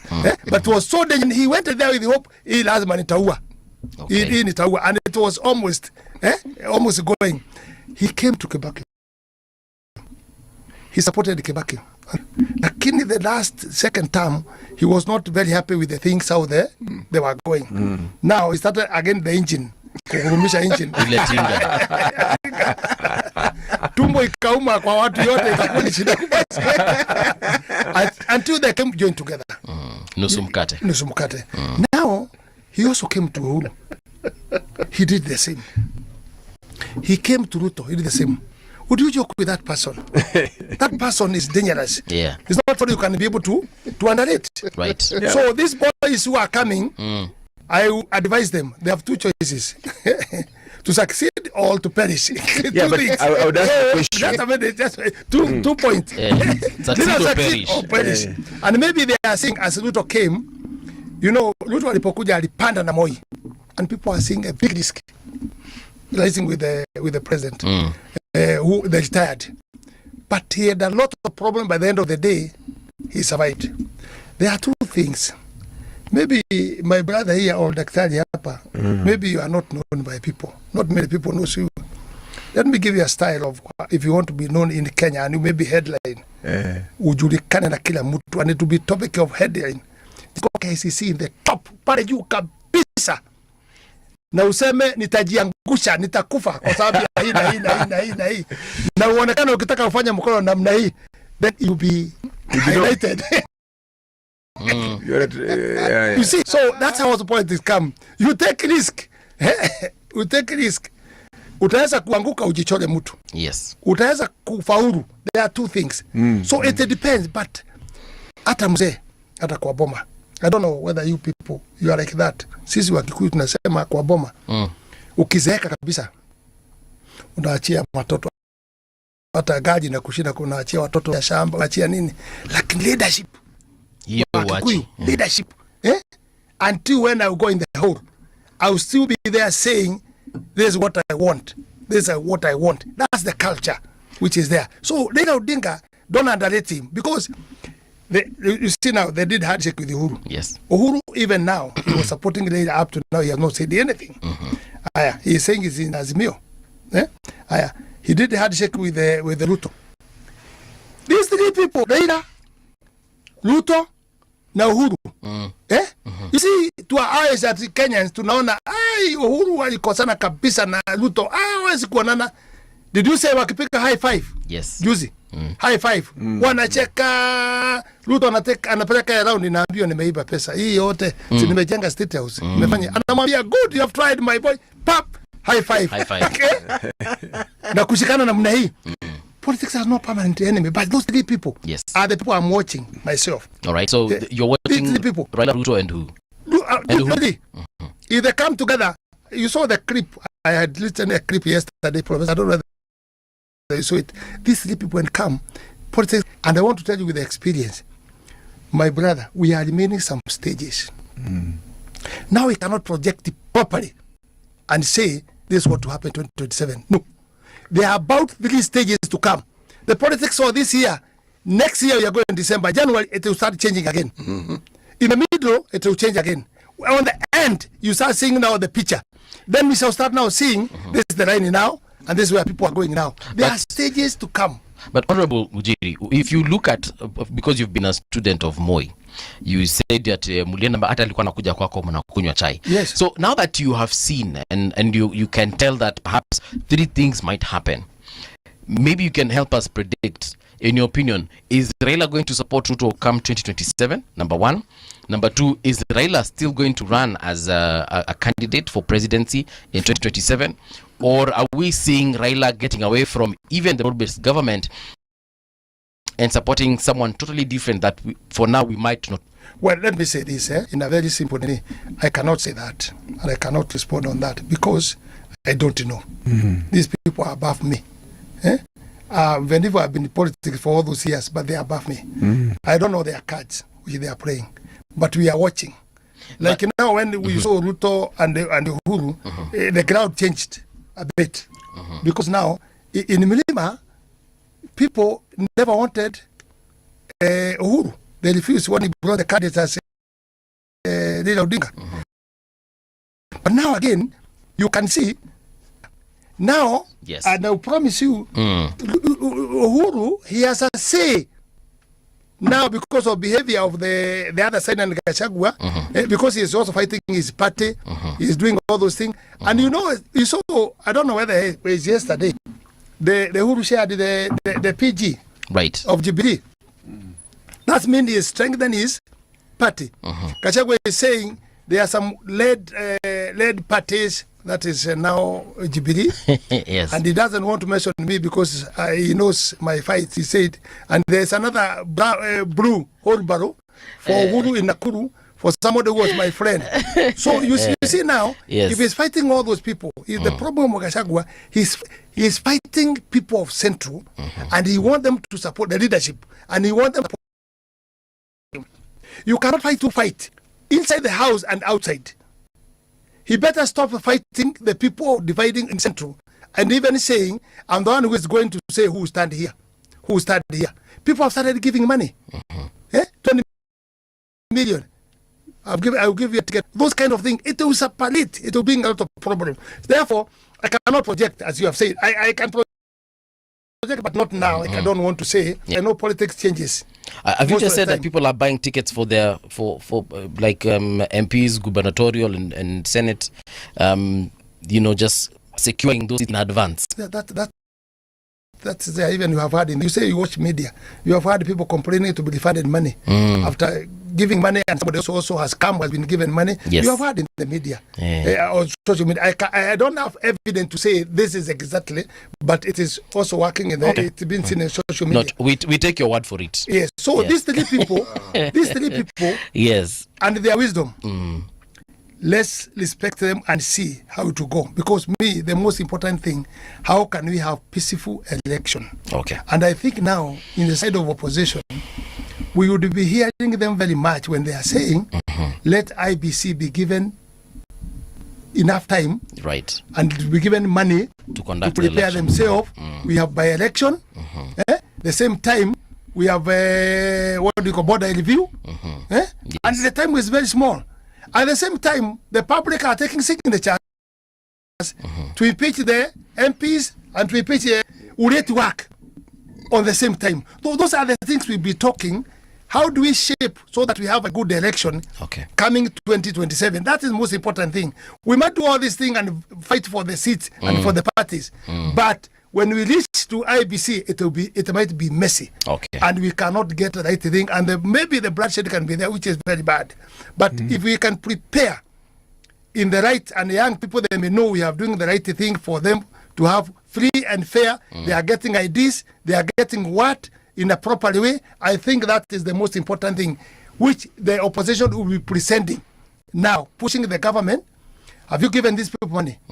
Like you see, opposition, they are also fighting the IBC. So when we fight and the process was done, whom are we going to follow? Yeah. Or who are we going to respect? That's where there is a lot of confusion. Dr. Fadamula, you're an analyst. I'll ask you the same question. Tunaona nini Raila ataenda hii kitu mpaka mwisho ama kushuka ibasi? One thing I'm sure. Thank you. One thing I'm sure about that I can tell you for sure here. Ruto wants Raila to support him. That we know. He wants Raila. Yeah. It follows support him. So that is for sure. So everything that is happening now is to buy that support or to get that support of the Raila followers. But in the process, there's also a lot of damage being done. Okay. For example, like me, I come from Western. A lot of Western is beginning to shift at the moment because they don't want to go with Raila today, broad-based government. So if Raila is going to run as a candidate, then he must reach somewhere and say, no, I don't want to go with broad-based. And it should be early. Yes. Because as early as now or as early as the end of okay. Yeah. Otherwise, when we enter next year and he has not made a decision or he has not pronounced, he might lose certain blocks like Western and part of Coast. Let's talk about some of the Western leaders we're looking at here.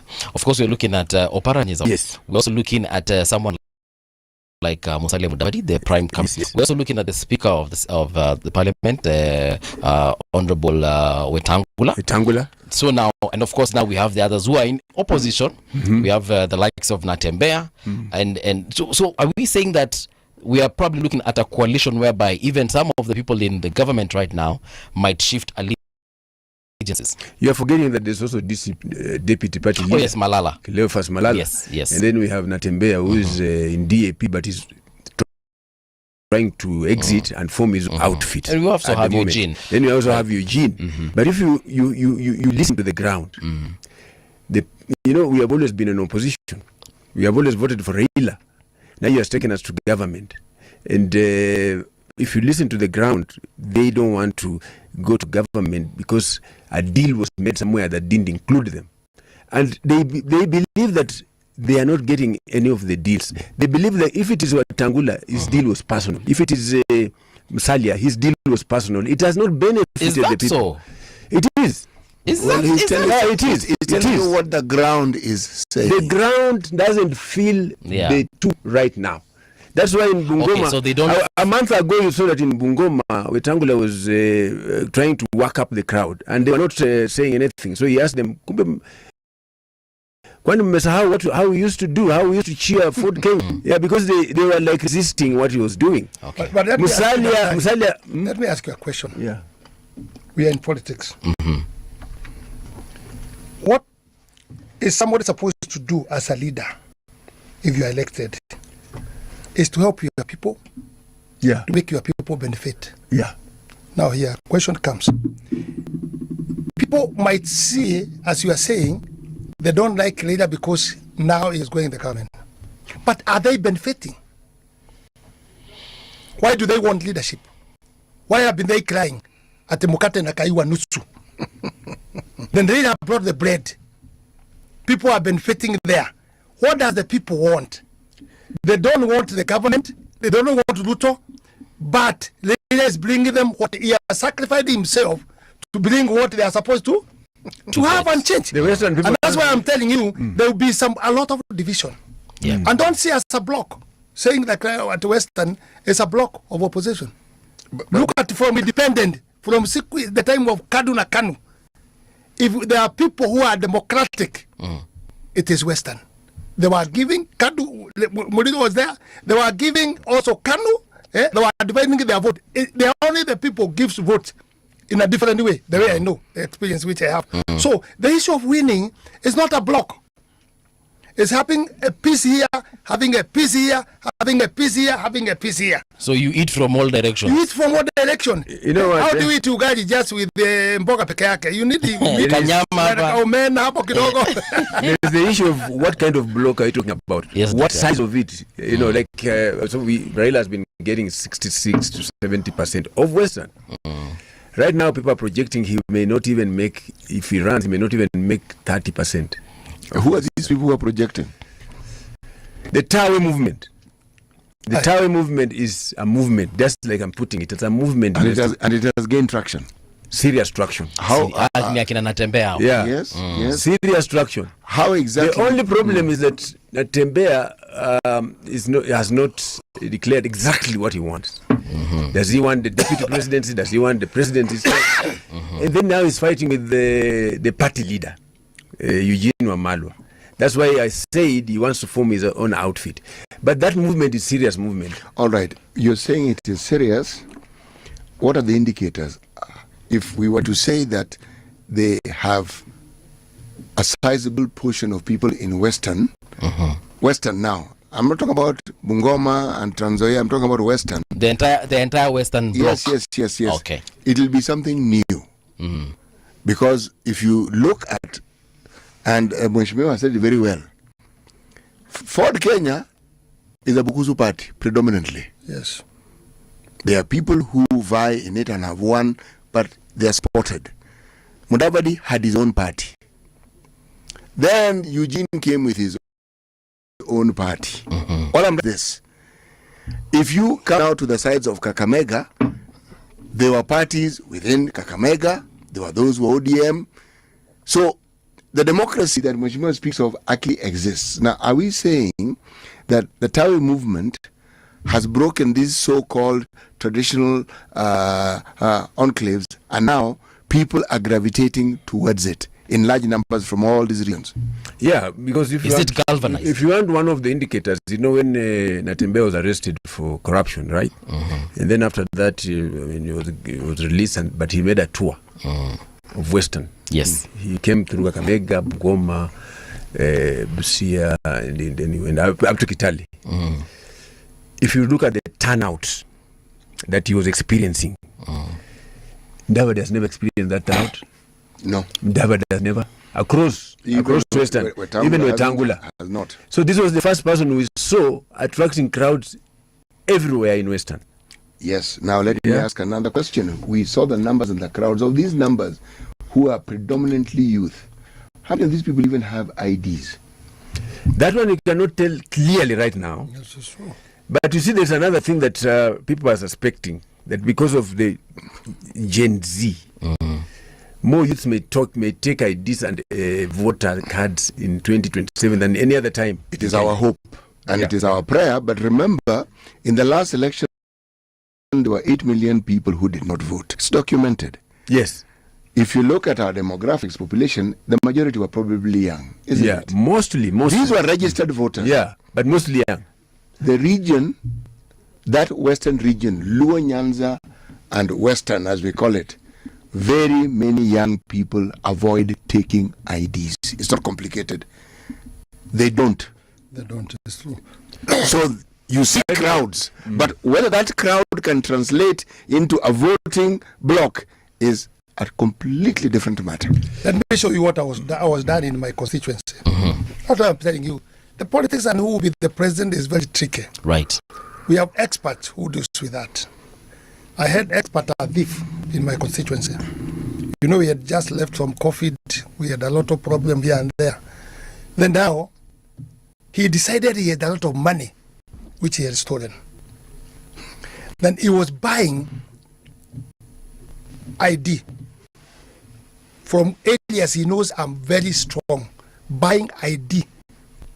Give you 3,000 and when they return to you nakwambia atakurudishia kipande yako na 2,000, that's 5,000. He had enough money. It changed my pattern of areas because of the corruption. So that's why I'm agreeing with my brother. This issue of ID and what, let me tell you, these young people queuing, as you are seeing them putting pressure, but queuing to have an ID is also a problem. It's also a big problem. So here, let me tell you, you are saying about you saying the callers, Natembeya. Yes, I agree. And he is doing a very good politics, saying these guys have never changed here. Now we want a new leadership. That's fine. He's been followed by the people. Do you know where he's going tomorrow? Do you know you do coalition with who tomorrow?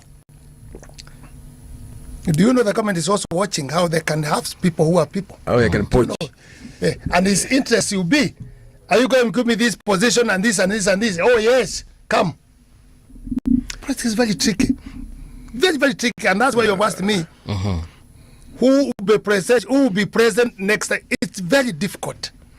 But what I will say, even if the ground stays how, Don't play with the sitting president. Actually, I was with Moi myself. Yes. Don't play with the sitting president. There's a comment here by Mufareh Mudavadi. And he has said, it is usually, this he said yesterday, it is usually very difficult on African soil to defeat a president who is looking for his second term. It's very difficult. Why? He has all that work. The machinery. The machinery. Don't forget chiefs, up to sub-chief, up to the DO, up to the DC. When it reaches the politics, they are always on the side of the government, where they get their salary. In fact, they call themselves, I don't know whether you know that, Professor, that there is a party called the AGIP. You know that? No. No, civil servants, they're in AGIP party. In the government, in power. In the power. Oh, it's called AGIP. yes. So civil servants are in AGIP. And you cannot change them from there. And again, they also fear. Okay. Like now they are crying about the reduction of what, but also they are also very careful. Can another government come, I lose what I'm getting in the routine of my everyday. So that's what I'm telling you, it's very tricky. And the sitting president, he is listening. The more you make noise, like Gachagua making a lot of noise he is making, even if the people he is with opposition, they are very happy with Gachagua. Why? Open the way. Open the way. You might put the tarmac in the road, but you not use that road. Yeah, but it has happened in Liberia. Right. It has happened in Botswana. It has happened in unseating a president. Yeah, unseating. But I think about 6 countries in Africa have unseated a sitting president. You know, there's a new dynamic. There's a new dynamic here that is unknown. The Gen Z dynamic. You know, currently I'm also vying in Mumias West for member of parliament, right? So I'm always on the ground. I'm always talking to youth and people, yeah? And the people there, Mumias West is just one of the many constituencies. But now how many voters are there? They knew about 53,000. Okay. But that new dynamic, you can feel it when you're on the ground. Because I vied also in 2017, it was not the same as it is now. Yeah? Now the interest among the youth is very, very high. I don't know where it came from, the finance bill of 2024 and the demos, but something has triggered them. No, I think it's the living. It's the living. Cost of living. The cost of living. Something has triggered interest. But Dr. You know what you're saying. I actually agree. It is factual, and there are those who conduct research into these matters. The thing that I find, these numbers, and they are vast, they will follow the trajectory that we fix, and they'll follow parties that align with their tribes. One, and register to actually vote, and whether they will actually vote. You see, everything you say is not in doubt. They will, because if they do vote, there will be changes. But you see, the changes will not be new. If you look at the turnover of this country, it tells you we change. We want change. You can see the attrition is something like almost 70%. Now, whether they will elect the sort of people whom they say they want to see as leaders is yet to be seen, because this group is not tested. We've not had a political situation where the things they say have been tested and we can say these people mean what they say. Let me ask Daktari a question. Yes. Because you have said you have vied. I'm vied and I'm vying. And so I can compare the two experiences. I agree with you. Yeah. But I don't know whether you have gone across, because even myself, I've been in that politics. You get, especially you get people near the polling station, especially young people. They are staying in the group of 20, 30, somewhere. And it's almost the closing time of voting. You think that's the time they would go there. Here we have not voted. Can you give us our money? I've seen that. You have seen that? Give us money. We can vote. We go and vote. Those are the things we are saying. This is still young people if we are not careful. I'm not saying maybe from town or I don't know, but I'm saying Mashambani where I've been myself buying. You get them 10 or 20. and they tell you, we are here, come. Actually, they say corners because they are fearing the police corners, and they will just, when you come, as a candidate, you are allowed to go everywhere. For the polling station I was going. Then they will tell you, come. We are here, we have 40 here. What are you going to get? And they'll negotiate. They'll tell you, no, we want this amount. They negotiate. When you give them, even you don't know whether they are going. Some of them might vote for you, and some will not vote at all. And some you have not shown them. You have not asked them because they are security. You can't ask them. Let me see your ID. That now it will be bribe. As a candidate, you send asking them. You can ask them. Oh, you have sent your votes. Yes. Where is it? It's here in the pocket. We are going to vote for you. So these things, we hope, as the Dr. is saying, and also the professor is saying, if God can help us to change and to get the right people without corruption, let me tell you, that's why my city went. I never used to give money, Professor. Me giving money or transporting people. No, I have 5 wards. If I go in this ward, I don't carry people to go in the other ward to be seen a number as they are doing now, people. Right.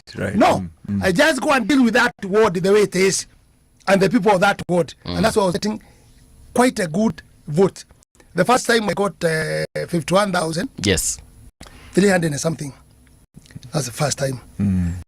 The second, I got 60,635 and 50. You can see that addition. It was meaning a lot. But when the money came, the money culture, and the money also. We must be very careful, my brother. If you are it's tough.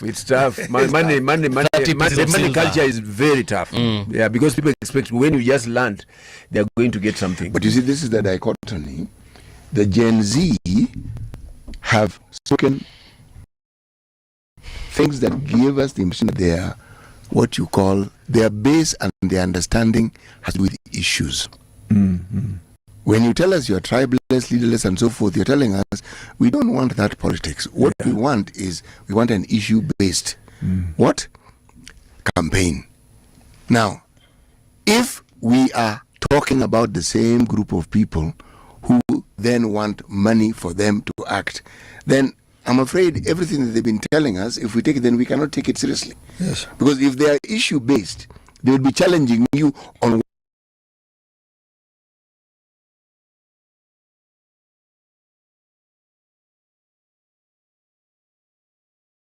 group, be asking you, tell us what it is that you plan to do. Not how much are you going to give us. And tell us how you are going to do it. Or they would have formed into groups where instead of waiting for the day of the election, long before they say, look, this ward has 4 groups of youth. We want to invite you on this day to come and tell us what it is you want to do. Okay? The others will tell you when. That way, the communication is clear. These people want to understand what you want to do. But do you see that happening? That's where there is a big problem. And let me tell you what Kikuyu are saying about Raila Odinga. Now, they gave him vote 8. They gave him 800. Okay. They gave him 10. They gave him because they have told the followers also there. Now, I met some group somewhere. A big group of people and also opinion people. They were saying, hata afadhali demonstration ile ilikuwa ya Raila. Hiyo ilikuwa haidamage vitu yetu vile hii sasa ina damage. Saying it's better demonstration. Raila alitoka opposition kwa nini? Kwa sababu wakati alikuweko demonstration ya watu yake ya ODM ilikuwa haiharibu mali yetu vile imeharibiwa. And again it was maybe only Nairobi. But now they are saying this one have extended. Even Central supermarket 31 counties. That one counties. If it's Raila, we expect him. Yake ikuwa ina that's why I'm telling you there are a lot of changes now. They're blaming who now? Who are they blaming? Well, they are saying, in one way or the other, they are commenting saying, if Raila was still in the opposition, Najua now there's a vacuum for opposition. If Raila was there, let me tell you, this Mzee knew how to control. So essentially they are saying that they want Raila to remain in the opposition.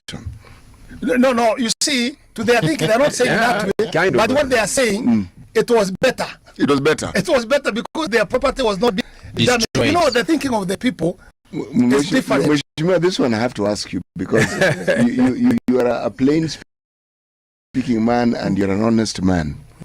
Why is it that when we talk about our elections, the people of Lima speak well of Raila? Yes. To voting, they do not vote. Why? Let me tell you what I think about. Unajua, ukiweka sumu sana kwa mtu, kutoa ni ngumu. Hii sumu ilikuja tangu siku ya Kenyatta, sumu ikaingia sumu hii. Kenyatta akaona hiki, unajua ilifika pahali people walikuwa na sympathy ya Raila. Yes. Kina JM na wengine wengi. Yes. They started now again not agreeing with Kenyatta. And when he saw that he was a clever person and he knows what can tie Kikuyus. 1969 tukapelekwa kula kiapo. And Kikuyu fears that thing very much.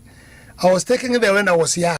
I didn't know even now what it was, yes. But I cannot tell you because you are not my tribe to tell you what happens. Yes. That's part of the secret. That's part of the secret. Yes. But you see, he saw that they are going. He saw that they are going. So he trapped them on 69. That is the time after Mboya had been killed. Exactly. Okay. That's akaita hao akapea hao kiapo. And it was very serious because even some people have been killed there. Yes. If you are seeing funny or saying something different, what they're asking you not to say.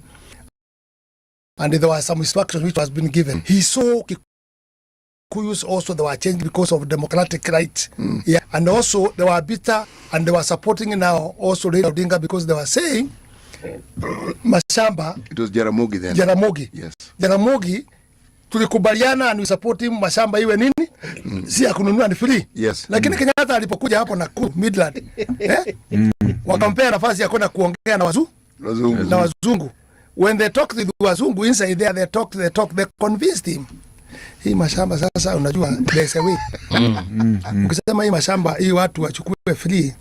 Sasa Britain ndio ilikuwa ikiongoza hapa ikisaidia itakusaidia and there will be a lot of crashes, itakuwa na shida mingi sana. So what we do, we are going to give you money. We have talked with the England people. Yep. We are going to give you money to buy those shambas. Then you settle your people. And that money is going to come from us. That's why it was made SFT, settlement scheme. Okay. The government was given money to buy those shambas. They settle the people whom they want to settle. Then Kenyatta said, one, here is coming money. He's a businessman. Here is coming money. Here is coming opportunity, all these lands for me to say who get where. And when he came out from that meeting, he said, hakuna chabuli. Hapo ndio walipitana na Raila sasa. Jaramogi kabisa. Wakapitana wapi? So Kikuyu Mau fighter. Yes. They were still with him saying what Raila was saying, it was what they wanted. Hii mashamba hakuna haja ya kununua, ni mashamba yetu. Mashamba yetu. So you see they had that clash, lakini katikati hapa kiapo ikakuja katikati ikaleta confusion. So hiyo as you have asked me, hiyo kaugonjwa hiyo kamekuweko, but now they might prove that Raila was right when he's already old. But because like now some of us we are happy for him being in the government kwa sababu it is stable. Government is stable. And we also feeling the other side, he was on the other side, he could have raised the things without distraction of the things. So he's somebody who is fitting on many areas where he can control, but don't underrate Raila in this Kenya. Don't underrate him. He is a mzee, and even now, si wazee wengi wamefikisha hiyo miaka, wataweza kufanya instruction ile anafanya. Na kufanya mikutano, but it. And you see, it's praising people. You see the problem which we had with Gachagua, it's about himself. Yes. But you see later, it is himself and his people. It is himself and his people. And again, it doesn't go even wakita at the tribalism at Nyanza. No. The city got 6 of ministers. He gives everywhere. I think he only got 2. Ingine akapeana Joho, akapeana wapi, alipeana. Hiyo seats to fit the party. And that's why you see, the only party, because I was in the Kanu. Yes. The only party which in a survive, the ODM. Why? Kenyatta went with he survived his term. Moi went to his Kanu, so his time. From there, no one party can make the government. If you look at the ones who are there, who have changed about 4 times, Ruto have changed about 7 times. People are changing. You know, and you see Raila Odinga, he knows how kutunza chama yake. Why? It goes in the ground. Inafanya uchaguzi kwa ground. He talks with the people, anaenda Nyanza, anaenda Mombasa, anaenda pahali ingine, anakuja Nairobi, talking about the party.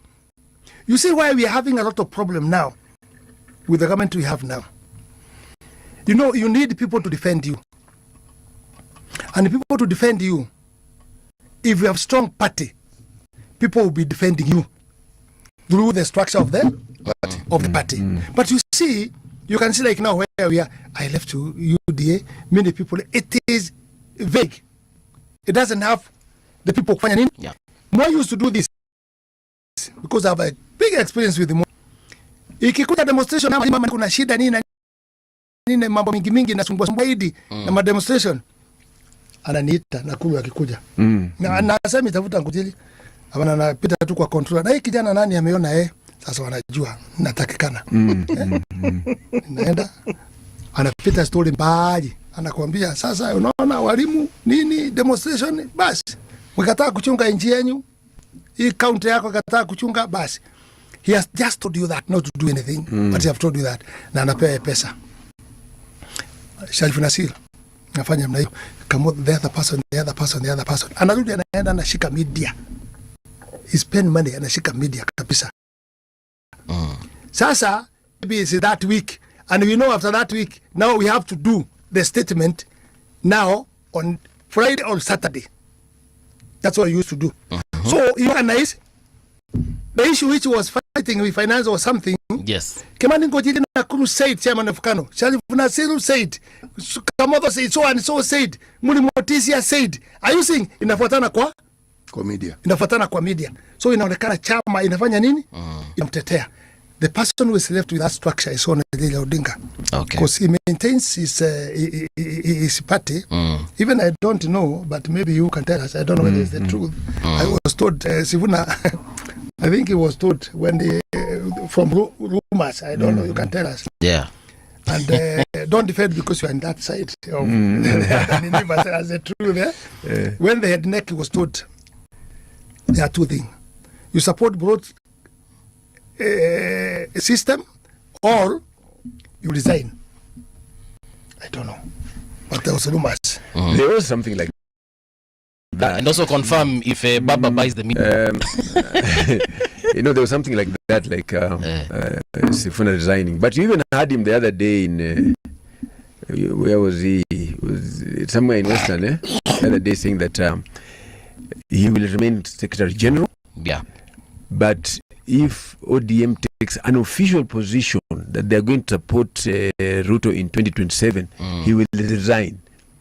Yes, he did say He was that. very loud and specific. You will resign. But Professor, I've just told you, these are the cards you never know. But you also look at the other side of ODM, the one that is actually telling him, go. And they're even grooming people already. They have mentioned some names. Jared Okello says he has very good English, better than even Sifuna. He's ready to be Secretary General. Do you remember the time when we had the story of Men in Black at KICC? Do you remember? Yes. Yes. Just what happened? ODM were having an election. Is that not so? It was. Ababuna Mwamba, Joe, and some people assumed that they were in a position now to enact because they had following within the party. Yeah. Then the Men in Black did their thing, isn't it? Yeah. It is the first time I've seen tables flying. Okay. yeah. Yes. Okay. Like in Amaora. Yes. It ended. Here we are today. What am I trying to say? With the politics of this country, can we trust the optics that we see and the words that we hear politicians uttering to be the absolute truth of anything? No, but you know, you must also accept that fighting in political parties is real. It is real. And it is real. And it is healthy. It is healthy. I agree. And sometimes it can go overboard, and sometimes it can be contained. That is why Mheshimiwa amesema it's only ODM which has outlived those fights. But many other parties, look at UDA now, UDA. It is depleted because of internal struggle, power struggle. So probably in ODM they know how to contain that power struggle. But the new dynamic is that there are so many parties now being formed, and people are positioning themselves. You know, like in Nairobi, where Sifuna, a lot of people believe that Sifuna can be senator not only on ODM in Nairobi, he can be senator on any other party. In this Nairobi that we are in this on, Nairobi, really, if he leaves ODM, that he has a high chance of being, he can be elected. And who is going to elect him? Last time he was elected by ODM, the Luhya community, the two communities, right? Actually, if you look at the voting patterns of Nairobi, yes, who are the big tribes in Nairobi? Yes. How do they vote? Okay? And the answer will be there. So, if he leaves ODM, that's the question I'm asking. Hypothetically, who's going to vote for him? That's what I'm asking. The big group. How was Sakaja voted for? Was he in ODM? No, Sakaja was not in ODM. Sakaja was a government project. Yes. And ODM had a candidate. ODM, no. No, Azimio. Azimio had a candidate, but Sakaja was a government project. It is true. Okay?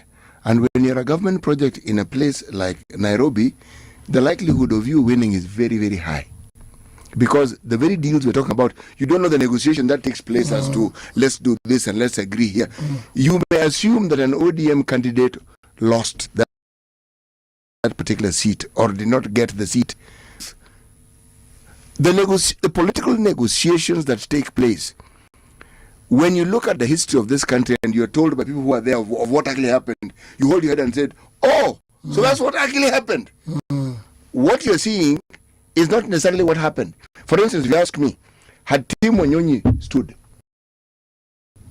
Tim Wanyonyi could have won that seat. Yeah. That is what we believe. Yes. No, it's what I believe also. Yeah. He could have won it. Why did he not stand? Because he was told not to stand. Now, I'm not saying because I guess. I'm saying this because he said this on air when he was interviewed. Okay? Yeah. So I'm simply saying what we don't know about the negotiations that took place that made Tim Wanyonyi withdraw from the race. And yes, he was front runner. Now he wants to run in Kakamega, right? Or is it he wants to Goma? Goma. Goma, right. Goma. Then you have something about so anyway, he feels good about himself as Secretary General, and he feels it's attractive to anybody. You think so? So let's wait and see. Then you ask about whether Raila bribes media. I think working on media for any political party is natural. Yeah. If you don't work on media, don't think they'll come for you. Media has become a project of politics. Okay. Yeah. So you find that many political parties normally have a budget for media. Okay. Yeah. So you don't expect him as strong as it is, as big as it is, not to be working on media sometimes. I think they do all the time. All right. It is just natural in politics. But if he works in the media, and the way you are saying, maybe others, but not this media. This media, we are yet to meet him. We are not asked anything, and we are here. So it is not all the media. What was happening in the last election? Yeah. Just look at what happened in the last election. People believe that royal media was behind Azimio or Raila. No. People believe that the person who owns royal media Macharia was supporting. Yes. And he was open. He was also open. And he puts in the resources. No, he did. Yeah. He said open. Even if you're in the media, you must be where you belong also, and what you think. And you have that media. That's what you see. Some like now my brother here is just very neutral, but you see some people pretending. You can weigh and see that this one goes to this side and this goes to this side. You can tell the color of the blood. As a citizen, as he's saying, it's a big media. It's big. I don't know whether it's big station. I don't know 14. It's big. Or 15. Big. So if the boss says, or you see your boss where he is, you won't protect your job. So Look, definitely gentlemen, you try to. Yeah. We shall have a day where we shall talk about the role of media, in politics, and I think it's an important conversation. Yeah, very important. Because at the end of the day, like the media houses we are mentioning here, they are quite big and they have quite a big reach and they're very influential. So, it's not a conversation we can run away from. Yes. All right, so we have about what? Wakati umeisha. I think in conclusion, maybe Mheshimiwa, you can just let us know whether, number one, I know perhaps you might be wanting to run for your MP position again. Is that something we should look forward to? Yeah, well, there is.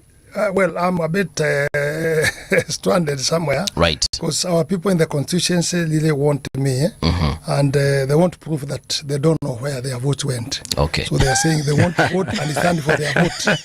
And I want to tell you, there's one thing. Yes. If you come as a stranger in the constituency or somewhere, you bribe people, or I'll give you like your crowd. Somebody came, bought a land. He was working with the bank.